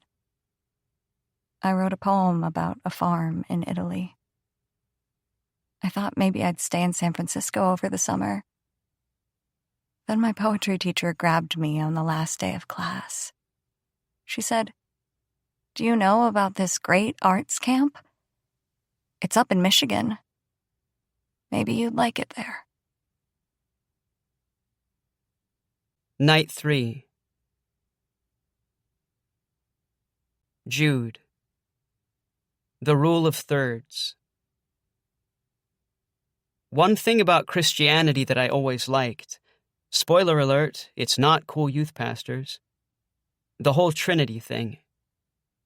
There was always something about the symmetry of threes that appealed to me, that felt powerful. It only made sense when I learned about the rule of thirds in photography. Mentally divide your photos into a grid with 3 groups of 3. Place the important parts of your photo at the meeting points of the grid lines. 2 sunrise nights felt incomplete. There was none of my kind of symmetry, the kind I needed that would let my mind stop gnawing away at me. I had to position the last part of the picture where the grid lines met. I looked for her all week. I didn't see her. But that was nothing new. I've never seen her at Hack before sunrise night. I knew that seeing her once more from afar might be all that I had courage for. So I went to the dance showcase that happens just before bonfire. I sat in the audience and looked for her on the stage. And if not there, then in the audience. She wasn't there anywhere. I bowed under her absence like I did under the weight of all my new losses, and I wondered again what she was doing at that moment, if she was seeking the same sort of symmetry as I was. Probably not, I thought. Good old bilateral symmetry for her. If it's good enough for most multicellular organisms, it's good enough for sunrise nights. Perhaps it was for the best. Seeing her dance as the last time I saw her might have done me in. I guess you don't always get to follow the rule of thirds. Maybe sometimes your lot is to live with an ill-composed photo. Lord knows I've learned that much. With a last look, or two, or three, or you know what, don't worry about it. Back over my shoulder, I leave the dance showcase into the long-shadowed gloaming and follow the smell of wood smoke to bonfire, where I'll have my paltry satisfaction of the rule of thirds. Where I'll make some eulogy for unfed hunger, where I'll lay to rest what needs to be laid to rest, to start a new year and a new life, clean and free. Are you allowed to say LOL in a poem? If so, LOL. I'm standing alone in front of the fire, close enough to be uncomfortable, watching the dance of flames. I turn from the sting of smoke in my eyes, and there she is. Jude. She's real. We fall into a wordless hug. The kind where what you want most is to make sure someone is real. Jude. In front of the bonfire, improbably for a third time, reconnecting fondly, 8:53 p.m. Asshole, Florence hisses, breaking our hug with enough force to push me back. I know. I'm sorry. You don't get to do that. What? What? I'm serious. Tell me what I don't get to do and I won't do it. This whole thing. I'm sorry. I'm so full of regret. Please forgive me. Florence says the words like they're made of earwax. Do you not want me to be sorry? No, I do, but I also don't want it cast back on me to where now the ball is in my court to forgive you or I'm the bitch. Okay. Okay, then. Silence pools around us. We each wait for the other to step out of it. I'm standing here quietly feeling sorry, expecting no absolution. I say tentatively. Good. How does it feel? Bad. Very shitty. Good. Jeez. I mean it. Good. Kinda harsh. Do you really think you're in a position to be judging things to be harsh? Probably not. Try again. Definitely not. Better. You know that I literally struggled with whether I was coming here to see you and hang out or chew your ass out and leave? I guess I know now. And even at this moment, I don't know why I'm here. Florence looks into the fire as she says this. She looks different. Her features are softer, rounder. Her hair is shorter. It's hard to tell in this light, but she might have a nose stud. I don't really know how to respond to that, I say. Don't then. Maybe just listen. Okay, I'm listening. Florence looks at the flames for a long time. I'm still thinking, she says. I'll just be over here listening. We have until sunrise. After a pause, she says, It's that I am so sick of being abandoned. I hate it so much. And last summer was that. You, my friends, even dance, honestly. I didn't... Weren't you just going to listen? Yeah, but I feel like I need to. Are you about to tell me that you didn't desert me last year? Sorta. Oh, so you didn't leave that elevator with zero notice? No, You didn't slink off into the night like some possum that got caught eating moldy cold cuts from a dumpster? And instead your flesh transformed and you became a being of pure incorporeal energy, able to exist outside of the strictures of time and space, seeing and knowing all things at once? Not that, I say quietly. Because I was going to say, you've really taken a demotion since then. Fair enough. So you did abandon me. Yes. I managed to tamp down the urge to reflexively apologize. Remember last year when we were talking about whether our thing, where we don't communicate for a year, is a good idea? Yes. You didn't think it was a good idea. I recall that. I never said what I thought, Florence says. I recall that too. I liked it. I thought it was a good idea.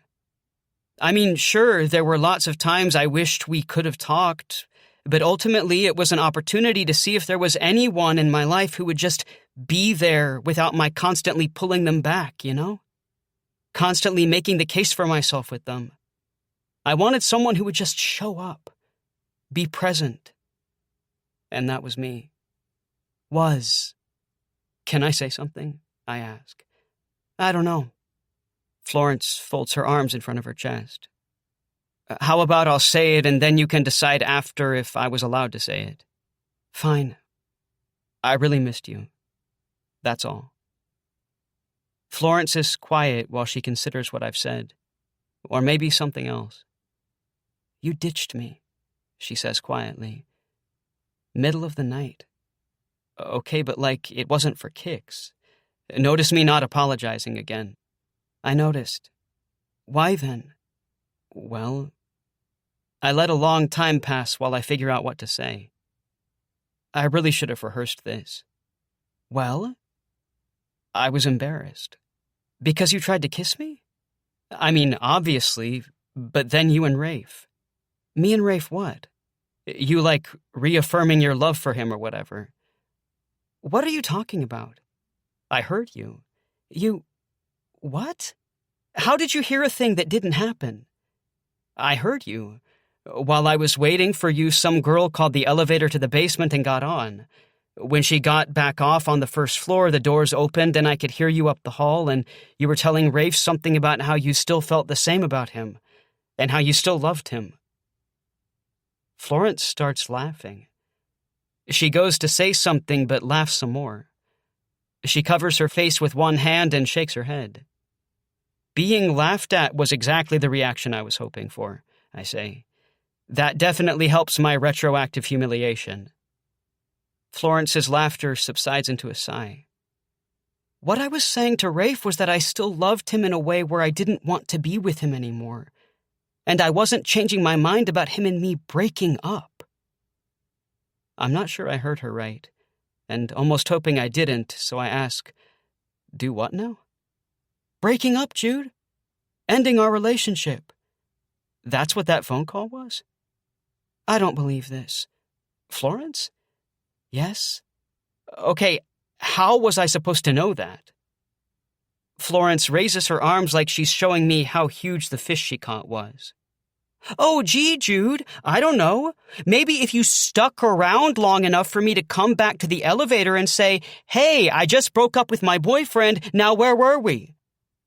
So I don't really have a great answer for that, I guess.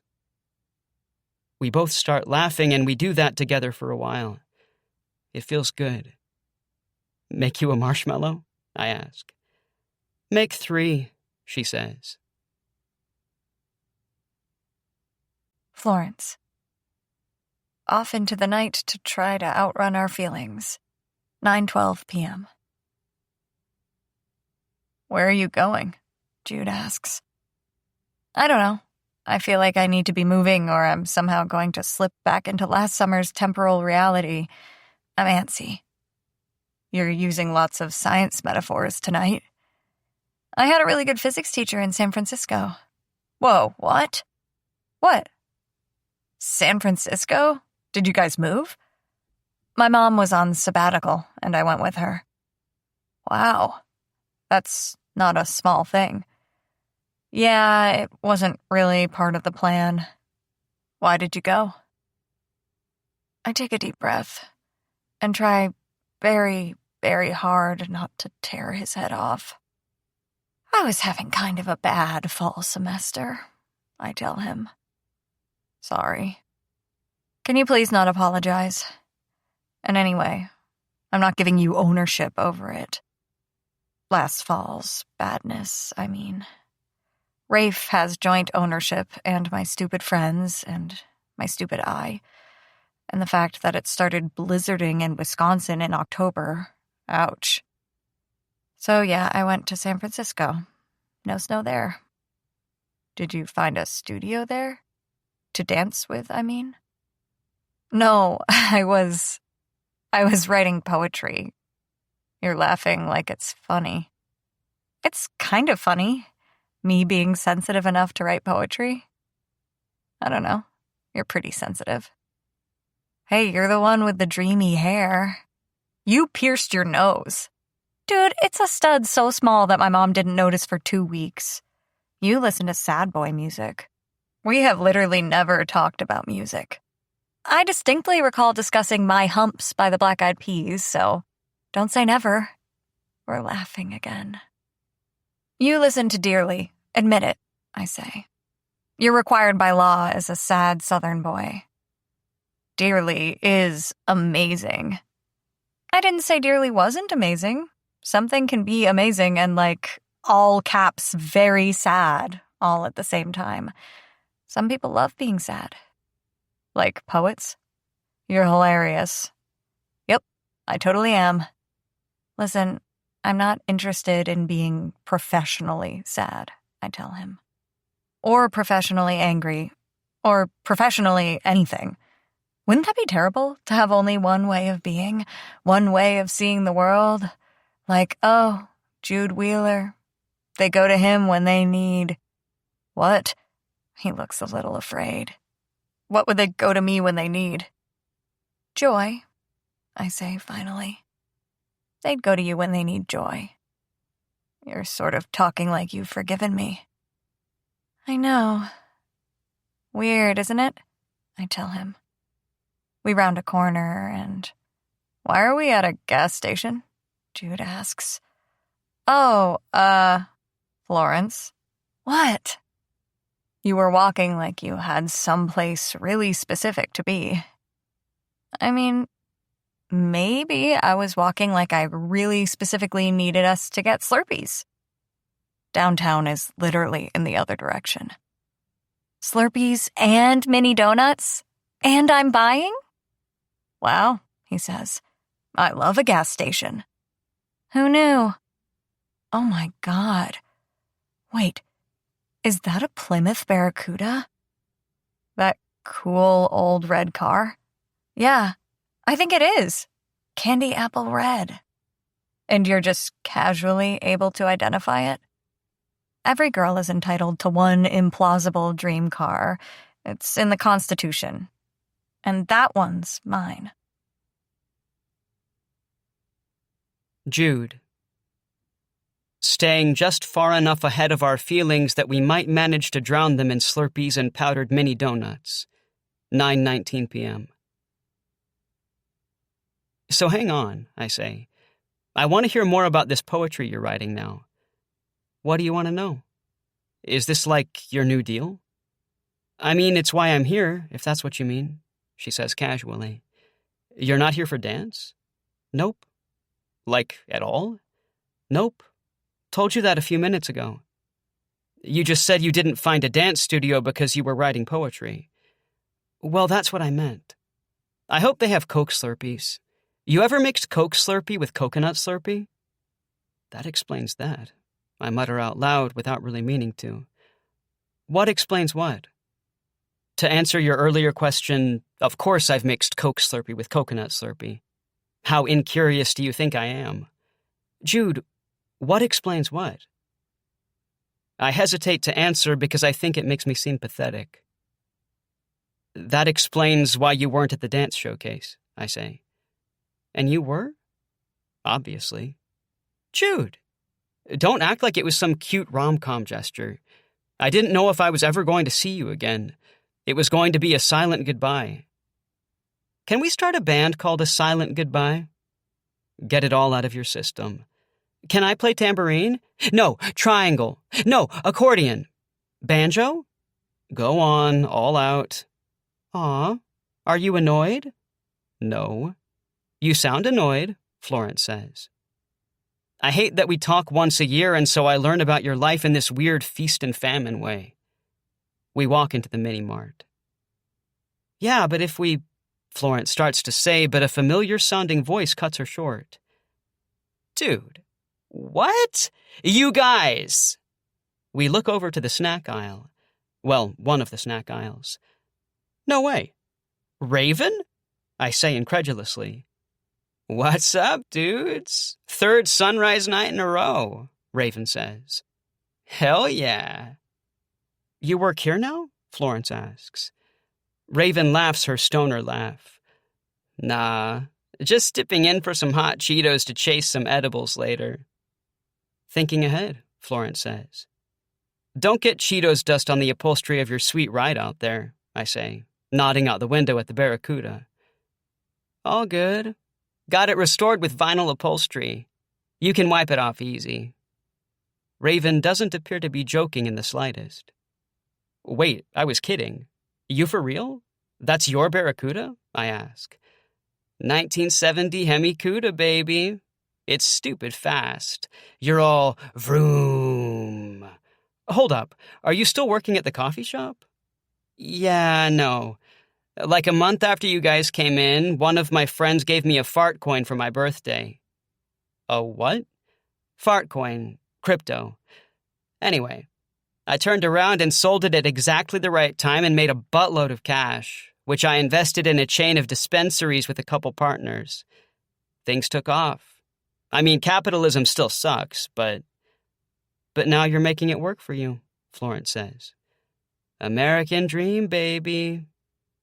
It's official, Raven. I've now encountered you as many times as I've encountered Jude here. Stop, Raven says. Hanging out once a year? Still? What's you two's deal? Collectively or individually, I ask. Either. How much time do you have? Florence asks. For real, though, I gotta run to Target and get a birthday present for my nephew before they close. You guys need a ride anywhere? Florence looks to me. Jude, remember the night we met? You said you loved Target because you weren't a monster? I said that. Is it not true? It is. I am not a monster. Florence turns to Raven. Would you mind terribly if we accompanied you to Target? What Jude didn't tell you is that you own my dream car and I would very much like to ride in it. You can drive it. Riding shotgun is fine. Get in, losers. We're going shopping. Mean Girls? Got the reference. Great movie, Florence says. Can we grab Slurpees real quick? For sure. By the way, little pro tip. They have Coke and Pina Colada back there. You mix them? Damn. Florence. Having successfully outrun our feelings all the way to Target in my dream car, 9:32 p.m. I'll just drop you two out front and go find parking, Raven says. Wow, isn't that a mom thing to say? It totally is, Jude says. But you don't have to drop us, we can walk. Nah, dude, Raven says. I parked this thing in the ass end of nowhere. Can't have anyone pull up next to me and scratch my baby. You go ahead. We can meet out front at 10:30? Sounds great, I say, and we hop out. Inside, we bask for a minute in the rush of air conditioning. Target, Jude says. What's the first thing you do inside a Target? I go look at the big pen aisle. I'm down, I tell him. Do you ever buy any? Pens? Yeah. No, because, well, does that thing ever happen to you? When you're in a store looking at like a big wall of sweaters and they have every good color and they're all lined up next to each other, folded really nicely, and you're like, I have to have one of those. I know exactly what you're talking about, right? And then you pick one up, like a blue one, a nice color, a color you wear all the time even, and you take it home and you don't know why you bought it? Exactly. It's not as good. Because you didn't want the one sweater. You wanted the wall of sweaters. That's why you don't buy pens, I say. Yeah, I don't want the one package of pens. I want the big pen aisle. All of it. And you can't take it home with you. We consider the highlighter section. It's really hard to resist buying myself a bunch of highlighters, I tell him. You'd have to buy them all, he says, to scratch that itch you're feeling. Jude takes out his phone and leans back a little, aiming it upward. Wait. What? He asks, still looking at his screen. Wait! What? Is this the feeling that makes you want to take a photograph? Like, is this where it starts for you? He looks thrilled and also a little embarrassed. I mean, yeah, he says. I can take the whole wall with me. You can take the whole wall with you. Jude snaps the picture. Where does the poetry feeling come from? He asks. I'm really not an authority on it. I mean, you're here for poetry. It's competitive to get in. You have some authority. I want to squirm. No, like, I knew what I was talking about with dance. I did it for 13 years, you know? I knew all the terms. I could talk about it. I could do it. I knew when I landed wrong. I knew what a good extension felt like. With poetry, I don't know. I don't know what I'm doing. That's so cool. What do you mean? Haven't you ever wanted to experience an amazing thing for the first time again? Like a movie? Or a song? Your favorite song? Or like meeting someone who's going to change your life? Having that life-changing night all over again for the first time? He's looking at me now, intently. Heat flushes through me. And then an unexpected stab of anger. I'm thinking about how embarrassing it was to search the dance building for him alone. That was the whole point of the no communication thing, I say as breezily as I can. Wasn't it? Jude nods. Yeah, I guess it was. But we were talking about the poem itch. What makes you want to write a poem? I mean, at first it was because I was, intensely feeling something. I would write it right there in the moment in one big rush. And that felt good, getting it out. But I didn't like the way the poem turned out. Yeah? Yeah, and then, as I kept going, I found new poets to read, and I'd pick up something that made me want to write. Like, I had to put the book down and find a pen. So, poems happened that way for a while. Did you like those? I liked them better, I tell him. But I was still starting from a feeling. And I'm figuring out that, at least for me, I can't start with a feeling. I need to see something or experience something that makes me feel something. But then I have to wait. I write it down somewhere and leave it. Let it grow, almost. I come back to it later and see if there's something there for a poem. If the idea has sticking power. Not ideas, I tell him. Images. Images first. Did you hear that? Hear what? Confidence. That was confidence. That was authority. I'm just quoting my teacher. Confidence. False confidence, I tell him. Like I'm always the person in the parking garage who thinks the car is over there. And it's not over there. Never. But I charge off confidently in the wrong direction anyway. We're walking again. Jude isn't quite looking at me. I looked for you tonight, he says. I looked for you on stage and I don't say anything. I don't breathe. And it sort of broke my heart, he says, when I thought you didn't come. Jude. On the binary nature of heartbreak. But something I've learned, hearts don't get sort of broken. That's just something you say to hide the extent of your fragility. Speaking in second person is also a great way to hide fragility. It's like how something can't be very unique. Something is either unique or it isn't. The switch is on or off. The glass is shattered or not. Your heart is either broken or it isn't. Sure, you can be sad. There are infinite shades of sadness. But the minute you say your heart is broken, you're committed. Especially if you're saying it to the person who did the breaking. Jude. Wherein our feelings found a great parking space right near the front and caught up with us in the big pen aisle. 9:46 p.m. Jude, Florence murmurs. Hey, look at the size of this pin. It's like comically huge, I say. It'd be really funny to sign an important document with this while wearing a tiny cowboy hat.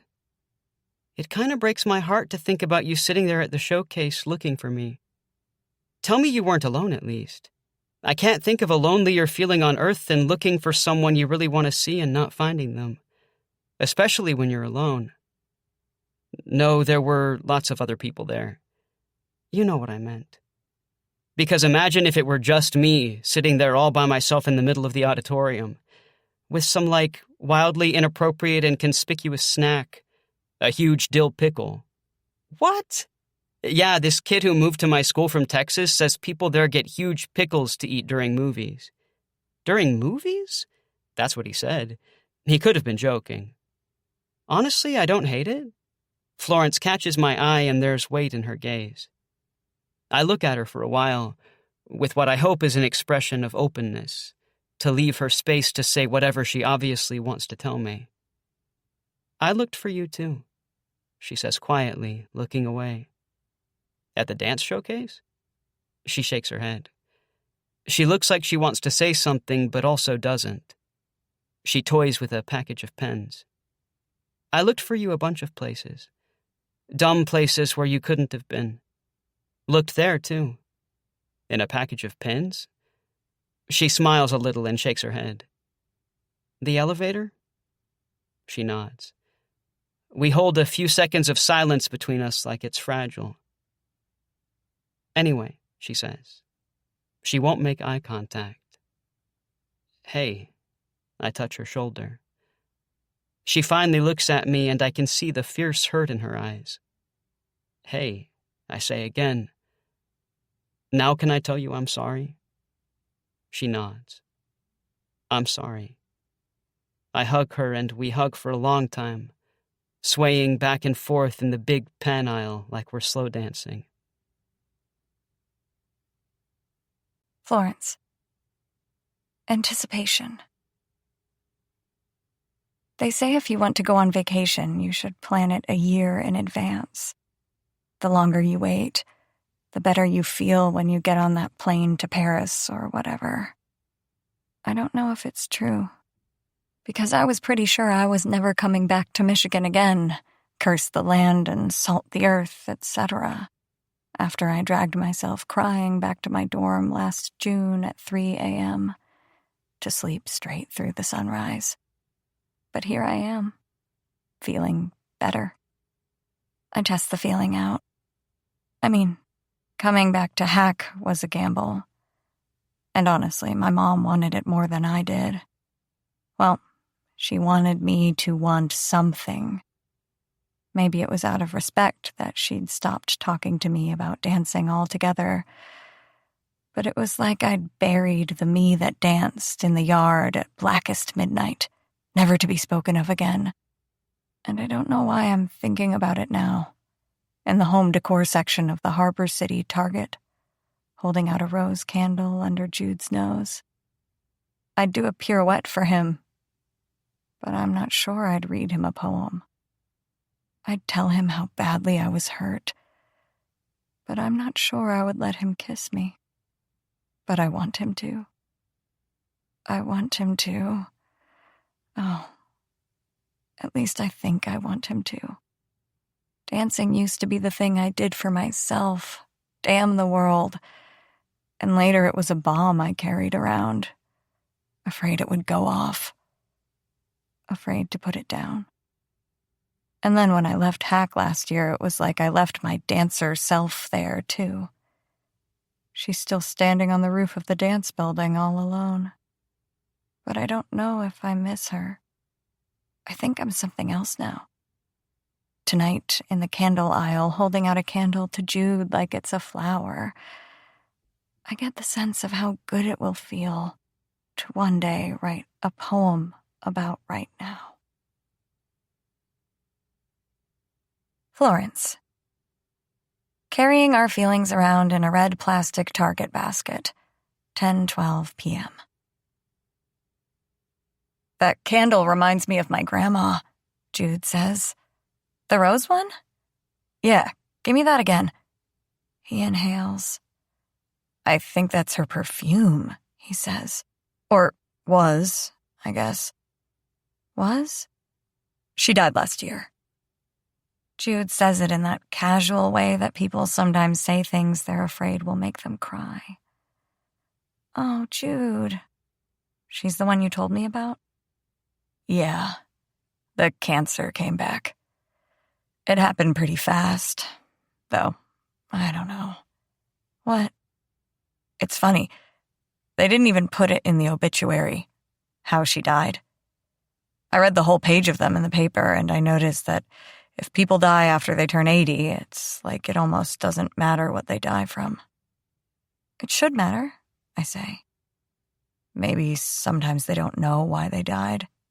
Maybe that's why. Jude takes one more whiff and puts the candle back on the shelf. She was the one who sent you a $20 bill on your birthday every year? Yeah, he says. She had great stories. She told me when she had my mom, my uncle, who was 17 at the time, drove her to the hospital in the back of his buddy's Mustang convertible. No time to put the top up. Dropped her off and then went on to school. Wow. First period waits for no man. Or baby. It's really hard to know how to feel about death. I mean, I think it's a bad thing, Florence. Oh, for sure. I don't mean that.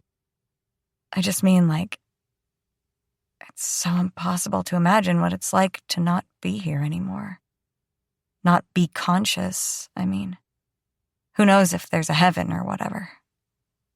Well, I think there's a heaven. I want to think there's a heaven. And then this, jerk part of my brain wonders if we believe in heaven just because it's too scary not to believe in heaven. I just don't know if the real answer always has to be the scary one, you know? I mean, it's not like I want to be treated like I'm a kid. I don't need to believe in Santa Claus. I like it when things are complicated, but I don't think that the universe trends toward chaos. I mean, you're the one with the good physics teacher, Jude says. You tell me. Well, entropy exists.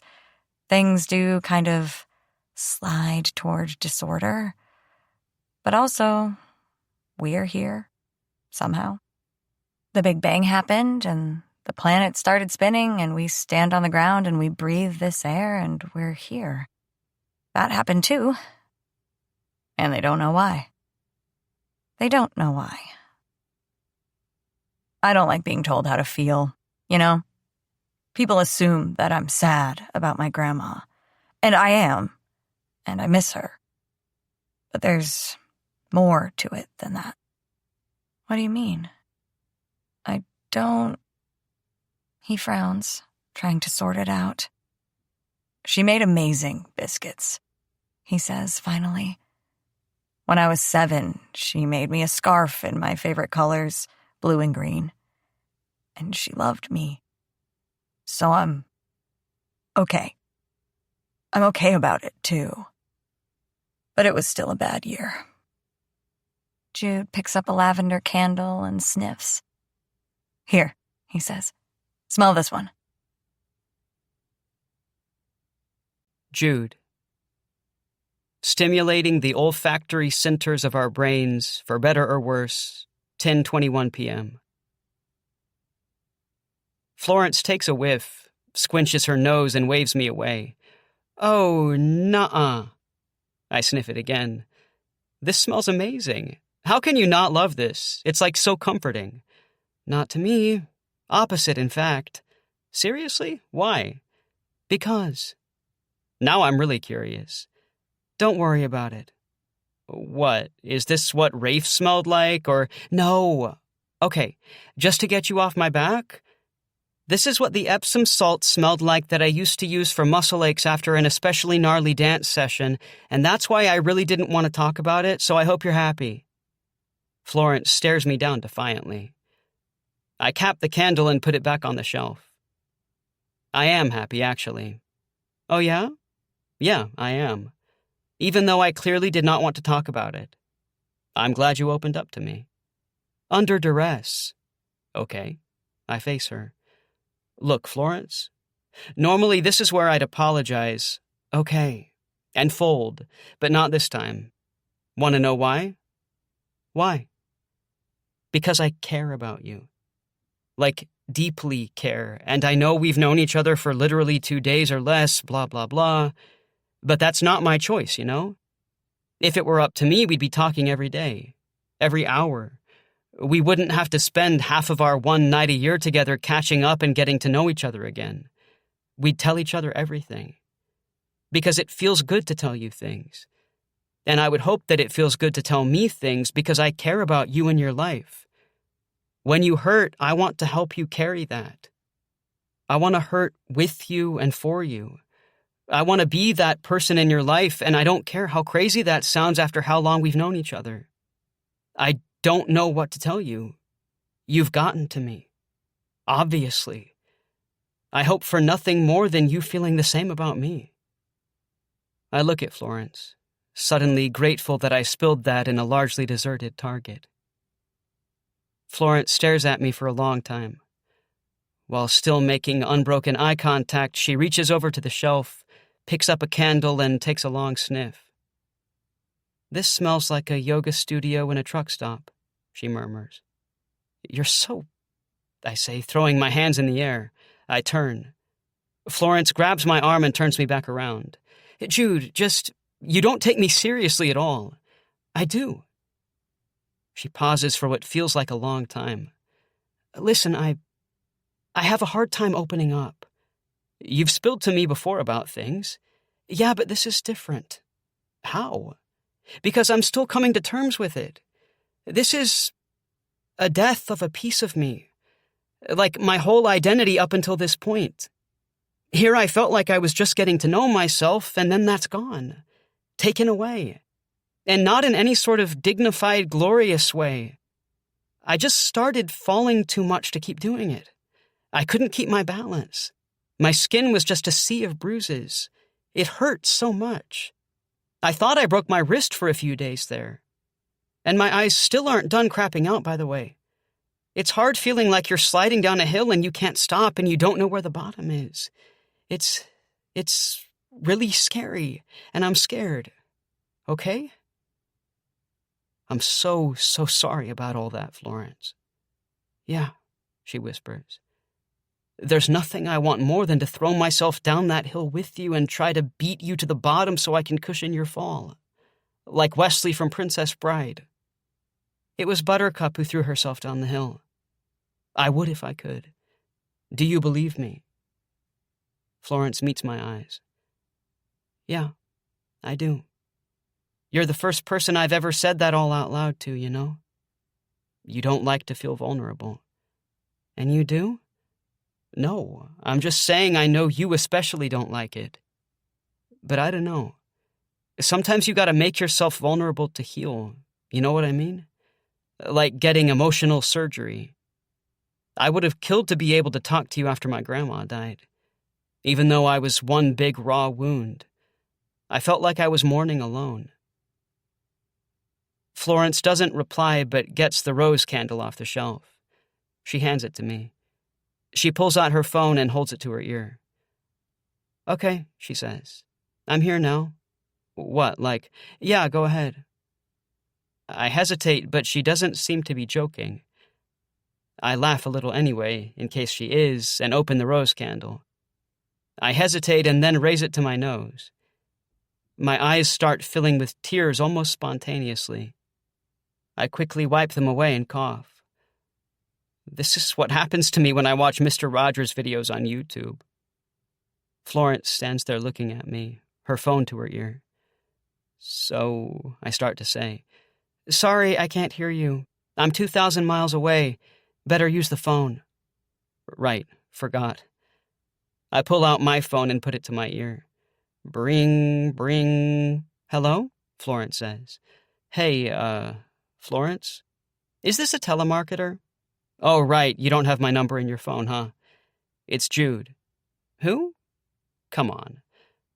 "I'm kidding." "Hey, Jude. It's good to hear from you even though you're breaking our rules." "Yeah, I know, but I wouldn't be calling if it weren't important." "What's up?" So, I start to choke up and I try to play it off with a laugh. This is dumb, right? I turn away from Florence toward the candle shelves. My, grandma. The lump rises again and I clear my throat. "It's okay, Jude," Florence says gently. "Take all the time you need." My grandma, she died yesterday. We kind of knew it was going to happen, but at least it was quick, right? That's what everyone says. "Jude, I'm so sorry.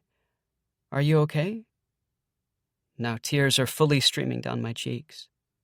I think this sucks, but also it doesn't. "Man, I'm glad there's no one looking for candles at almost midnight," I say. "What do you mean? Are you at a Target sniffing candles?" "Yeah, how did you know I was at a Target specifically?" "Because I figured Dixon, Tennessee doesn't have a deep teak store that's open that late." "Oh yeah, you're right about that. I don't know what diptyque is, but I know we don't have it." "I wish I could be there with you. I love sniffing candles and hanging out with you. Are you okay?" "Yeah. I mean, no, but yeah." "You want to talk about it?" I just miss her. That's all. And I'm tired of things in my life falling apart, and I really miss you also. I wish I could see you. I miss you too, Jude. Florence. In the self-checkout, 10:32 p.m. Ugh, come on, scan!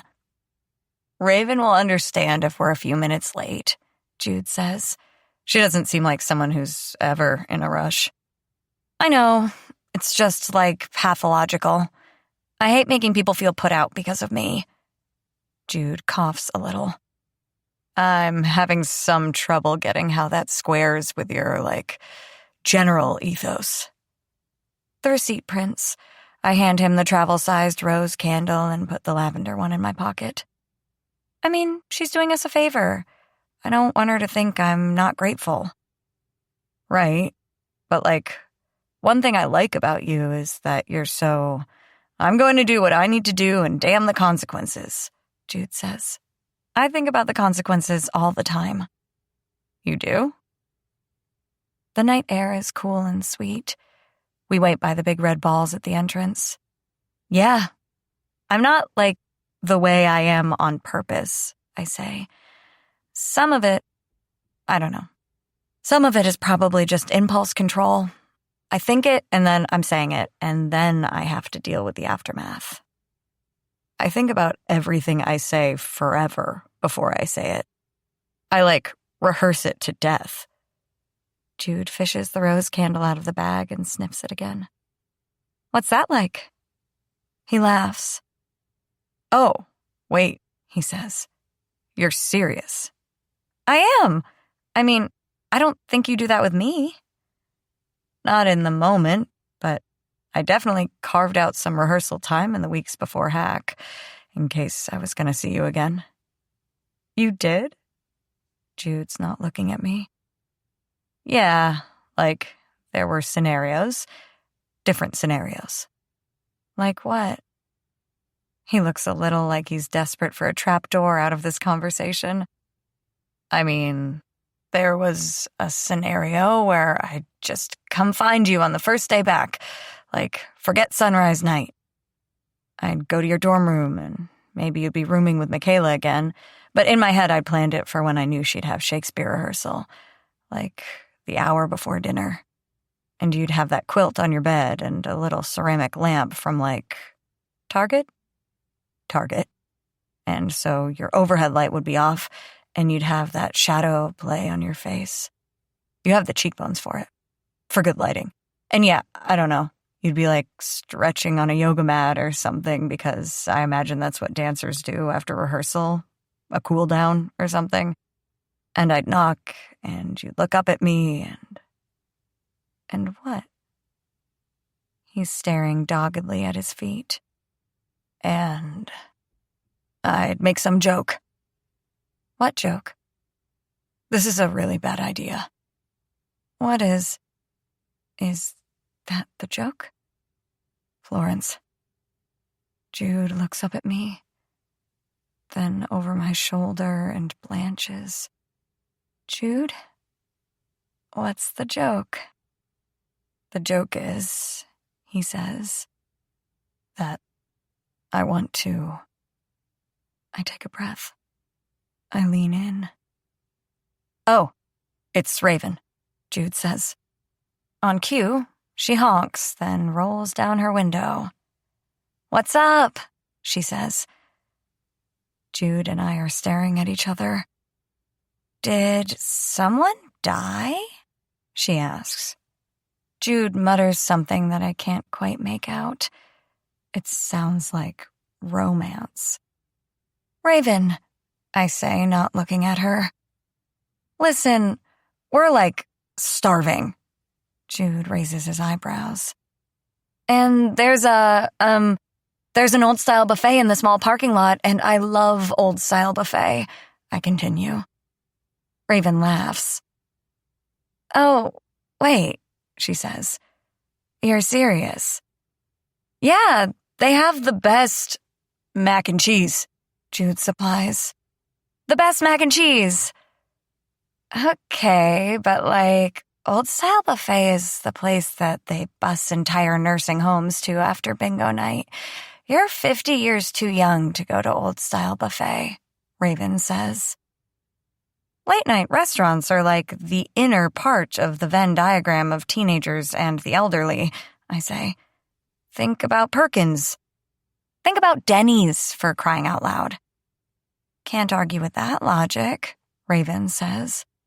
Especially since you seem like you care a lot about this. She has big feelings, Jude says. Sorry, I say. I'm just, hangry, Jude supplies. I'm hangry, and you are so awesome for giving us a ride here. I really appreciate it, but we're gonna get some food and then we can, walk back downtown. It's only a few miles. Cool, Raven says. I'll see you next sunrise night. This is our last one, Jude says. For real? Wow. I sort of got to the place where I looked forward to seeing you two every year. Sometimes it'd be like Christmas, and out of nowhere I'd wonder what you two were doing. Blondie and Diet Timothy Chalamet. Right? Oh my God, I say in wonder. Diet Chalamet. Jude turns bright red. I will kill you both, especially if Chalamet ever turns out to be a creep. Let me give you my number just in case. Raven reaches out for my phone. For real, though, she says as she's typing. This is the last time I'm gonna see you. That's a bummer. You guys were always such good tippers. It's my finest quality, I say. Raven hands it back. Blondie, she says. Diet Chalamet. It's been a pleasure. I sort of want to cry. I look at my phone. Wait, is this Cashmo transfer from you? Raven makes a clicking noise and points a finger gun. You kids have fun. Is this your real last name? Clicking and finger gun again. That is incredible. Bye, Raven, I say as she drives off. Jude is staring at my lock screen. Raven just sent you a Cashmo transfer? Yes. And look at her last name. It's McCaven. Jude, the joke is that I want to kiss you right now really, really badly. The joke is that would have been a terrible idea, but I would have done it anyway. The joke is that I've come to feel like I can't trust the one thing everyone says you should trust most, which is my heart. The joke is that I could have sworn you leaned toward me, as though you knew what I was going to say before I knew I was going to say it. The joke is that I don't know whether you were leaning in for a kiss or losing your balance. The joke is that I don't know if there's a difference between the two. Jude, going to the old-style buffet, which at almost 11 p.m. is appearing to be somehow even more questionable a choice than it would normally be. 10:49 p.m. We look at each other in wonder. Raven McHaven, we say simultaneously. Why is Raven McHaven cash mowing you money? Has it come through yet? I ask. Still pending, she says. We gotta get us some old-style buffet now, I say, and see what Raven McHaven sent us. Oh, good, Florence says as we enter. I was worried after our candle-smelling session that an absolutely soul-scorching reek of battered codfish wouldn't be permeating every molecule of oxygen in here. Wouldn't want my nose to get spoiled and soft. There's really just no doubt that there's codfish served here, is there? I say. Like if you had some sort of rare medical condition where you had to have a big steamy hunk of battered cod in your mouth at all times or you would die, you would be rejoicing in the knowledge that you had at least a few more hours to live. Please don't say big steamy hunk of battered cod. The hostess regards us wearily. Two? Two, I say. Booth or table? Booth, please, Florence says. This way. She leads us back to a booth in the corner. We're too far from hack for other hackers to have landed here, but there are a few other raucous tables of teenagers. The hostess nods in the direction of a few sneeze-guard-covered warming tables. Buffet's that way. Plates are there. Get you a new one each trip. Thank you, ma'am, I say. Florence waits until she leaves. Thank you, ma'am, she says. Her eyes gleam with delight. I'm Southern. It's adorable. We make our way over to the warming tables and take plates. I'm so hungry I could eat, well, at an old-style buffet, Florence says. I thought you loved this place. I thought so too. I think maybe I loved the one specific old-style buffet with which I'm familiar and which I haven't eaten at since I quit dancing. I feel like a buffet shouldn't lean too hard into the old business, I say. Why? Florence slops a heaping, gloppy scoop of traffic cone-colored mac and cheese onto her plate. I peel a slice of graying ham from atop a ham pile. Well, because it's like, hey, we do things the way they did before they discovered germs and hand-washing. I mean, it's honest at least. We fill our plates and sit. Florence bites into a fried shrimp. So many times when I was dancing, I would have eaten through a stack of Angora sweaters to get to a plate of buffet fried shrimp. I finish a bite of soupy lasagna. Con, the death of a dream. Pro, get to indulge in old-style buffet shrimp. Seems like a fair trade. Florence laughs. Sorry if that's a terrible joke. Nah, I like it when you show your sharp edges, Florence says. Makes me less afraid to show mine.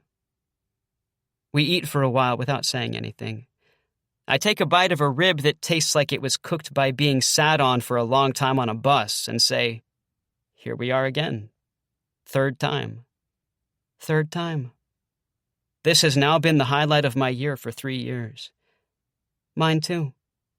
I'm gonna miss it a lot. Same. But you know what? I bet there are a lot of highlights waiting for both of us in the years to come. I hesitate to bring it up because I've been scared to, but I do anyway.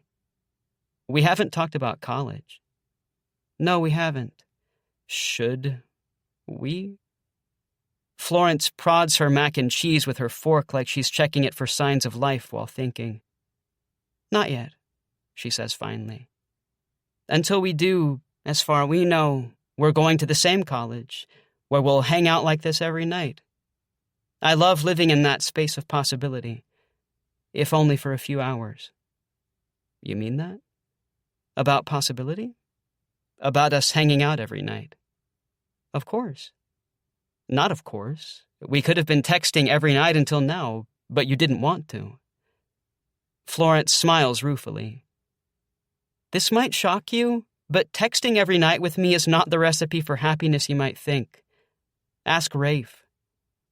That's a risk I'd be willing to take, I say. I wouldn't even need to check in with Rafe. You say that now. I say it any time. Want to have a contest? I suck at contests, I say. Huh, that's funny because I feel like you told me how you won a 4-figure sum in a contest once. Oh, are you proposing a photo contest? No. Then I stand by what I said. Florence holds out her hands like she's holding an unseen box. Here are the rules. We see who can create the most objectively disgusting dish from the buffet options available. Okay, what do I win? Ooh, cocky now. I like it. The loser has to do one thing of the winner's choice. Anything they say. How you like them steaks? I start to say how I like them better than the chicken fried steaks here. Florence cuts me off before I manage a word. Don't say you like them better than the steaks here or some other dad joke shit. I won't have you sullying the old-style buffet in such a manner. I was going to ask who judges. I lie. We do. Honor system. You trust me? Completely. You trust me? Florence asks. Sure. Let's do this. Cover your plate with a napkin. Absolutely no peeking before the unveiling. We go to the buffet. I fill a dish with vanilla chocolate swirl soft serve. I top it with hard-boiled egg yolk crumbles from the salad bar and drizzle it all with cocktail sauce. I ring it with fried shrimp. I'm practically dry-heaving in my mouth by the time I reach our table, thinking about what I'm going to make Florence do.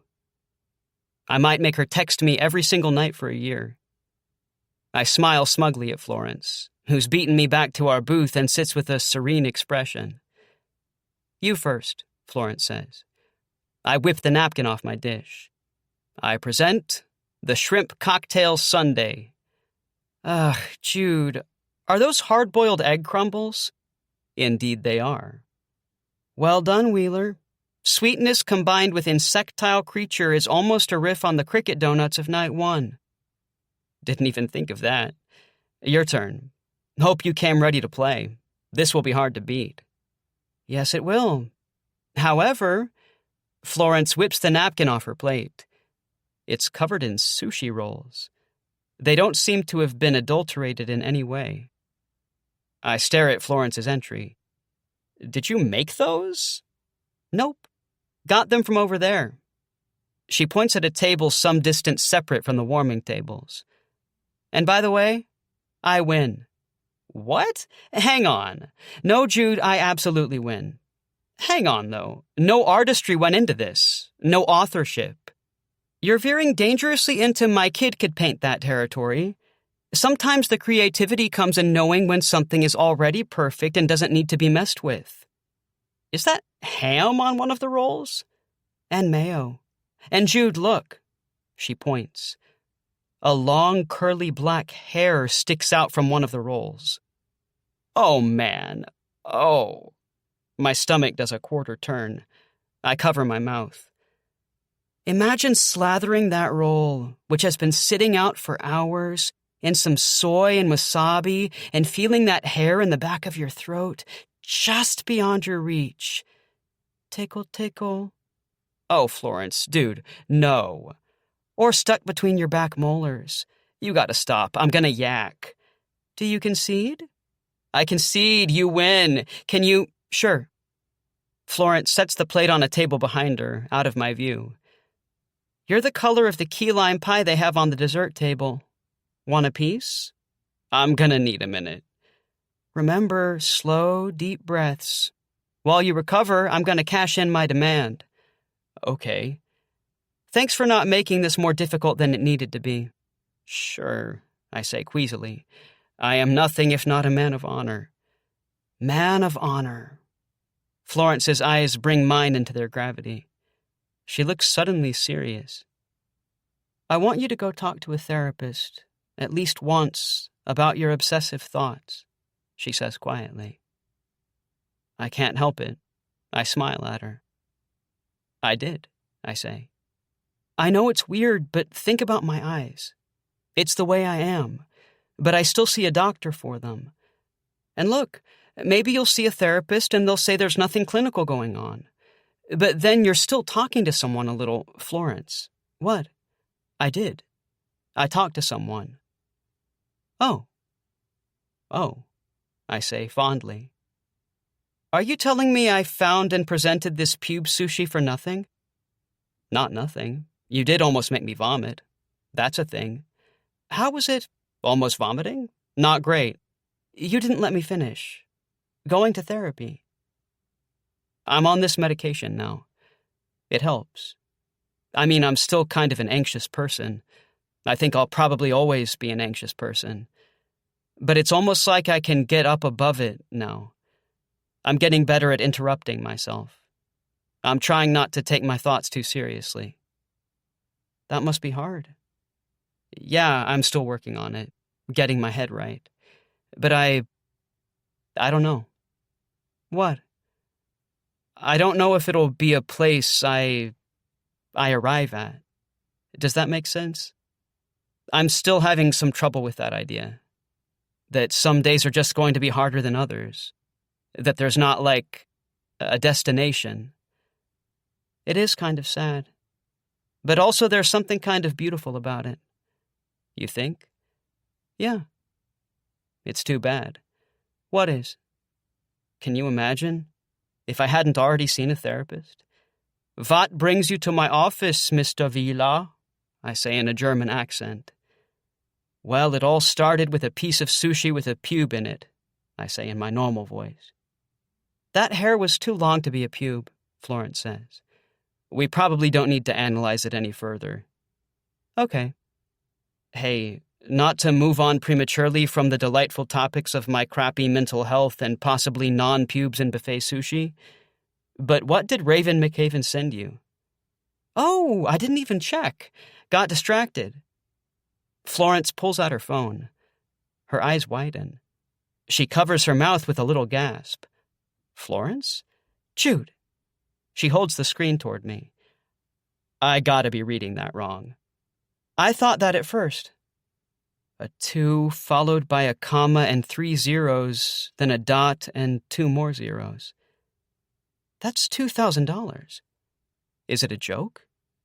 The note with it says, Karma for always being good tippers. Go have another sunrise night somewhere on me. Florence. Hitching a ride. 11:20 p.m. $2,000. $2,000. Jude echoes. I wonder how many fart coins that is. $1,000 each. We pay our bill at the register and drift outside. I sort of feel like I should put it toward college, Jude says. But I got a pretty big scholarship. If I have a job in the summers, I can pay for the rest easy. Yeah, my parents have a college fund for me, which is a privilege, I know, and I feel weird about it. Don't apologize for something nice your parents did for you. Okay, I won't. If we needed it, I'd say we should use it for school. But we don't. And, well, Raven said to go have another sunrise night. He flops down on the warped bench by the entrance, and I sit down next to him. So, this time next year? I say. Where? We'll be too old for hack, Jude says. Right. And anyway, I want us to be done with next year. I want next week. I laugh a little. I can't go on like an epic adventure to Six Flags or to the moon or whatever. I have to work. Work where? And wait, I don't even know where you're living right now. Like, do you realize how messed up that is? It's so messed up. Like, are you going back to San Francisco or Madison? Madison. My mom's sabbatical is over. She moved back while I was here. I was gonna see if the dance studio could let me teach the toddlers again. But honestly, I think it would bum me out. So I don't know. Maybe I'll scoop ice cream or something. Are you working? Jude's face shifts a little. Yeah, he says. Wait, what's your job? I've told you about my job. You haven't told me about your job. I take pictures, he says. I raise my eyebrows. Yes, I do in fact know that. Who is paying you to take these pictures? People. You do realize that not telling me is worse than telling me. Because honestly, right now, I am imagining you taking pictures of people's guinea pigs in, like, tiny tuxedos against one of those mall photography laser light backgrounds. I do mother and baby shoots. He says it really fast, like he's flinging it away from him. Oh my God. I can't mask my delight. Okay, I knew you were going to react like, oh my God, you photograph babies and you have never told me this before? Wait, how does this work? Do they wear little shoes?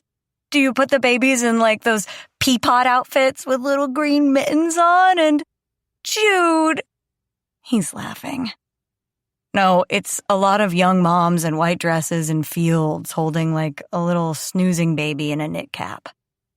Dads too? Dads too. Sometimes. Mostly moms. Do you have a go-to field? Like, a field that you go to? That's the same question twice. Jude, I need details. I am dying. I have my camera, and a little light bounce if I need it, and a tripod. I advertise on Facebook. Are you happy? I am so happy. Why do you love this so much? You're my favorite person, I say. I guess that's why. The air between us changes. Okay, I can still smell the fish from the buffet, I tell him, because all of a sudden I'm feeling shy. Let's just hitchhike back to campus? Check in soon enough. Wait, what? Hitchhike? Yeah, it's not a big deal. We're both old enough now. And we weren't last year? To hitchhike? Well, you have to be 18. What? Is this actually happening? I pull out my phone.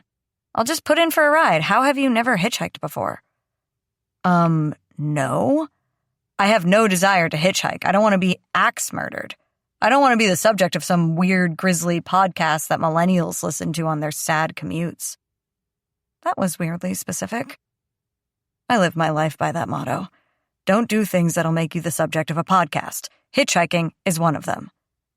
Literally, no one has ever died hitchhiking. There was a news article about it. It's the safest rideshare app out there. Wait, hold up. An app? Jude looks at me quizzically. I turn my phone to show him. See? Even in Harbor City, our hitchhike is... Look, 2 minutes out. The name of that app, Jude says, is cruel and misleading. App names should be an abstraction. I grin at him. I know. I kind of love it. Of course you do. How are we going to spend this money, Jude? We have the next 4.5 hours to decide. I'm going to buy us both ponies. We sit for a long minute. Is that it? He asks. The Ford SUV pulling up? That's it. The car has the little hitchhike light in the window. Jude opens the back door for me. Sunrise night? The driver asks. Yep, Jude says. Headed back to Hack. I saw. That's why I asked, he says, and he punches a button. The SUV is filled with pulsating disco lights. Donna Summer is blasting from everywhere.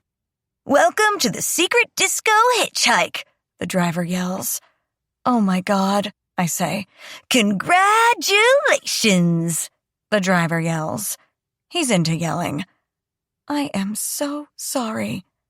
What? Jude says. I can't say it louder. I don't want to offend. What? What are you saying? I think this is the bad kind of hitchhiking, I shout back at him as we tear out of the parking lot at high velocity.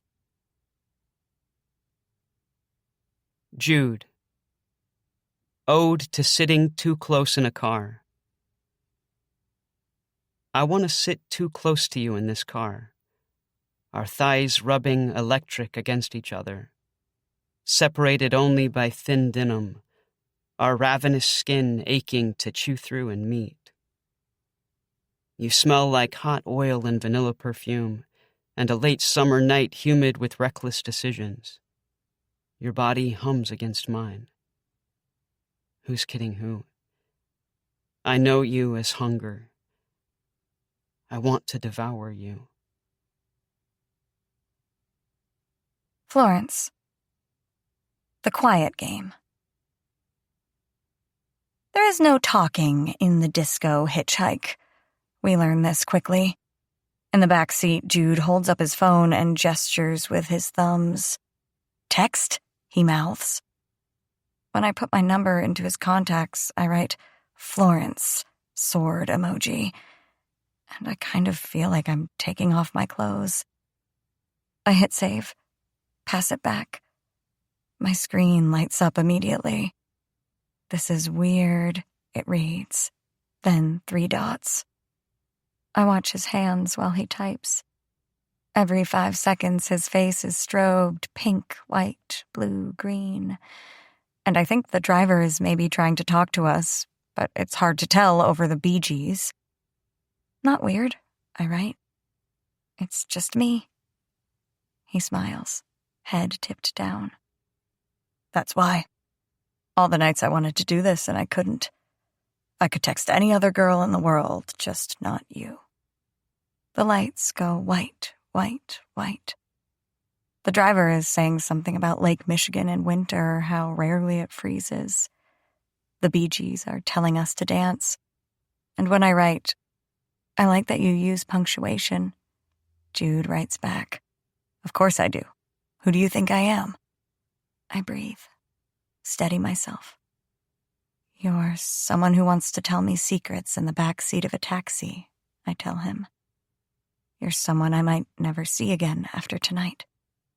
The music swells up high and loud, a giddy disco orchestra, and Jude is reaching out his hand for mine. I fumble for his fingers, intertwine. We don't let go. He's holding his screen at an angle, texting with his left thumb, and my phone lights up. Says, There are trains and buses and planes. Florence. Says, We're adults now, and we get to make the call. Says, We do, the 2 of us. Says, I want to go back to the dance building. And the taxi's pulled up in front of Hack, and the driver flicks off the music right when I turn and say out loud, Why the dance building? And Jude is hoarse when he says, Because I think I need a do-over. Jude. Do-over. Name a sweeter grace than the chance to write a new and joyous history into the leather-bound volume of memory. I'll wait. How often do you get to vanish the red scar, undry the black ink, stand at the tomb's mouth and call Lazarus to come hang?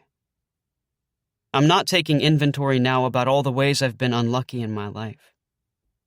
Right now, I'm only thinking of how I'm the luckiest guy on earth.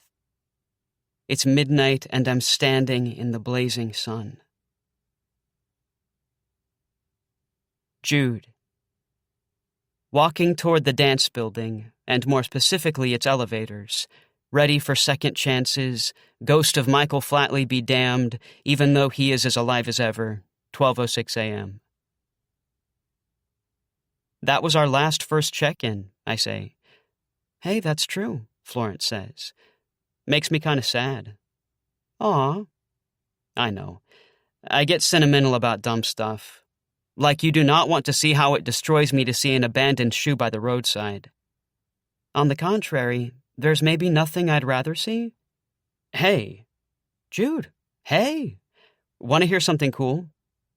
I always appreciate when I'm given the opportunity to avoid hearing something cool non-consensually. And? Tell me something cool. Let me see if I remember this right. Okay, light from Earth from 4,500 years ago has only traveled 4.5% of the way across our galaxy. So if you could teleport to a spot 4.5% of the way across our galaxy, you could see the pyramids being built. Wait. Florence shakes her head. So, is it like the reverse of the light from dead stars thing that every romantic person loves? Exactly. That is pretty cool. I memorized that fact specifically because I thought you'd like it. You're like one of those crows who befriends a human and then brings them gifts like cool rocks and little pieces of metal. Crows do that?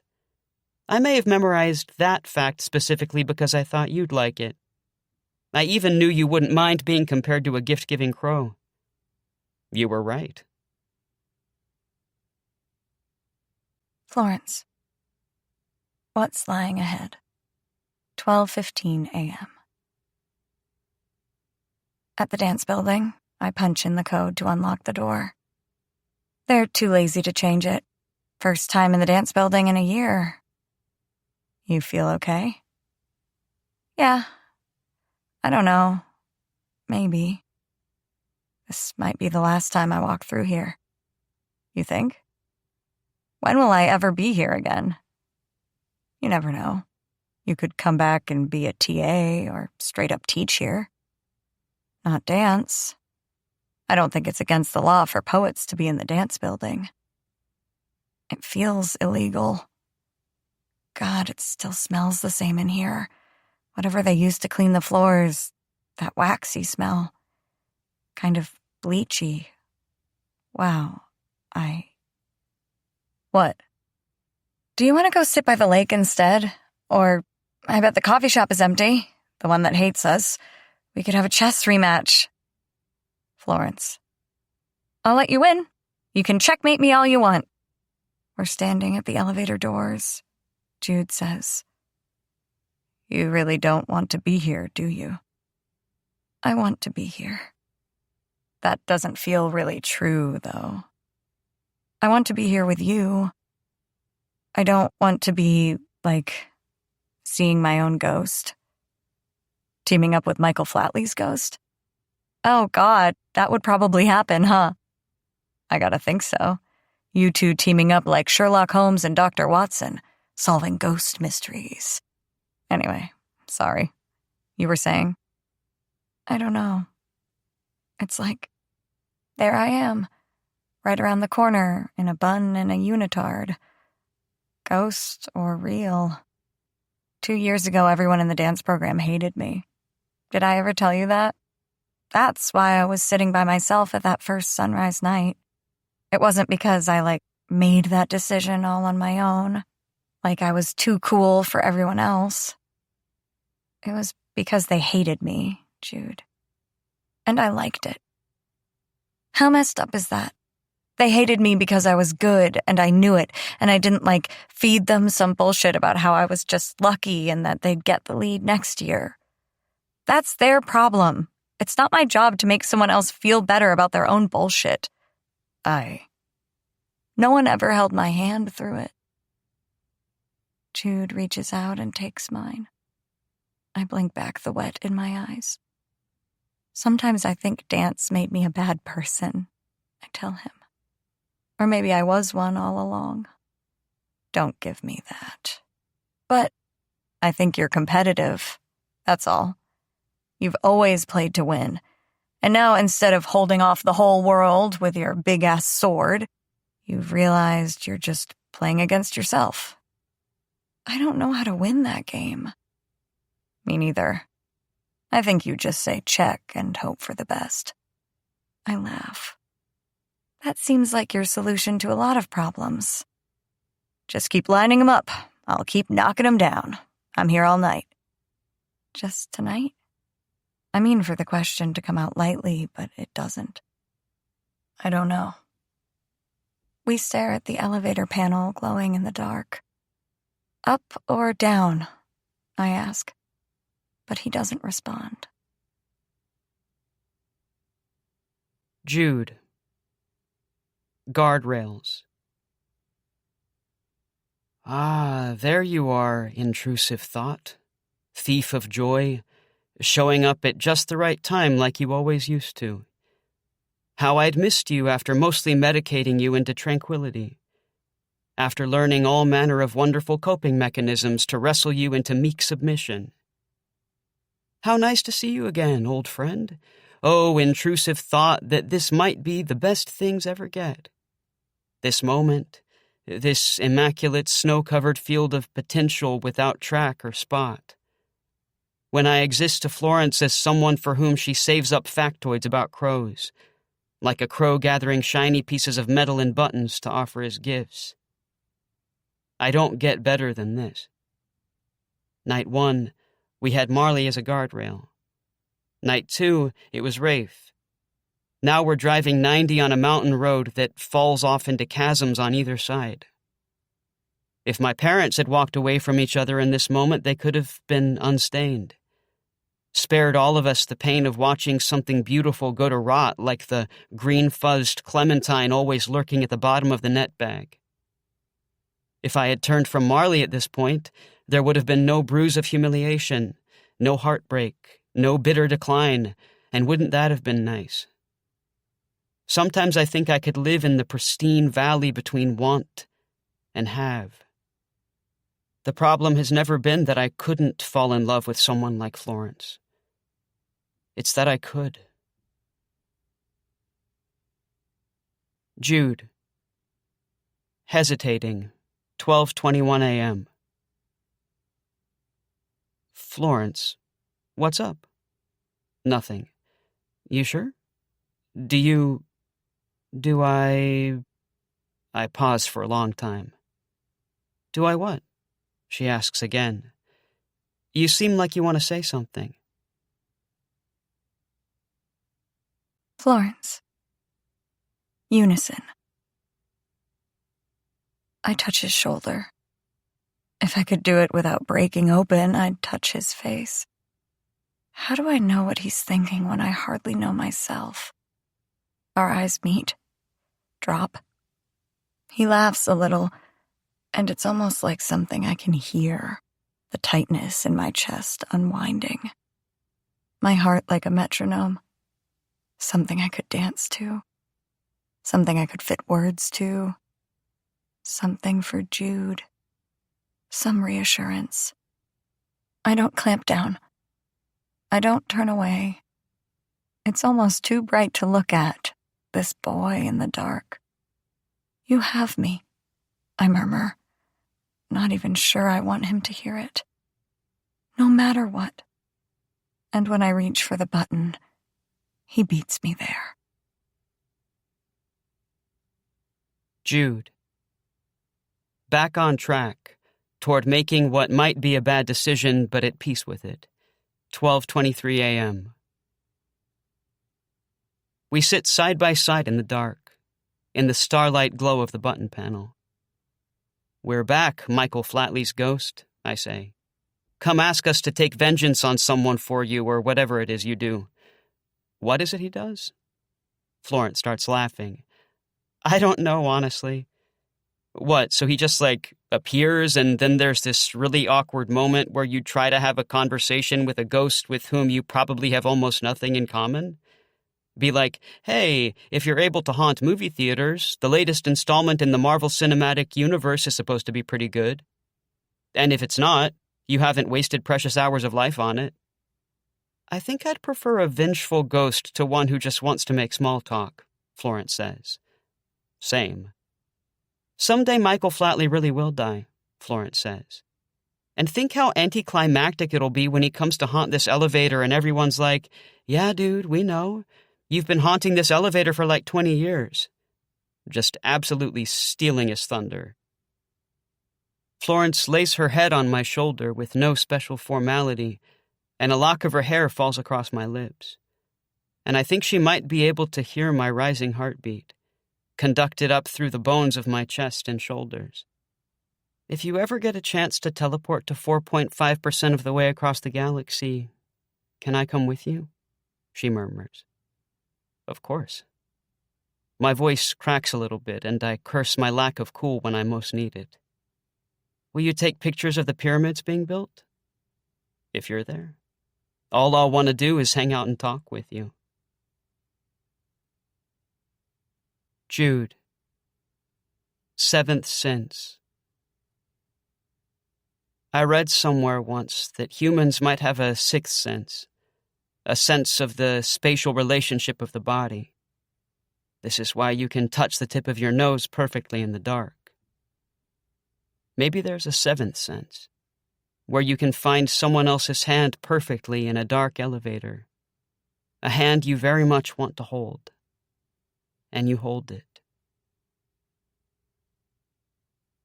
Florence. Do-overs. 12:25 a.m. Florence? What? Nothing. I can feel his breath in my hair. Florence. He asks again. What? Nothing. Nothing? We should take the money, he says, and go to Europe. Yeah? Yeah. Okay, I tell him. Let's go to Europe. I turn my head a little, tuck my nose against his neck. His skin is warm and smells like bonfire and dryer sheets. That easy?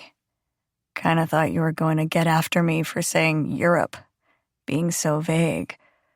Like there's a big difference between going to Paris and going to, He trails off.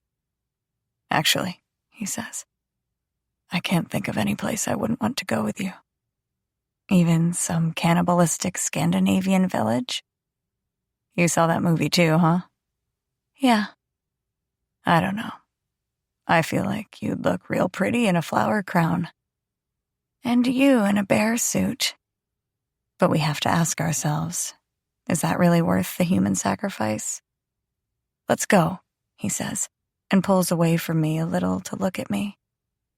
I'm serious. Let's buy our tickets tonight. We'll go before we have to leave for college. We'll see Copenhagen and Barcelona and Athens. We'll buy, paper guidebooks and wear ugly American tennis shoes and cameras around our necks? Yeah, he says. I'll make your picture in front of the Spanish Steps. Those are in Rome, I say. Are we going to Rome, too? Yes. I'll make your picture in front of the Duomo. The Duomo? It's in Florence. I'm laughing now, helplessly. I know, I tell him. Florence. A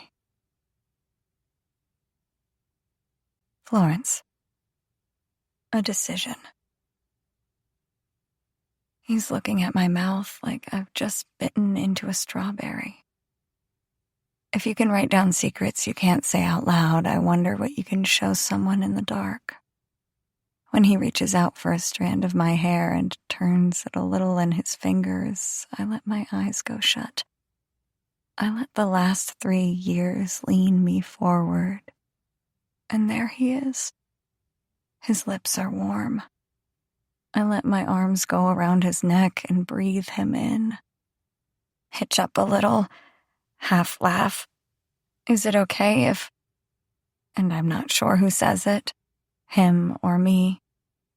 But then I'm on his lap, looking down at him, smiling like I've won the lottery, or like I've just learned there's another sunrise night in front of us.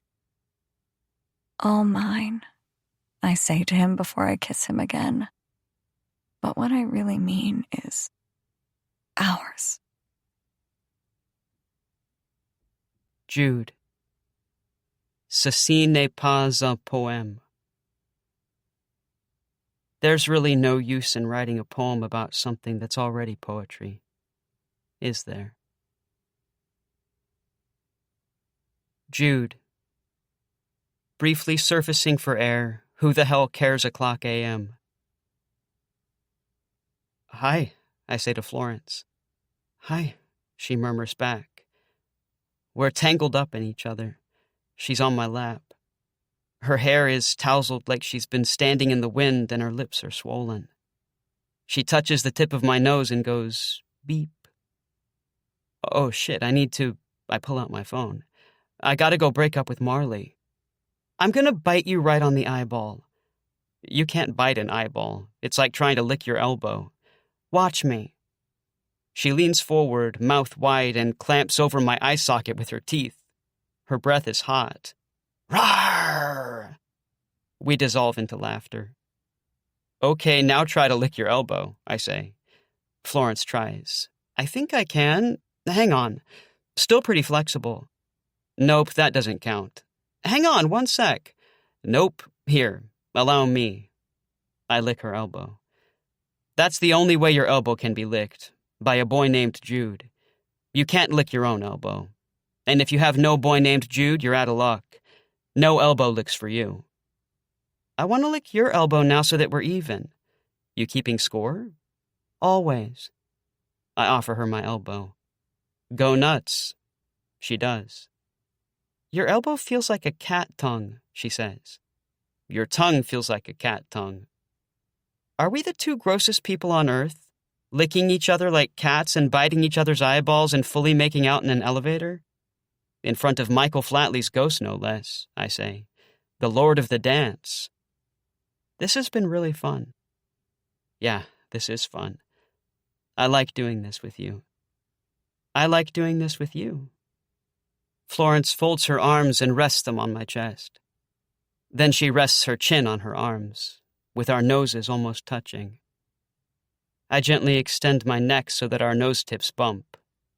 Beep, I say. Why are we here? What do you mean? How did we get here? From a completely random encounter in front of a fire to 3 years later, sitting in an elevator, having a brief pause and making out. Are we going to make out some more? Unless you have some objection. I do not. So how did we get here? Like what happened? I honestly don't know. Like somewhere along the way, I came down with a bad case of the Florences. It survived the years of silence. It caught fire again every time I saw you. Florence looks at me for a second and then starts giggling. Like a cold sore. Florence, how do you benefit from that comparison? Sorry, I did not intend for us to be a gross couple, but here we are. We're a couple? Florence looks at me and her eyes are soft in the spectral light of the elevator button panel. Yeah, I think so, she says quietly. I hope so. I think so, too. I hope so. I trace the line of her upper lip with my finger. Sometimes I think the only things we're put on this earth for are to create art and make connections with the people we're supposed to connect with. Only? You say that like those aren't two huge things. Like maybe the two hugest. So many people don't believe that, Florence says. Yeah. The fact you do means we were supposed to connect. What do you think would have happened if I hadn't approached you that first night? Where would we be right now? I almost didn't, you know. Why? I don't know. Didn't want to look skeevy. I never thought you seemed skeevy. Too awkward. I laugh. Thanks. I think if you hadn't approached me, we'd still be together tonight. How would that have worked? No clue. But I think it would have. Somehow. Maybe we sit next to each other on a plane. Maybe we're reaching for the same box of cereal at the grocery store and our heads bonk with a comical, hollow coconut sound. Who knows? But I think some people are supposed to get together, no matter what happens. I like imagining the inevitability of certain good things, I say. Especially when bad things seem so inevitable sometimes. We're quiet for a while.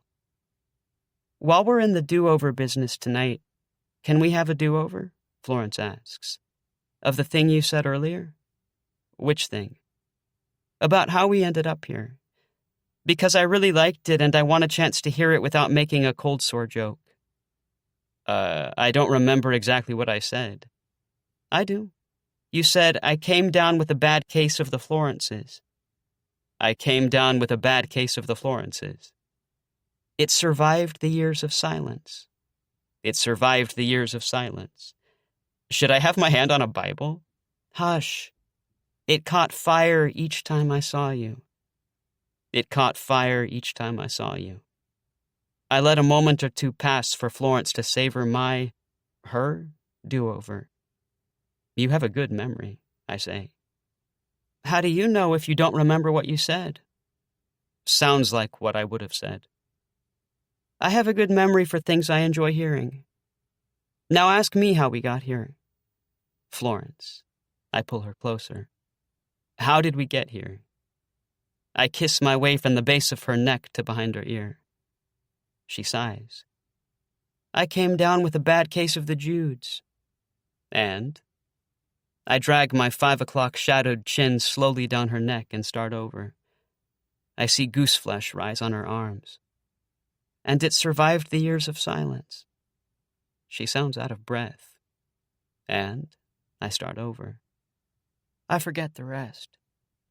She grabs my face and pulls my lips to hers and kisses me like there's something inside me she needs to survive. Florence.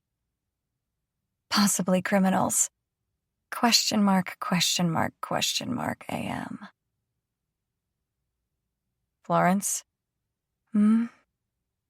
Florence? Florence, honey, Did you just call me honey? Is that okay? Yes. Do it again.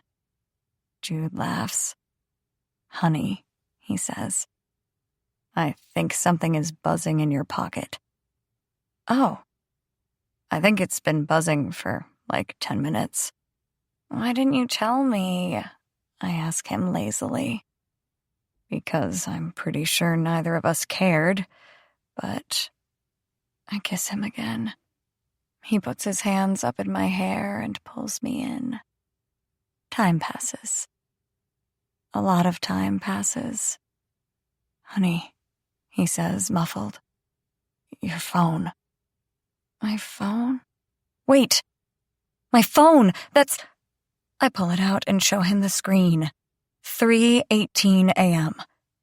The alarm says, second check-in, 3 a.m. Jude swears. No, he says. No, where's my shirt? I'm sitting on it. Unsit on it. Oh, God, do I have, knots in my hair? Your hair is pretty much one giant knot. Where is my shirt? I thought I was sitting on it. I wasn't? Did Michael Flatley steal it away?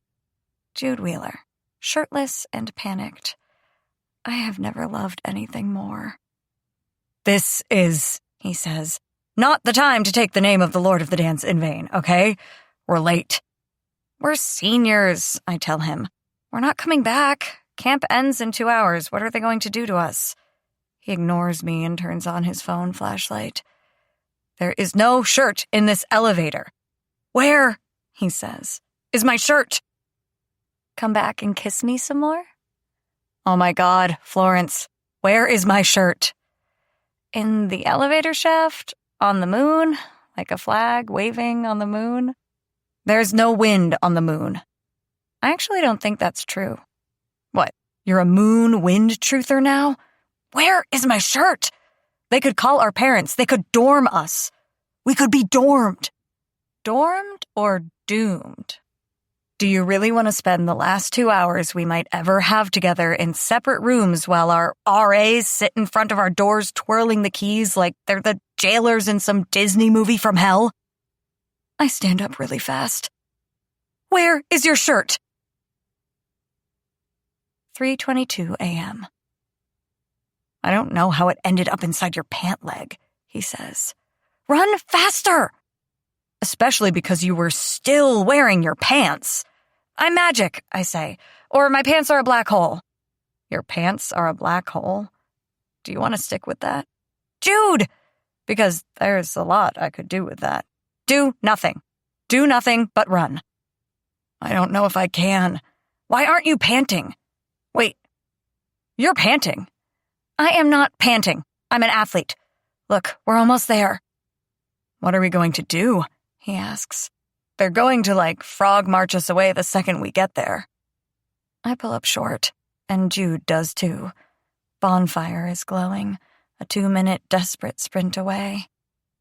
I don't know, I tell him. Can't we just go back to the dance building and hide? No, remember?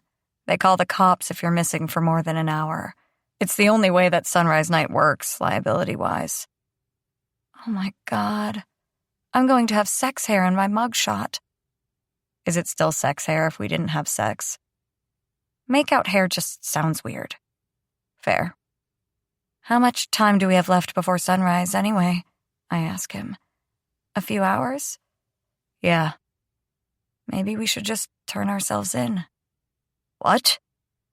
We're going to go to Europe, right? In just a few weeks, and college. You could be going to college in Antarctica, for all I know. I mean, you could visit. Row a tiny little penguin boat out to see me. Not funny. A little funny. No. Jude? No. I am going to see the sunrise with you, damn it. Jude, what? I think your shirt is on inside out. Jude. Cue Mission Impossible theme, 3:27 a.m. We arrive back at Bonfire just in time to see the counselor running check-in stuff a sheaf of papers in an NPR tote bag at her feet. Okay, I say, running my fingers through my hair, catching my breath. We need a plan. Okay, those papers are probably the check-in list, right? Seems likely.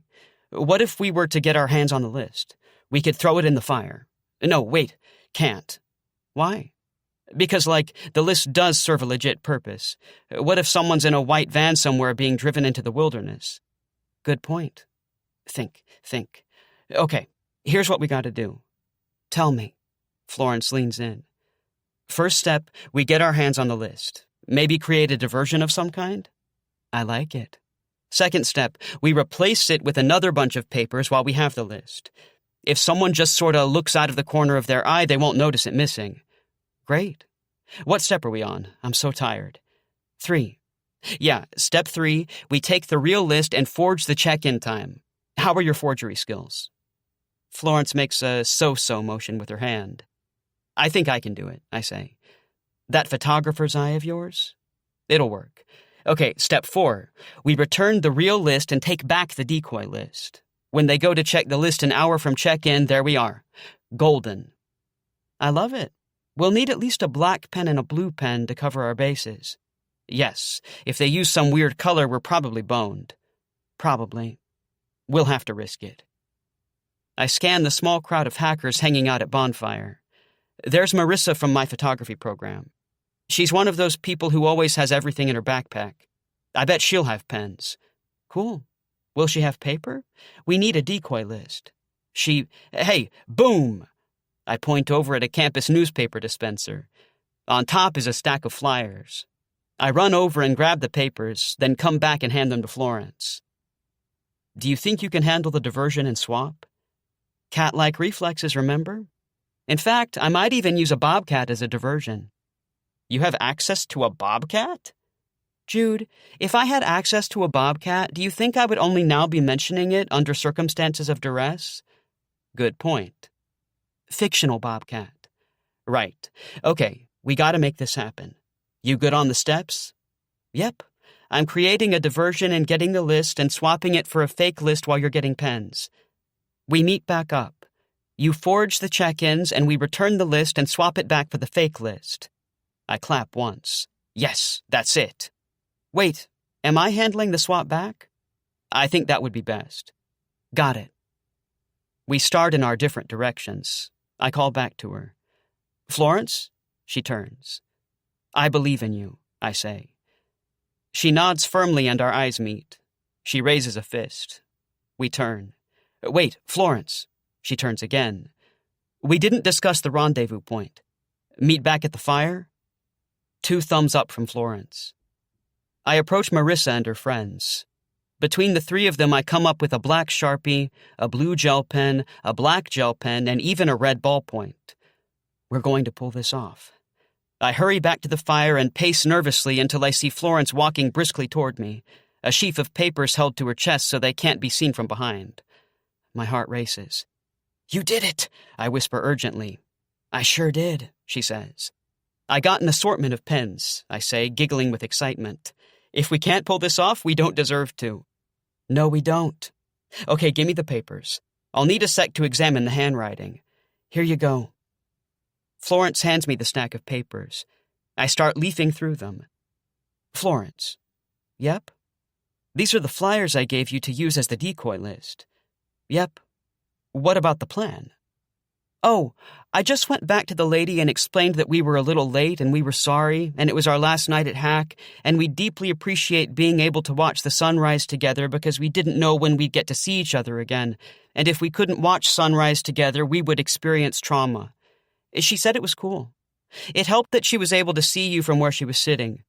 I pointed you out and told her you were pacing and hadn't come over to talk because you were so embarrassed and afraid of getting in trouble, and you would find it triggering if you had to explain yourself. Do you remember where you got these flyers from, by the way? We should probably put them back, to be nice. Florence, you totally played along. Florence cracks up until her eyes brim with tears. I couldn't not. I'm sorry, she tells me as she wipes her face. You were entirely too cute. You were so excited about your adorable plan. Thoroughly deflated, but it's fine, because we're together, and any deflation is merely temporary. 3:48 a.m. Hey, I prefer you crying this way on sunrise night than any other way, I say. Ah, you sweetie, Florence says. She interlaces her fingers with mine. We're now holding hands as we amble aimlessly around the quad. I guess we're Hack official now? Hack official. We'll be the talk of the camp for, she looks at her phone, maybe 3 more hours. Where to next, cowboy? Cowboy? Sailor? Flyboy? Tinker, tailor, soldier, spy? I'm still a little sensitive about spy. Understandable. We could go back to the elevator, Florence says with a sly smile. We could, but we both know what we'd do there. I mean, anything could happen. Anything could, but anything won't. One very specific thing will happen. Florence shrugs. What happens, happens. Listen, I love the very specific thing, Lord knows. But there's only one thing on this earth I love more, and that's talking with you, and time is running out for that. Florence's smile broadens and her grip on my hand tightens. Okay, you passed. Was that a test? Maybe. Because you seemed awfully sincere. Florence stops us and faces me. Give me another taste of the very specific thing. If this is a test, it's not. Because if it is, I'm about to fail. Fail then. We do the very specific thing, whispering onlookers be damned. Okay, Florence says. Where to for real? I think for a moment. I got it, I say. Yeah? Yeah, but let's get some big beefy rock boys first because I don't have a belly full of Raven's anarchist coffee fueling me this year. Big beefy... You don't remember? It's what you called Mountain Dews. I did? I don't remember that. And would it be Mountains Dew? Let's say that it is, just so we can live in a world where it's Mountains Dew. We pull dripping Mountain Dews, Mountains Dew, from a Yeti cooler and crack them open. I lead us to a spot a little ways from the coolers. Remember? Was this where we took a nap together on our first sunrise night? Nailed it. I watched you sleep that night. I watched you sleep. What? When? I woke up a couple times and creeped on you. When did you watch me? Right at the beginning, when you first fell asleep before I did. I sit cross-legged on the cool grass. Florence sits and then lies back, resting her head in my lap, her blonde hair splayed across my thighs. I pull a piece through my fingers, again and again, feeling its satininess on my fingertips. "It's a good star night," Florence murmurs. Minutes drip by like warm honey. We talk for a while, and then the world becomes very quiet. And, catching me very much unaware, a swell of sadness rises in me, too big for me to contain. "Florence," I say quietly. "Jude, should this be the last night we talk?" Florence pauses for a long time as though waiting for me to say something else. "What? Like forever?"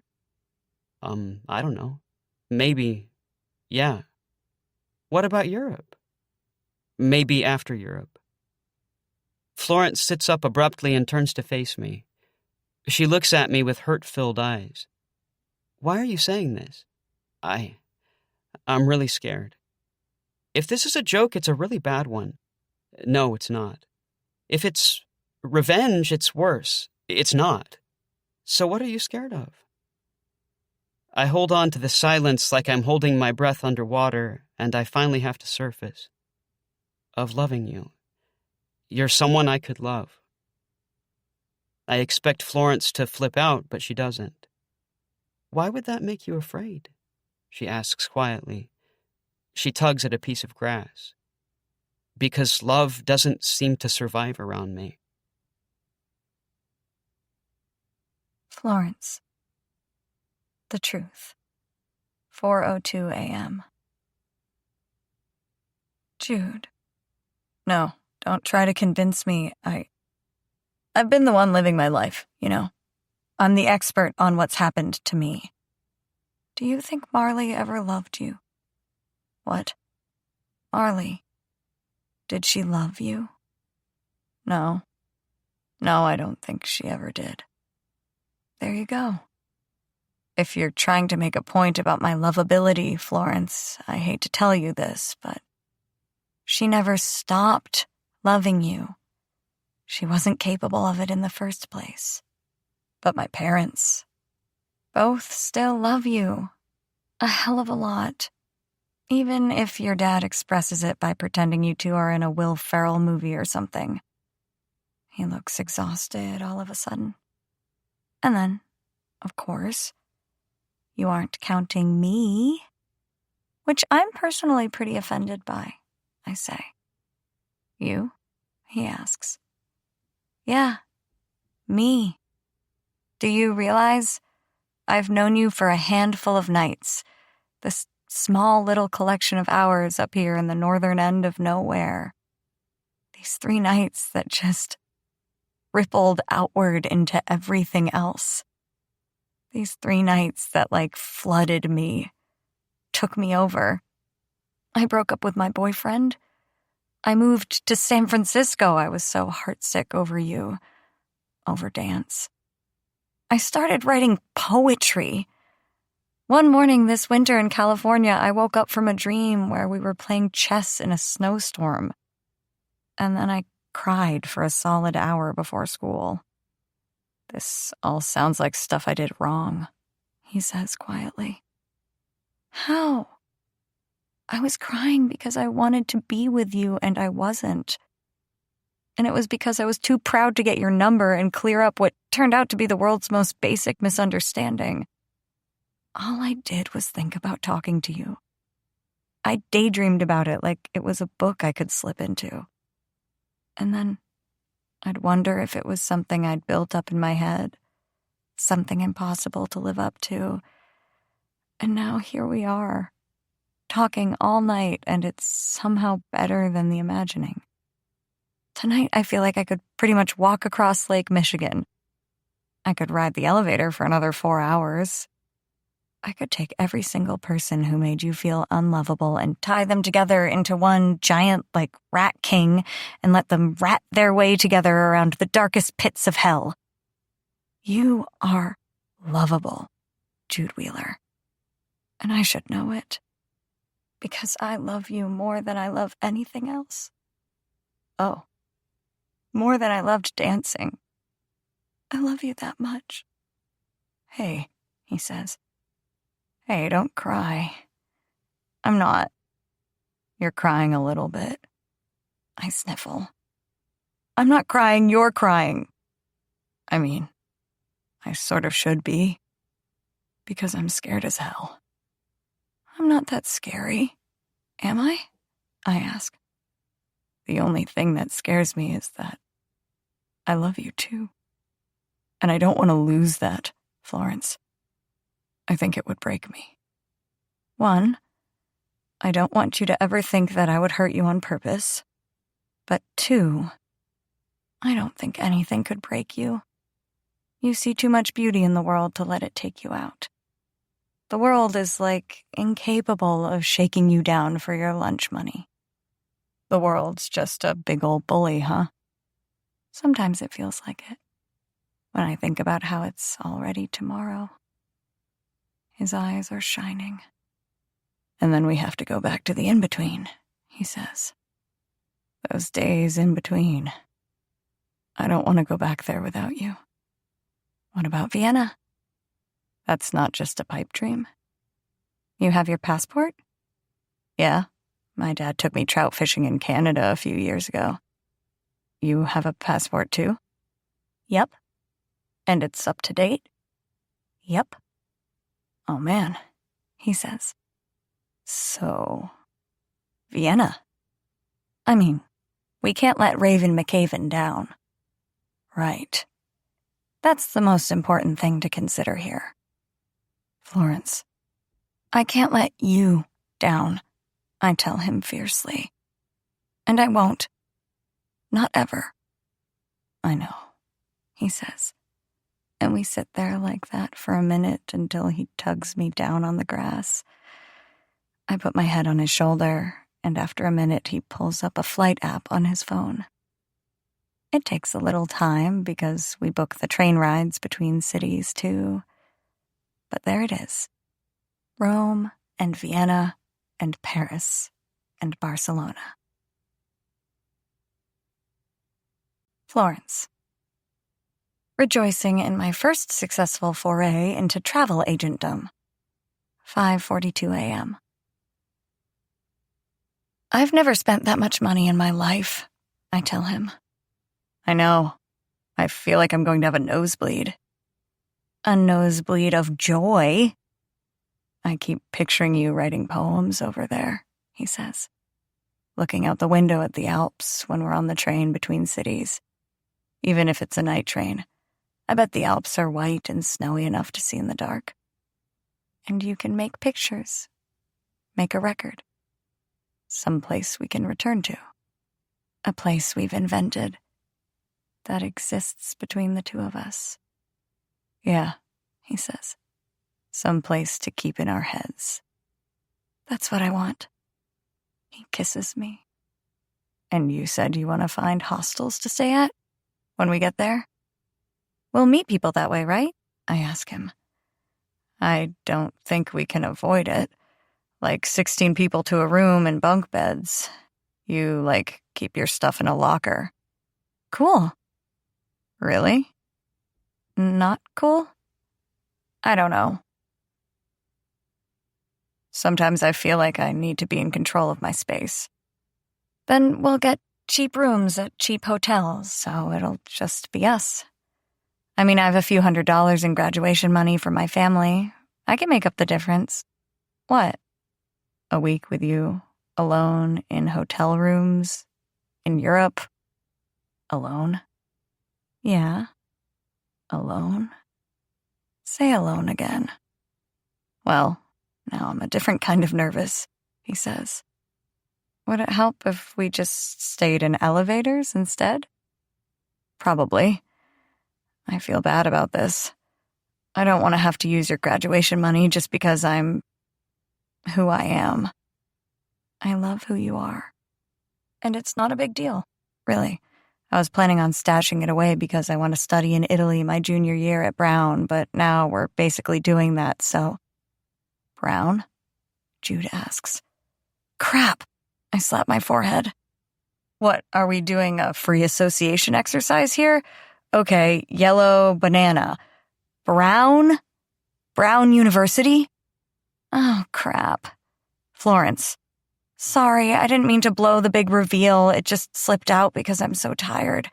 We can go back to pretending we're going to be doing college in a submarine in Lake Superior or something. Where is Brown University? That's Ivy League, right? New England? Because there's a tremor in Jude's voice. It's in Providence. Rhode Island or heaven? Rhode Island, I tell him, laughing.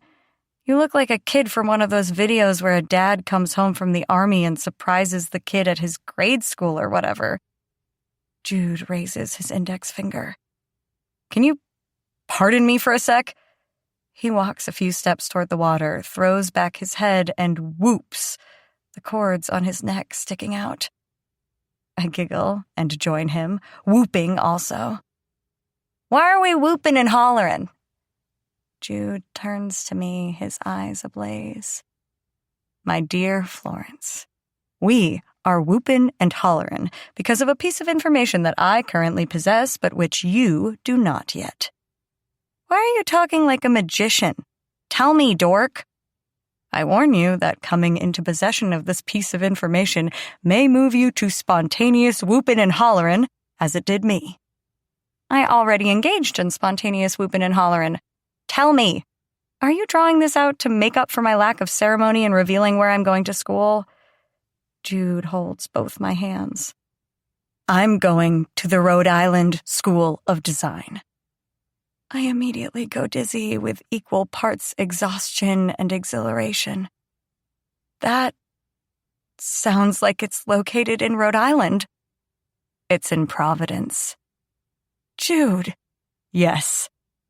Brown is in Providence. I recall learning that recently.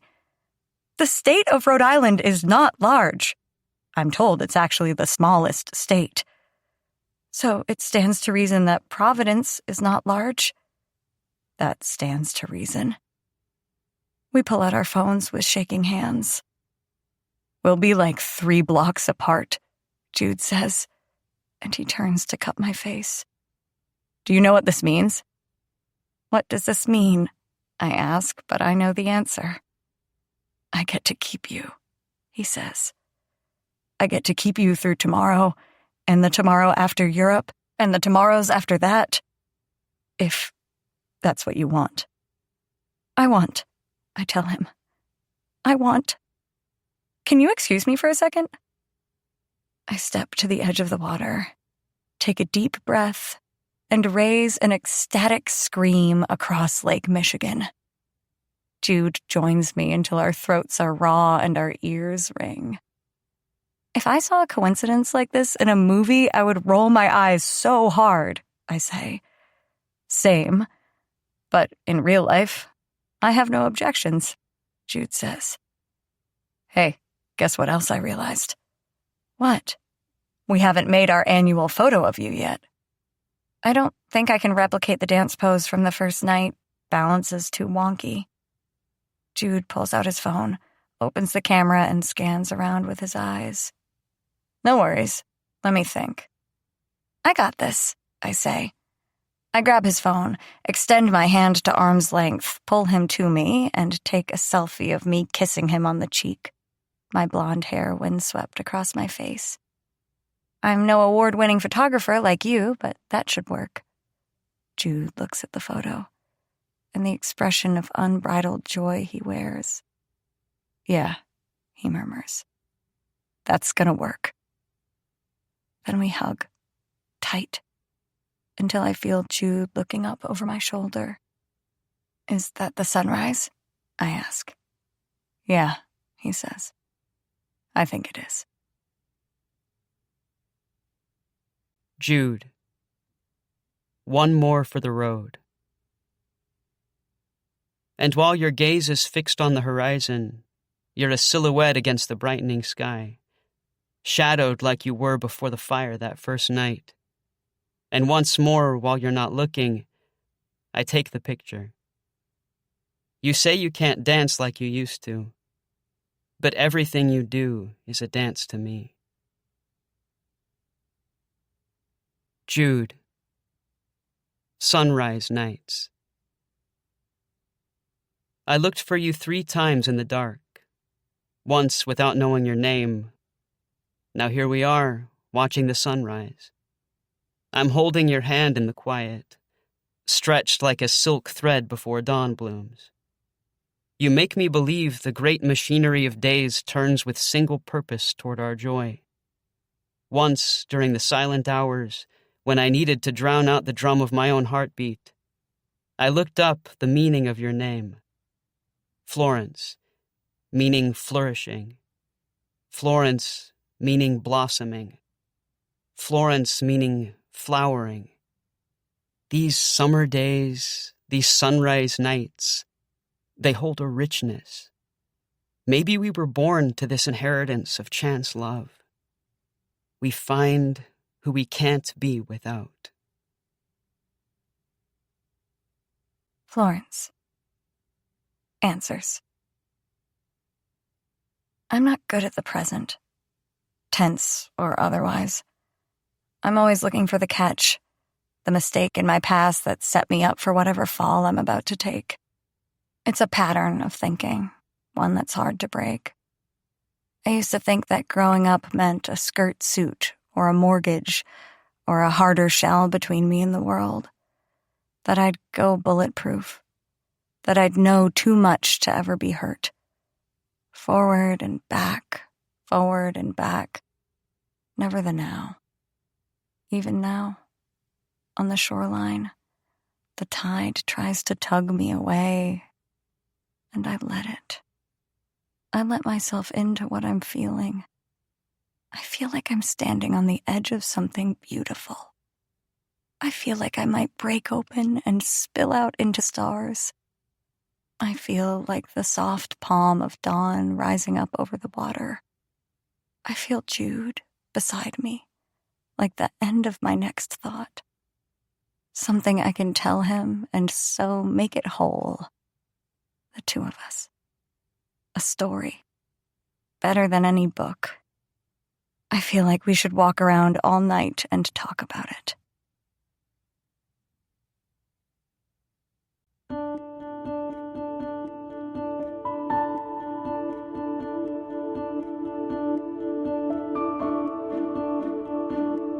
We hope you have enjoyed this unabridged production of Sunrise Nights by Jeff Zentner and Brittany Cavallaro, performed by Alexandra Hunter and Michael Crouch, and presented by Quill Tree Books and Harper Audio. This program was produced by John Marshall Media, executive producer Almeda Bainan, managing editor Pamela Labetta, production manager Nate Hunter.